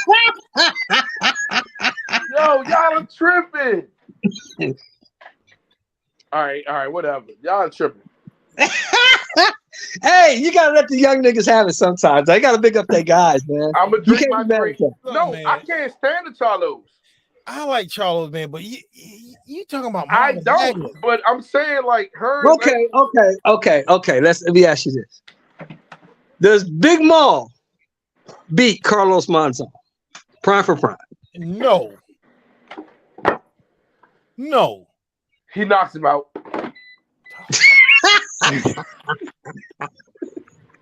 I think you're trolling us, man. You got it. With that statement, I'm trolling, but I do think Charlo can get hers. Hearns. Combo drunk. I just want to say that combo drunk. Hey, this nigga came back up here to that shit. Hey, Brandon, are you listening to this shit, bro? He trolling us, man. He gotta be. I'm not trolling y'all. I truly believe he beats him, y'all. Like, I really believe he beats him. And I'm not a fan of him, dog. I'm not a fan of him at all. But the way that he makes in-fight adjustments, I don't think I haven't seen her make in-fight adjustments. Man, look, Tommy Hearns, Thomas Hitman Hearns, and Tell me Jamal when you Charlo. see Hitman make in-fight adjustments, I will go back to that fight. Jamal and I will watch Charlo is not getting out of the 6th round with Hitman Who's Hearns. not getting out of the 6th round? Big Ball. You got him fucked up. You got him. Tommy Hearns knocks him out inside the 6. You got him fucked all the Inside way the 6, up. bro. Inside 6, bro. You are tripping. Tommy Hearns.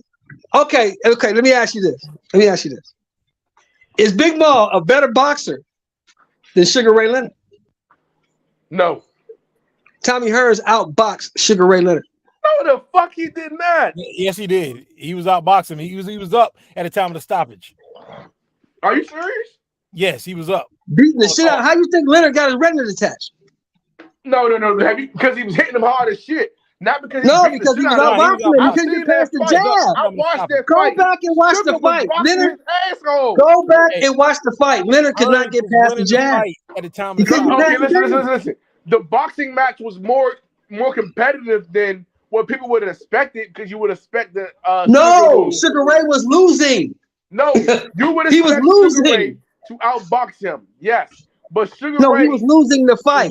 What is No, Angelo? come on, man. What is Angelo Angelo's said, famous? "You're What is blowing it, Angelo's son." famous speech? What does Angelo say to Leonard at the end of the 12th round? You're blowing it, kid. You're blowing it. You're losing this fight. He was losing the fight, man. If it was a 12-round fight, the fight would have been over. Hearns would have won the decision. It was a 15-round fight. Nah, Go y'all back. tripping, man. Go on Y'all YouTube, are bro. really Look. tripping. Y'all are Combo. really tripping. It was close. No, listen. Go on YouTube and watch the fight, bro. That's all you got to do. Go watch the fight. Watch the fight. It was Did you good obviously because- saw something different than was on the screen? Because this motherfucker Leonard was getting his ass kicked, bro. No, he wasn't. Sugar Ray was getting First of whooped. all, no nigga from DC or Palmer Park can get their ass whipped. Let's get that straight right now. From DC. That nigga from Palmer Park. Palmer Park. Sugar Ray Leonard ain't from North shit. Carolina, man. Palmer Park ain't shit but another DC. When I got Hey. around Palmer Park, I was like, oh shit, I'm back in DC. You could left me in Southeast for this shit. Hey, well look. Then all you need to do is go back to the hot boxing with Mike Tyson when him and Hearns was on there. I seen that interview. He said the only reason I beat you, Tommy, because you weren't as smart as me, and I was tougher than you. And then Mike Tyson tried to hype it up between their sons. That shit was No, funny. but Leonard told him. Leonard told him the only reason you beat me, only reason I beat you, Tommy, is because I was smarter than you and I was tougher than you. But you was a better boxer than me. No, You he was hit my harder boxer. than him. Listen, Yeah. this is what I'm saying. But I was smarter than you and I was tougher than you. This is what I'm saying. It looked like Tommy No. out with. Come on, let me talk. Real No, it quick. didn't look like shit. Tommy was whooping his ass.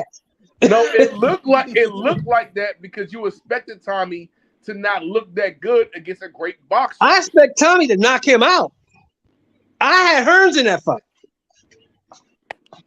After I saw what he did to Pepino Cuevas, I said, shit, he gonna knock Leonard ass Pepino out. Cuevas was a top welterweight at the time. You know what? Pepino Cuevas was a WBC champion with 12 title defenses. Shout out to Juice. He says Hagler to this day is still the most technically skilled middleweight in boxing history. Get the Yes. fuck out of here.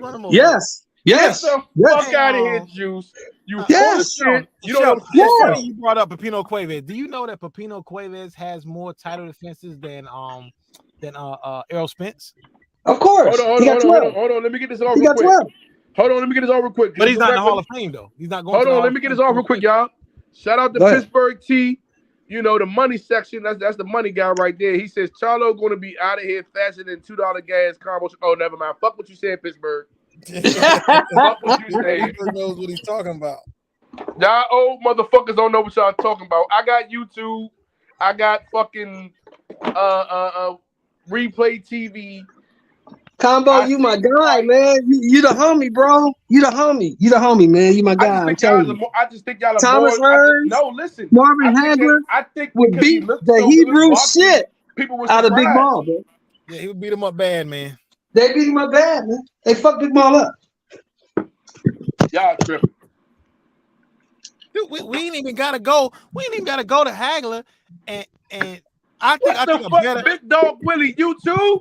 I think a Am I better. the only one who thinks this? Who knows the truth? Big Dog Willie talking about Hagler is the best middleweight of all time. Hey, y'all are caping for this nigga. Look. Y'all are I like caping for Bernard this Hopkins, nigga. man, but Jamal wouldn't beat Bernard Hopkins. Bernard would stop him.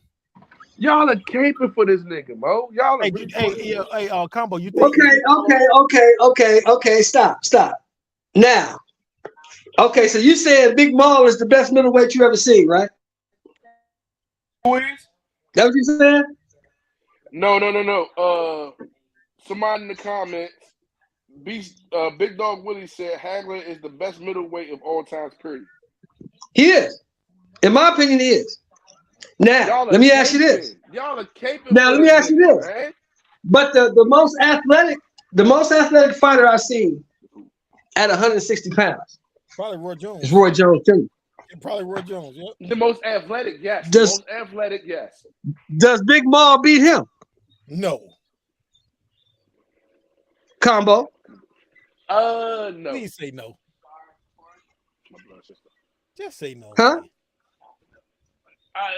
No. He said just say no. Man, And I say this. They asked Roy Jones about Marvin Hagler.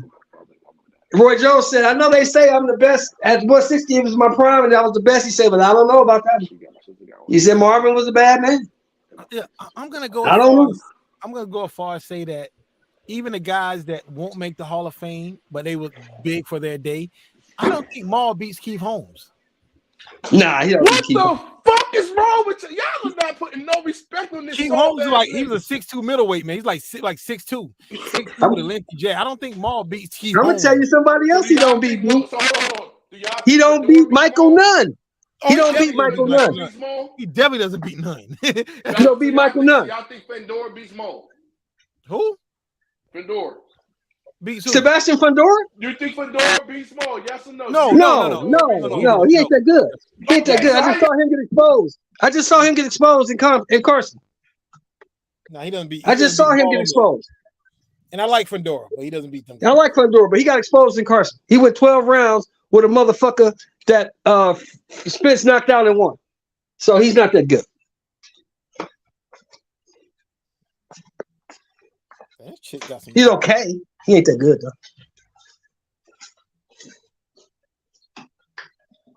I tell you, somebody else Big Maul don't beat at 160. James Toney. Oh, come on, man. That's a foregone conclusion. We know that. Yo, you ain't have to mention that. Don't be James Toney. James Toney or Mike McCallum. Definitely not Mike McCallum. Don't be Mike McCallum. He's gonna beat the body snatcher. But you say he beat Hagler. That's what's killing me, bro. This nigga said he beats Hagler, but he don't beat none of these other dudes. Yes, he does. Okay, who's he beat? We just named you 4 or 5 guys. He beats McCallum? Huh?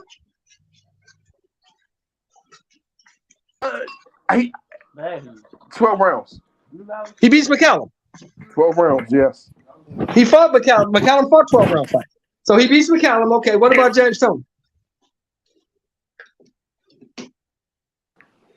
I got this. I'll teach him the road. James Toney was a hell of a boxer, man. That's okay. Michael Nunn. He beat Michael Nunn. It's not working, man. Michael Nunn was outboxing James Toney at the time. Of the James Toney is damn. Like, see, but you throwing out like the style. It's the styles you like. So I'm thinking about styles here, man. No, I'm thinking about. Out there. I've talked to these guys. I've heard these guys speak on Marvin Hagler. James Toney will tell you I couldn't beat that dude. I do. Mike McCallum said he wanted to fight him, but he's not going to beat him. KB. All right, hold on. Let's see. Let's go to the chat real quick because I see if anybody understand what I'm saying. Big Dog Willie said Hagler is the best. Okay, we read that one. Pittsburgh T. Combo, love you, bro, but Hagler was feared for a reason. He won multiple ways at a championship level. He is only listed on the scorecards, not in the ring. Combination of skill and heart, undefeated. I got you. Okay, he got skills, he got heart, but I think Charlo puts him on his ass. I'm sorry. Ooh. We talking about Hagler. KP. KB says Ricky Wright beats Maul. Yep. Winky right Yep. boxing. Yep. Yep. Yep. Yep. Yep. Yep. I mean, look what he did to Jermaine Taylor. I mean, I think Jermaine Taylor and Maul is Beat more the of a shit out toss-up. of Jamal. That's a toss-up fight. Taylor and Jermaine Taylor. And Hold Jamal. the fuck on. That's a I toss-up. love Cheeto. Hold on. Let me go through these real quick. KP says Tony kills him. Then he says Gerald McCollum stops him too. Oh yeah, the G-Man. G-Man knocks him out. Okay. G-Man knocks him out. Let me keep going because y'all are smoking crack. Okay. Julian Jackson beats him. Then y'all say Big Dog Willie says he won't get Julian Jackson. Are you serious? Julian Jackson not the best. Says Tito I like Julian Jackson, but I don't know if his I love Tito Trinidad, but he will not KO Jamel. I don't know, man. Jamal. Trinidad's only stopped once in his career. That was by Hopkins. And then Big Dog Willie says Hagler has the best chin ever. Does. One of the best chins, yeah, he does. The best chin in the movie. He does. I'll say Charlo. But what, I mean, who have you seen Charlo beat that leads you? That's impressed you. That he Y'all beat. listen, I'm just saying, y'all not giving this man his well due respect. No, I respect. How do I respect you? Wait a minute. Let me ask you a question. How am I gonna respect you, right? You had this title for 5 years, and you still haven't fought one champion in your own division in 5 years. Not only that, he hasn't fought in 2 years. So what is there for me to respect? Combo?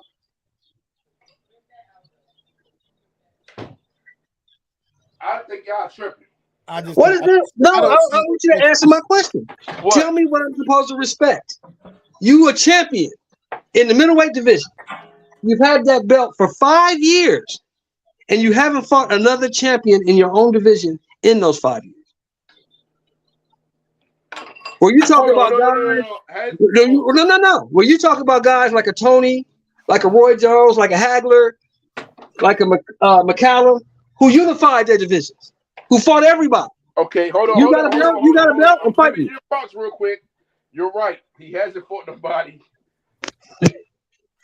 It is a bit of a champion, but that's not because he hasn't wanted to. That sounds like an excuse to me, bro. That sounds like an excuse to me, bro. That sounds like a big fucking excuse. Not like because he didn't want to. Well, you didn't fight him, so I don't give a fuck what you wanted to do. You didn't. You didn't. I'm saying his style. I'm saying you fought Matt Korboff instead. You fought motherfucking Juan Macias Montiel instead. You pulled up a little nigga from 54 named Brandon the Cannon Adams. You fought him. When there's niggas running around in your division with belts saying they're the champion, and you ain't even fighting. How the fuck I'm supposed to respect you? It's not his fault they're not fighting him though, and we all know that. Okay, so you can make a fight with Brandon Adams. You can pull him up in 54. You can make a fight with Korobov. You can make a fight with all these other guys, but you can't take a little less money to make a fight with these other dudes if you don't want to. These other dudes ain't fighting each other. So what that got nothing to do with you? If they're not You fighting telling each other, me? what you expect No. See, you're not telling me. We're not talking about Triple G. We're not talking about Laura. We're not talking about them other dudes. You said I need to respect Big Maul. I said respect him for what? He hasn't done anything to earn my respect. That man, he stood on. Hasn't done anything. That man hasn't done anything. So are y'all saying that his skill set is trash? No, we don't know what his skill set is because he's never been in there with nobody to exercise it. I'm not saying he's trash. Are you really saying somebody know? Big Dog Willie said Mazan will KO Mo. He would. He would. See, we don't know what Big Maul's skill set is. You talk about his skill set, right? We don't know what his skill set is because he ain't never fought nobody to ever test his skill set. He ain't never been in a fight. Tell me the last time, honestly, you tell me the last time Big Maul was in a fight where you thought he was going to lose. A dog fight? He ain't been in one. Okay. So what the fuck am I supposed to respect? What the fuck am I supposed to respect? someone like Devin. I'll say this. I'll even say this. Tell me the last time Big Maul was in a fight where you even thought the other motherfucker had a chance.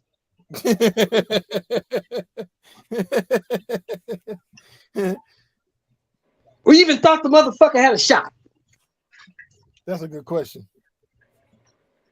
Doesn't matter. Never. That matters a lot, man. Never. He's never even been in a fight with other motherfucker had a shot. But what I'm saying is, when y'all can use that argument for Devin, but use it against Jamal. That's not fair. No, because we've seen Devin's chin tested. Linares. No, the fuck we haven't. Yeah, the Linares fight. Yeah, he rocked him. That was a fluke ass accident. Come on, man. It wasn't a fluke, man. No, Linares caught that motherfucker at the end of the round. He caught that motherfucker with a hard right hand at the end of the round and matadored his ass to his corner. Go over there and sit down, boy. Chin tested is what Floyd did against Jab. That's chin tested. When Jab touched that chin, that he had to recuperate with time with the damn clock. That's chin tested. Well, we've seen his chin tested, and according to y'all, JoJo was getting with his ass when I told y'all JoJo wasn't doing shit, but y'all said I was tripping. Now everybody's starting to see JoJo for the bum that he is. But when Gary said it, y'all was wrong. You know what I'm saying? So when Gary said, "Hey, you trying to get JoJo's us not a great fighter, but I respect." You trying to get us to respect the motherfucker who ain't done shit to earn nobody's respect. Beating K9 Bundrich at 42 years old don't earn nobody's respect, bro. K9 Bundrich is 42 years old when he fought one. Did you know that? No, I didn't know that. And K9 Bundrich is 5'7" tall. Did you know that? I didn't know that. Okay, now you know. J-Rock. All right, y'all just throwing shit out there. He'll beat the shit out of J-Rock. Who? No, I ain't said nothing about J-Rock. I said K9 Bundrich. No. Trap. Oh, J-Rock Bundrich? You're saying J-Rock will beat him. Well, we got to see because J-Rock got Adam's problems right now. He got what? He fighting Carlos Adames. Oh, okay. I didn't know that. Yeah, that's what he fighting next. I J-Rock got to worry about beating him. Before you worry about beating Big Maul. But Big Maul ain't done nothing to earn nobody's respect, bro. That's all we saying. I think Big Maul the one to get the respect. No. Jamel gets the respect. Jamel, you know what I'm saying? Big Jamel done fought everybody. Jamel done fought everybody. Jamel done beat everybody. Big Maul came back and got his shit though. Who? Big Maul. Came back and got what? Tony. You talking about Jamel? Yeah. Yeah, Jamel, that's what I just said. Jamel Charlo done fought everybody, done beat everybody, and he's undisputed. Maul is not that. Big Maul is not that. But he was calling out Triple G. He was calling motherfuckers out. It doesn't matter if you just call him out. Did you fight him? They made a whole different belt for this man. Did you fight him? It's not his fault. You called him out. You didn't fight him. So it's you don't not get his fault. It doesn't matter. You can't. I'm not giving you credit for fights you ain't fought yet. You ain't beat Triple G. So if you would have beat Triple G, then what you be saying? Give him credit for that. Give him credit for that. He didn't do it. Yeah, man. You can't give him credit for fights he ain't fought, man. You can't do that. The nigga ran from him. Doesn't matter. Catch him. If you really want to fight him. Yeah, wow. Hey, look, you see it in the history of boxing, right? Sonny Liston didn't want to fight Muhammad Ali, did he? Yeah. What did Muhammad Ali do? Chased him. He rented a bus and followed that nigga all around the country. Wherever he went, Ali showed up. Went to his house 2-3 in the morning. It's different back then. How's it different? You can do that now if you want to. You really want to fight a nigga, you make him fight. Chava did the same thing. When Roy Jones didn't want to fight him, he went to all the press conferences, follow him around. If you really want to fight a nigga, you make him fight you. But he's a different type of fighter. How's he different? You say Big Maul's one of the greats. You just said that. These guys not built like those guys, right? You just said Big Maul is. You just said Big Maul. Stop Marvin. Ain't that what he said? No, you remember when who was it? Was it Devin? When Devin went on Hot Box, and he was like, Mike Tyson said, "Oh, if I would have had social media back in my day, I would have been fucking with people's heads 24/7." These fighters now aren't like those fighters then. But you just told me that these fighters now are better. You just told me Big Maul will beat him. Being a fighter and an antagonizer are two completely different things. Let me tell you something about Big Maul versus Marvin Hagler. If they was to make that fight prime for prime, and I'm being honest with you, Combo, Big Maul would lose the fight before it even started. Wow. So you think he'd be psyched out? That's what you're trying to say. Marvin would be all in his head. Man, I think it's another switch in that bitch ass nigga Charlo that would have turned it all the way up. You really sold on Jamal Charlo, man. I'm saying You sold on that nigga. I don't know what he's done to sell you on him, but you sold on that nigga. Whatever, y'all tripping. But let me. I gotta get off the phone before I get in trouble, y'all. I gotta go. All right, man. Go ahead. All right. Wow. I don't know what Big Maul did, man. Combo tripping on that one, man. I don't know. I wish I could do that. I wish I could do that with my wife. Get her to be sold on me like that. God damn. That's some cold shit right there. He's sold on that man. Big Maul, man. Big Maul wouldn't do shit. Maul would get the beating like the he wouldn't quit, but he would get that beating. No, Big Maul got hurt, but he would just get beat down. He would get beaten to submission like Mugabe. He would get his he get beaten to submission. Yeah. You've been over it. You've been over at H Money, man. I was over there the other night, man. I go over there every now and then, man, but I get tired of talking about the same fucking thing all the time. I like H Money channel, man. I love H, man. That's my guy, but I can't talk about the same fucking thing over and over. Devin Shakur. Come on, man. Every day. There's other fighters in the world. Well, at least one thing I respect about H Money, man. I'm not gonna say no guy by name, but H Money don't be doing the clickbait, man. I be seeing a lot of clickbait. No. He gonna tell you what it's about, man. H is straight up. H is a solid dude. I like H. That's my man. I'm not gonna say no names. I don't like talking about people. I just don't. If I don't want to talk about what you're talking about on that particular night, I just won't go over it. You know what I'm saying? Because I've talked about that ad nauseum. You see what I'm saying? Yeah, I understand. I've talked about Devin Haney and Shakur. I don't want to keep talking about it. It's if it happens, it happens. But Shakur and Devin both got fights coming up. So let's talk about the fights they got coming up. I don't think it's gonna happen at 35. I don't even think it's gonna happen at 40. It might happen at 47. I mean, I get H's point though. I don't know why it can't happen at 35. It can and it should, but I mean, if he beats Loma and if he can make the weight still, because it's not like he just started talking about having trouble making the weight. He's been having trouble making the weight. Yeah. You know, man, they stretch fights out today, man. You know, these fights, man. And we should be on a second or third fight with Crawford and Spence by now. Man. Oh, Errol and Bud, yeah. But Errol, I ain't gonna say it's Errol. I constantly say that. I'm not gonna say it's Errol. I don't think Errol's people wanted that fight. Yeah. I really don't. Yeah. I don't think either Spence or Crawford are scared of each other. I don't think either one of these guys are scared of each other. No. I don't think so either. But I just don't think it's gonna be I can't see it being a one-sided beating for either guy though. One-sided. No, it's gonna be a hell of a fight no matter. Good fight, yeah. However it turns out, it's gonna be a hell of a fight. I just got Crawford being a little bit more skilled than Errol.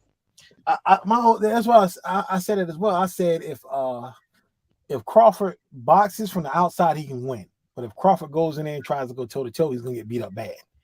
Well, I see that's the thing. Crawford has the reach advantage. Yeah. So an inside fight doesn't really make sense. You know, if you're looking at it from a boxing standpoint. Doesn't make any sense. Yeah. Why would you go into somebody's wheelhouse when you know that's what they do? Yeah, but what if Crawford one of those things like, I'm gonna show that I'm a dog. No. What if he The ends up one in thing about Crawford that we do know is that he's cerebral in there. Yeah. Now, what I say is going to happen is Crawford's going to set him up and walk him into a shot that he don't see coming. Because the two attributes that Crawford has is he either catches you in between your shots because of his reach, or he catches you with a shot you don't see coming. That's a good possibility. But another thing is, how is Crawford gonna deal with softball? He turns to softball. How does he deal with Spencer softball? I think Crawford would be best if he stayed at the conventional stance with Spence. Well, see, Errol is a flat-footed, come-forward guy, so He is. Bud could deal with that volume because he's gonna keep throwing hot shit at him. It's not gonna be like these other guys who's running from him. I like Spence. I like both Spence and Crawford, man. But when I bring up the welterweights from the past, and guys that a lot of the history is forgotten, the Stallings and Simon Browns, and I don't see Spence beating these guys like that, man. I mean, this is my opinion. I'm my opinion. How you gonna beat guys like he ain't fought nobody on that level? That's what I'm saying. I just don't see him beating. I don't see it. Man, he's never really been tested. Spence has never been pushed or tested. Only time he really did get pushed was probably Kell Brook. But I knew he was gonna be Kell Brook. I've been knew that. I didn't. But I kind of felt it because Kell Brook was coming off of that eye surgery because Triple G had just destroyed him 11 months prior. Yeah. But Brook didn't want that fight with he didn't want that fight with Spence. Spence was chasing him for a while. But he took that big money fight with Triple G. He got $6 million. He paid $5 million for that. I knew he wasn't gonna beat Triple G. I knew Triple G. Yeah, he wasn't gonna beat Triple G. Well, nobody beat Triple G at that time. That's why they kept Canelo away from him. At that time, wasn't nobody beating that dude. So, yeah, it is what it is, man. Oh my God. But there's some good fights, man, coming up, man. So what's your seats looking like, man, for the Benavidez plant? I'm in the middle. All right, that's good. I'm in the middle. It didn't cost you $20,000, did it? No, it didn't cost you fucking $20,000. Some tickets cost me like $500. It didn't cost me $20,000. That's a good price right there, man. Mm-hmm. That's a good price, man. Because I couldn't believe those tickets, man. Yeah, I can't believe it. Those tickets are $49,000. That's crazy. Yeah, that's a ringside though. Ringside seats. Yeah, that would make no sense. Who would pay $49,000 to see a fight? $49,000 for two fighters in a fight don't mean nothing. I mean, for you to have something like that, man, you're gonna you need to have a Don King type card, man, because Don King used to pack his undercards. Yeah, but we don't have those no more. Those are gone, long gone. It's gone, man. We don't have that no more, man. I mean, with a Don King fight, you wanted to see every fight. Of course. Because Don King was set up. He would set up future fights with his undercards, like the Tyson Bruce Seldon fight. He had Terry Norris fighting on the undercard and Trinidad fighting. He was trying to set up a future fight between those two. But then Terry Norris gets knocked out by Keith Mullins in '98. So there's 97, my bad, 97. So that's that.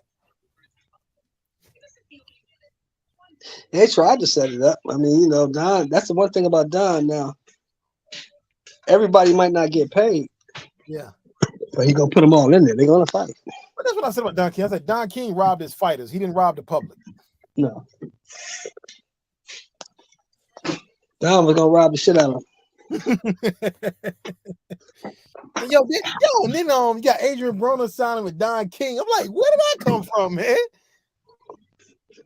Well, that deal with BOK Prime fell through because that fight fell through. But I'm like, man, he's got. Don got enough. At least Don still got enough connections in the sport to get him a fight. But it's not gonna be no big fight because nobody fucks with Don like that. Yeah. So he'll keep AB active. He can keep AB, out there. I don't know how much money AB gonna make because Don gonna rob you. Yeah. Don be having them $75 a week towel fees and stuff like that. Yeah, Don is gonna get you. Yeah, I thought that picture was fake though, man. He had the money on the table. I'm like, yo, what's the point in that picture? Yeah, Don wasn't playing. Don was mobbed up and they were scared of Don, so everybody had to play along. But them days is gone now. but what's the name survived it? He survived that thing. You didn't have that many big promoters back then, but now, man, it's just so many different big promoters, and that's what's wrong in boxing. There's too many of them. You had Butch Lewis and Cedric Kushner and those guys back then, but and Arum and King, but now, man, it's too many of them, man. Well, you really don't. You really only got the big four. You got Warren, you got Hearn, yeah, De La Hoya. Arum. You got Arum. Yeah, you got five. You got Arum, you got De La Hoya, and you got Heyman. That's really all you got. Yeah, I just don't. Rest of these dudes really don't count. And still, 5 is too many because and you got the networks and all this stuff, man. And Yeah, that's the thing that's holding up the sport. That's holding up boxing is all these network deals, and this network got to work with that network, and but this Yahoo got to work with that Yahoo. But it is what it is, man. Did you see the undercard for this weekend? Is there a good undercard in that? I haven't even seen the I don't know undercard. what the undercard is. No, I plan on watching everything anyway. I ain't see what the undercard was. Yeah, I got to look it up. I know a lot of those fights, man. Like I know the main event normally starts about 11:30 my time, so it's probably about 8:30. But I'm saying I Where think you at? fights normally start about 4 in the afternoon, right? Where you at? I'm in North Carolina. I'm in the far east. Oh yeah, you're on the East Coast, so yeah, it'll start the card will start at the doors will open at 3, and the card will start about 3:30. Okay. The main card won't start till 6:30, Mm-hmm. which would be 9:30 your time. Yeah, 9:30 my time. Yeah, because it's the same thing in UFC fights, man. The UFC main events be starting midnight. Yeah, man. I'm back, man. I'm back. If anybody want to come on, I'm back. My bad, fellas. Okay, I had to you handle back. something at the workhouse. Oh no problem, Kyle. No problem. Yeah, so but that's it, man. They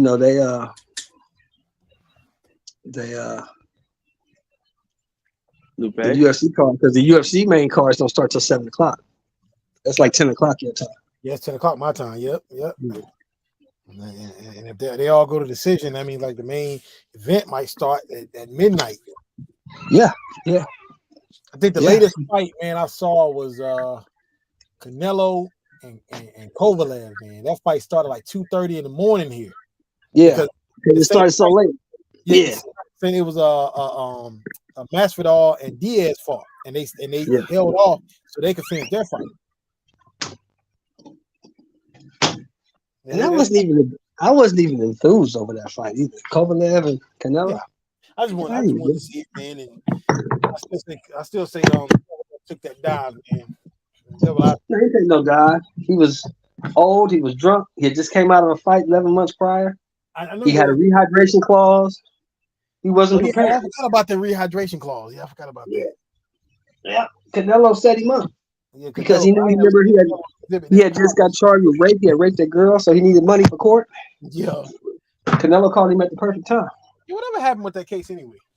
He paid his way out of it with that Canelo money. But was the Canelo fight with was that the fight with he said he didn't get paid anything for it? He's like the dude took all his money and he had other stuff. Yep, that's the fight. It sucks to fight for free. Yeah, but you got out of that trouble. You shouldn't have put yourself. You shouldn't put your hands on that girl. It happens, man. Hey, so what happens if he gets locked up? Then what happens next? Does Devin Haney wait for him or what? Who? You about Tank? Here you go. Why would he wait for Tank? For what? There's other people to fight. Do you go stay up at to 40 35 or do you go up? Go up to 40, get beat up by Regis. Get beat up by Matthias. You think Regis beats Haney? Yeah. Haney ain't ready for that. I don't know, man. I think Haney's pretty good, man. I like him. He good. And Regis is different.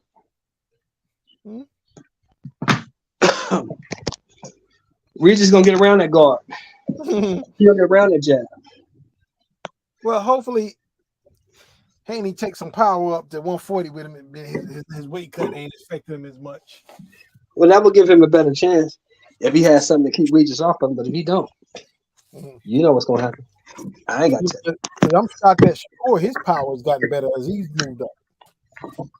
I don't think neither one of them dudes beat the Regis.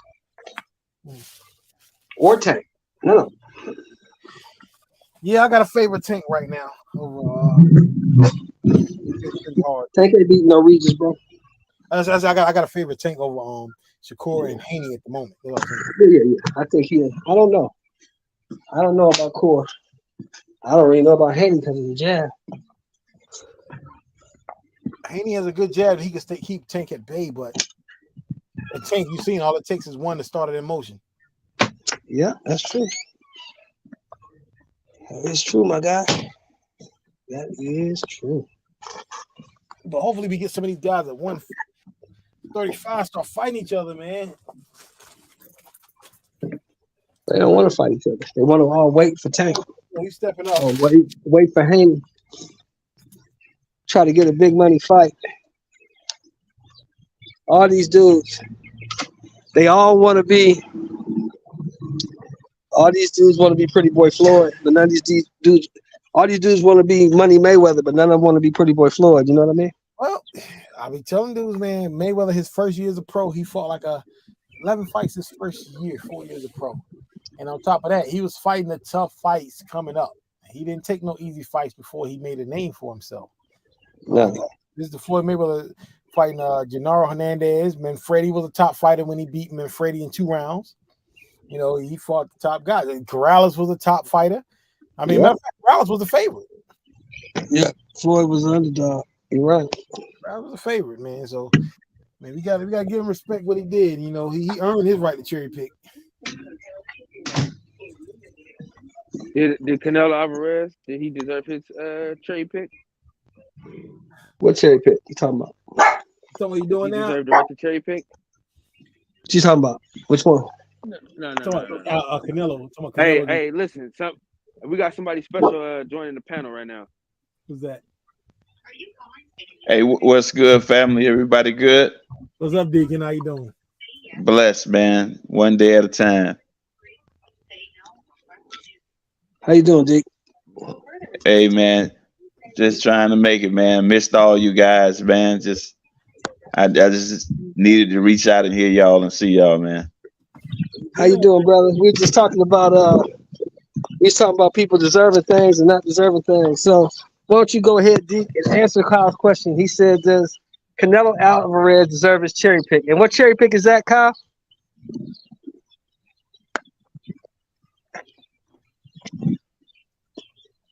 I guess he's talking about John Ryder. No, man. Canelo, man, look. For this Who's that guy he's about to fight? The dude about to fight right now. What, Ryder? I don't know that guy. I mean, Canelo should be ashamed of himself for this fight, man. Really. Yeah, I don't even know who this guy is. I never seen him fight, to be honest. He's the guy who just beat Danny Jacobs.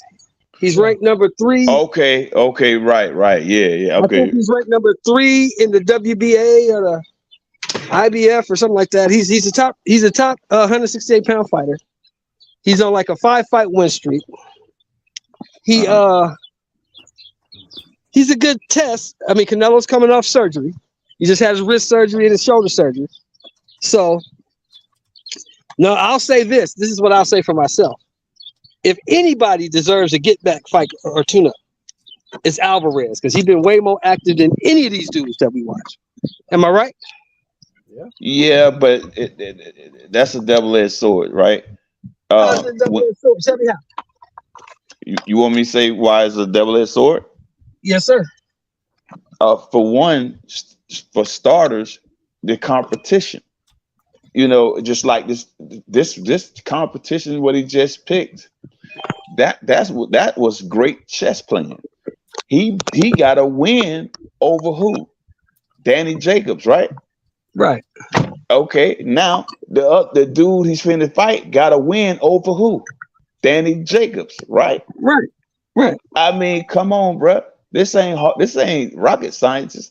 This man is making chess move after chess move and getting big bank for it. I mean, I ain't mad at him. Get your money. You know what I'm saying? But that it's not something that I'm interested in. Well, I like to see balls to the walls. I'm gonna give you an example. You got two guys who wasn't the most skilled as guys, right?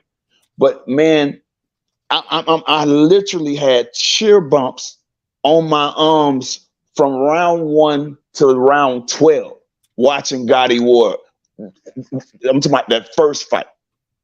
Man, that was one of the most exciting fights. That was the next Tommy Hearns, Hagler Hearns to me. You know what I'm saying? And there was two white boys. Right, but think about this. Hold on right there, Dick. Now let me ask you this. I understand you. I get you.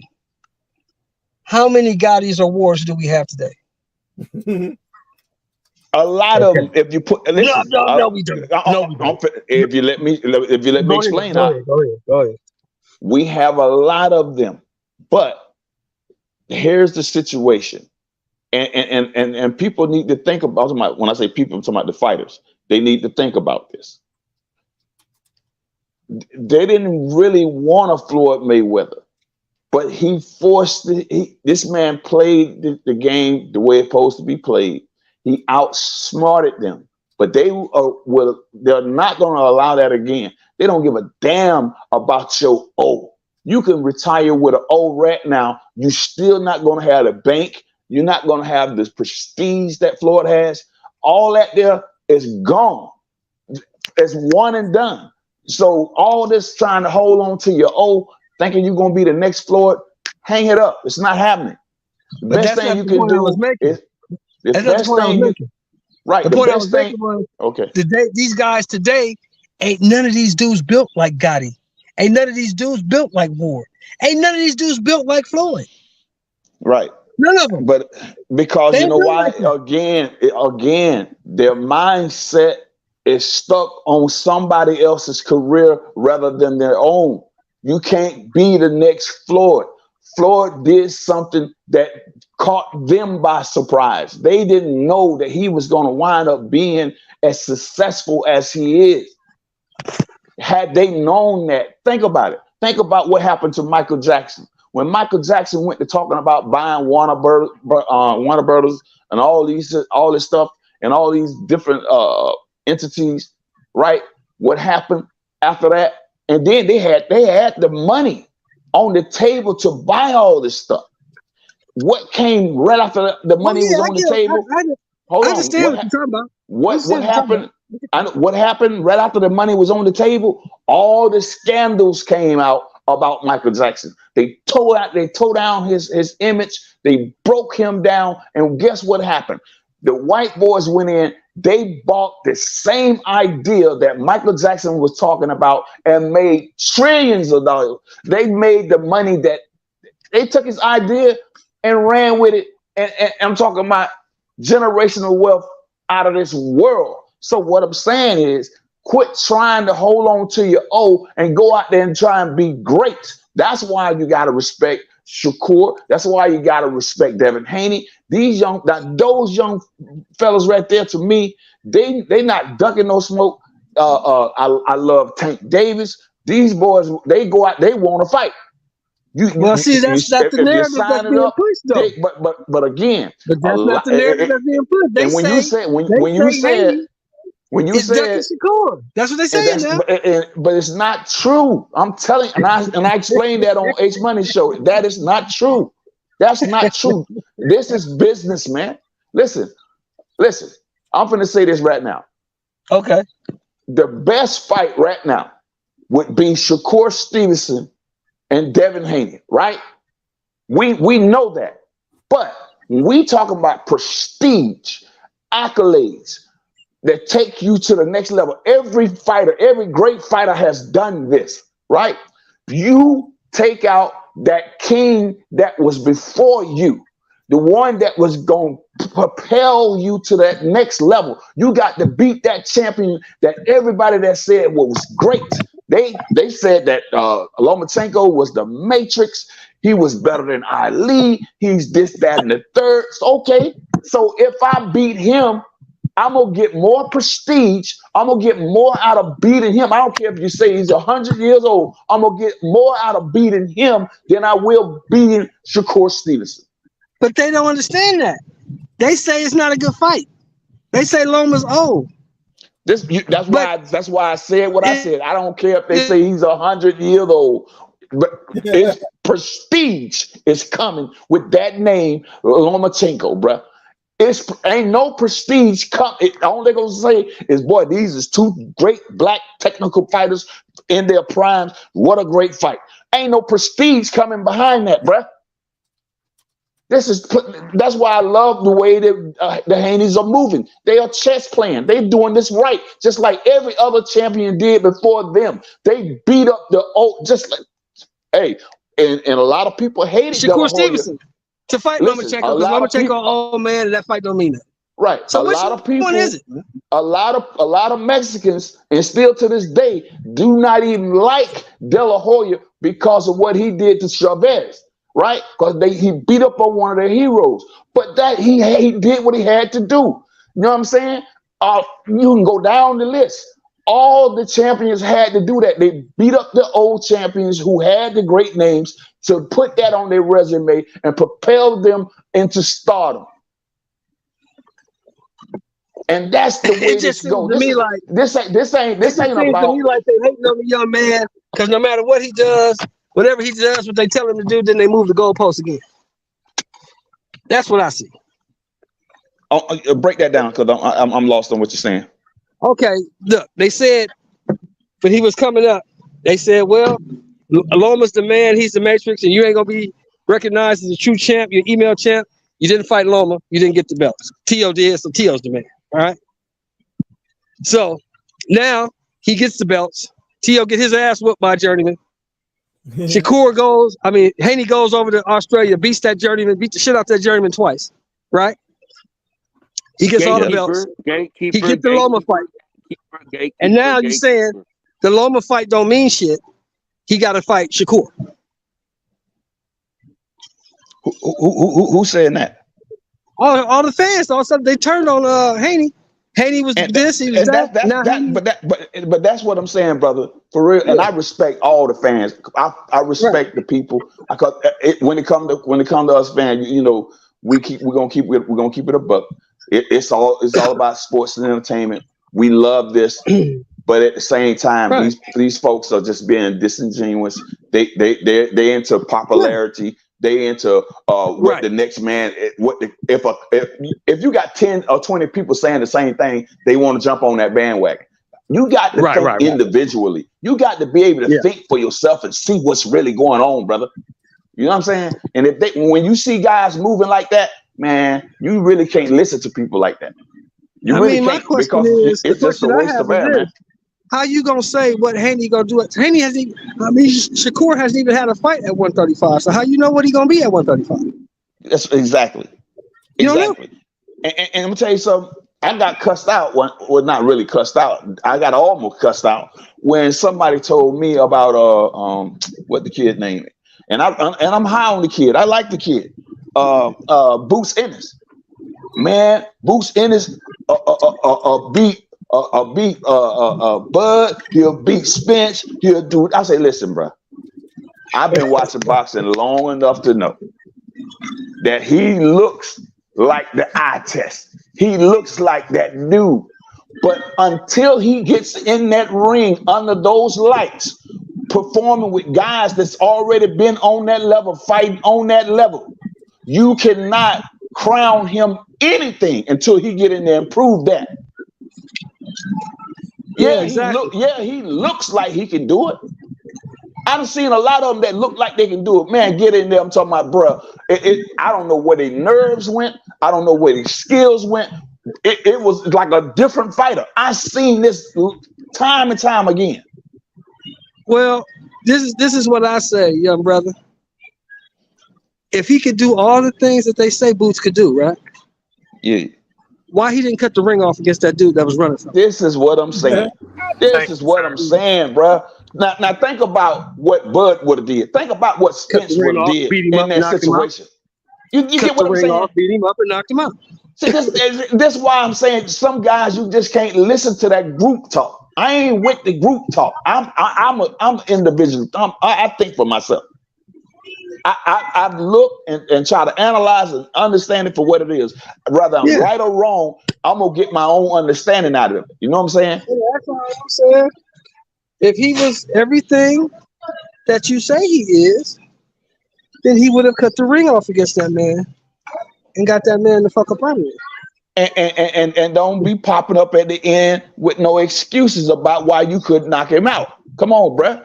Because you're supposed to be the one that's laying everybody out. Which, hey, if you can do that, that's cool. You know what I'm saying? But it's more than just knocking folks out. It takes skill, technique. You got to be able to set things up, cut the ring off. You got to set traps. Mike Tyson showed you that everybody's not gonna fall. Right. George Foreman. What you gonna do when you gotta go 12, and then you go to getting a little winded, and the other guy look like he done got a second win, and your win done went out. Now it look like you in a tough fight now, even though your skills are still better than this guy, but he's got more stamina than you got, but your skills are still better. Now you're in a tougher fight. Now what you gonna do? I've seen so many situations like this, man. What you gonna do now? Yeah, what you gonna do now? What you gonna do? You gonna step up? You gonna take the challenge? You gonna cut the ring off, do the things you need to do to win this fight? Or you gonna chase this dude around for 12 rounds and then make a bunch of excuses at the end? I seen some fold, bruh, and it hurted me to my heart because that's why I quit having so much high belief on certain guys like that. Go in there and prove it. When you see a guy can get up under any type of pressure, I'm gonna tell you the best I've ever seen under any type of pressure and come out on top is Floyd Money Mayweather. And I'm not joking. I'm not doing. I have not seen anybody who can take any type of pressure and deal with it like it ain't nothing. Well, see, my thing is this, bro. Like you hear me say it all the time, Deacon. I just have a problem with these dudes giving fighters credit for fights they ain't fought yet. Yeah, that's exactly right. Yeah, for a fight you ain't fought yet. Yeah. You know, I wish they'll back off on that Devin thing like that, because that let me know, man, that a lot of those guys are just group thinking and group talking. And bruh, listen, the best fight for Devin Haney right now is the Lomachenko. I said this before, even before Shakur even moved up, that this would be the proper fight for Devin's legacy, because they have deemed this man greater than Muhammad Ali, which I thought was absolutely insane. But this is how they was talking. That was silly. That was stupid. Come on, you feel what I'm saying? So I say, boy, I need Devin to go in there and spank this white Muhammad Ali. Let's go do it. If he's Muhammad Ali in the Matrix, let's go get to him. And when Devin beat him, all the accolades that y'all put on him, put it on Devin. Oh no, they're gonna say he was past it. He was old. Devin waited too late. He should have fought. But that's what we come in at. We're not going to allow it. We're not going to allow it. Now, yeah, but guess what? Now, the social media is bigger, just as big as their platform is now. Because but I'm just saying, Deacon, they're setting it up right now. Yeah, but look here. They got just like I'm gonna show you how they tried the trick, right? They before they knew that the fight was gonna be dealt with Devin and Loma. They were calling Loma. They still were trying to say he was top pound for pound. So now that they know him and Devin is going to fight, they changed Loma from pound for pound and pushed Devin at the pound for pound place, because they know the real deal that Devin, the real undisputed champion, is going to beat this dude, man. Right? And they don't want to look like mush in the face. And guess what? Which is not, I don't even see it happen, but if Devin was to lose to this dude, oh my goodness. Oh my goodness. Man. We were talking about that earlier. Devin loses this dude, that's gonna shake up the whole boxing world. Oh my goodness. But here's the problem. Here's the thing though. Let's not act like Lomachenko ain't got a shot because he does. Yeah, but he's a skillful fighter. He's 35. That's what makes this great. Because that's why I don't want to be hearing nothing about his age and all. This is a skillful fighter still. You know what I'm saying? This dude is no joke. A 2-time gold medalist. You know, this dude ain't no wash. He is still in his prime. Don't let nobody fool you like he passed his prime. If somebody telling you that, brother, they don't know boxing. This man is in the rawness of his prime. And he got more to fight for because this is it. This is his last shot at the title. Come on, man. He lose this, he won't get no more shots at the title. Man, listen. Devin win this here. He gets all the accolades he deserved and some. This push him to the superstardom level that he deserved and that he will get. And they will not be able to deny. He get that from you, Deacon. He won't get it from the feds. They gonna make listen. He gonna get it. They can make excuses all they want. The media is going to have to tell the truth. They're not going to be able to get up on those platforms and tell those bold-faced, straight-faced lies. They're not going to be able to do it. I learned this a long time ago, Deacon. When somebody doesn't like you, there's nothing you can do to make them like you. I mean that's a simple thing there. We talk about. You can try your best. We talking about business now. We talking about business, and the business will not allow them. It doesn't matter. They didn't like Muhammad Ali. They didn't like a lot of them. But guess what? Yeah, but they didn't like Muhammad Ali, but we can't mention Devin Haney and Muhammad Ali in the same sentence. So yes, I can. Yes, I can. If I'm talking about it, listen. See, when people say that, you say that like I'm saying, well, Muhammad Ali was a great man. He was an advocate for the people. That's not what I'm talking about. When I'm talking about this different subject matter about two boxers, right? They did not like Muhammad Ali. They did not like his brassness. They didn't like. He was the most hated man in America. You're right. You understand me? And guess what? They still had to respect him, even though they didn't because like of what he did and who he fought. That's what I'm saying. Devin ain't fought no caliber guys that Ali fought. Listen, nowhere near. Devin is on his way right now. Like I said, the start of his stardom is going to beat this. That's why I'm telling you, it's more important than him fighting Shakur. For him to fight Loma, the white Muhammad Ali. I'm telling you. Yeah. I mean, I hear you. I agree. Because they've been telling him to fight Loma for years. That's and now right. that he fights Loma, they're saying Loma's old. So, they're just making more excuses. That's why I see more excuses coming. Well, they can come with excuses all they want. They're gonna have to, but they're gonna have to respect him. They're gonna have to respect him, and that's gonna make it even sweeter for Devin. That gonna make Devin smile. His smile gonna be even wider. Oh man, the glow on him gonna be even brighter because he know they're gonna have to respect him now. You understand what I'm saying? They're gonna have to respect him until he lose. If he ever lose, they gotta respect him.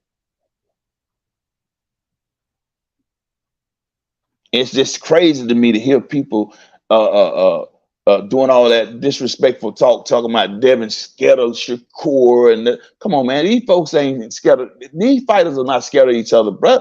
These folks are making proper moves, bro. It just so happened Devin is in the driver's seat, not Shakur. Devin is the undisputed champion at 135. He has all the belts and the demands. He has the choice to But now, fight but the wait a white minute, but wait a Muhammad minute, Ali. but wait a minute. But now these channels are saying that the belts don't mean nothing. They can say what they want, but that's not true. We know it I'm ain't just true. telling you, Deacon. I'm just saying what they saying, man. I'm not. Yeah. They all. Yeah, I heard that nonsense. You know, and guess who started it? You remember who started that nonsense? Because he Oh, I ain't know who never started. got. Because he ain't never got a belt yet. Yeah, I know who started. The one Tank finna fight. I can't call his name. Yeah. But, no, the one Tank finna knock out. Oh, Garcia. Yeah, you know what I'm saying? I mean, the belts don't mean anything. Yeah, it don't mean that because you ain't never won now. Let me see you win one and say that. He had a chance. He had a chance to fight Haney, but he didn't want to fight him for the belt. He was going to want contender. Because he knew he wasn't going to win. Yeah. You understand what I'm saying? Yeah, when's the last time you seen a dude fight to become the mandatory, get the mandatory title shot, then turn it down? Come Who on, does man. that? Right. Come on, man. Come on, man. Who does that? Listen, I'm not being funny, but when it comes to these excellent black fighters, you got so many white Hispanics who are number one mandatories to fight these black fighters and turning them down because they don't want that loss on their record. Now, this is a crazy era. It's crazy. Yeah. But it is what it is. Yeah, these dudes, man, you know, I say it all the time, bro. If these dudes didn't have a double standard, they wouldn't have no standard at all.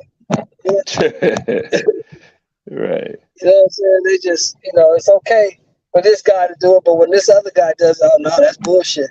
Well, you know, whatever, man. You know, Devin ain't fought nobody.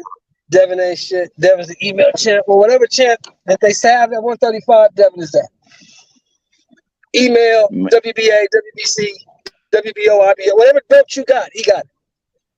Right. So listen, So when I say to all the dudes, this: if you want to be the man at 135, you know who you got to go see. Right. Until you beat him, you will. Yeah. So all the names that they call Devin Haney, they forget to call him one thing: the man to beat. Yeah, he is the man to beat. You can call me what you wanna. If you want to be champion, you got to come see me, bro. You can call me email. You can call me I never fought nobody. If I ain't never fought nobody, come see me, bro. Because after I get through spanking on Lomachenko, bro, if I don't move up to 140, the rest of y'all can get it at 135. And whatever he want to do, it's his choice to do it. That's the same thing I said about Crawford. If Crawford is so easy to beat, why don't y'all just go beat him up? Go beat him up. If he's so easy. I mean, you should have a problem beating up a little guy, right? Little guy from 140 who can't fight. You guys, go whoop him. On, man. It's easy to do. Boots, you could have whooped him. You had a shot at him, Boots. Right. He ducked You out. went the whole nother route. Right. Yeah. Virgil, they offered you to fight twice. You turned it down both times. Yep. So if he's so easy to beat and small and scared and can't fight and ain't fought, why don't you just go whoop him? Come on, man. I mean, you know, it makes sense to me, but you know, hey. Yeah, man. Go take his belt. Nobody want the belt? I don't want the belt, man. Nobody want the belt. Nah, they want to sit back and get some freebies. You know what I'm saying? They want these free checks when they go in there and beat one leg guys and concuss guys and guys with Achilles problems, all kind of. Come on, man, cut it out. Let's go in there and fight a healthy body that's ready to tear your head off and see how you can keep him off you. You know what I'm saying? Yeah.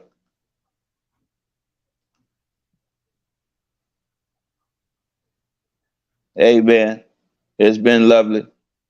you know, I'm gonna get up out of here, man. I appreciate chopping it up with you guys, man.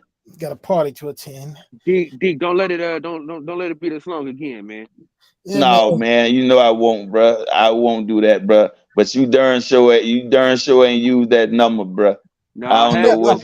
Yo, listen, it's a 341 number. You got to save my number. 341-600-8121.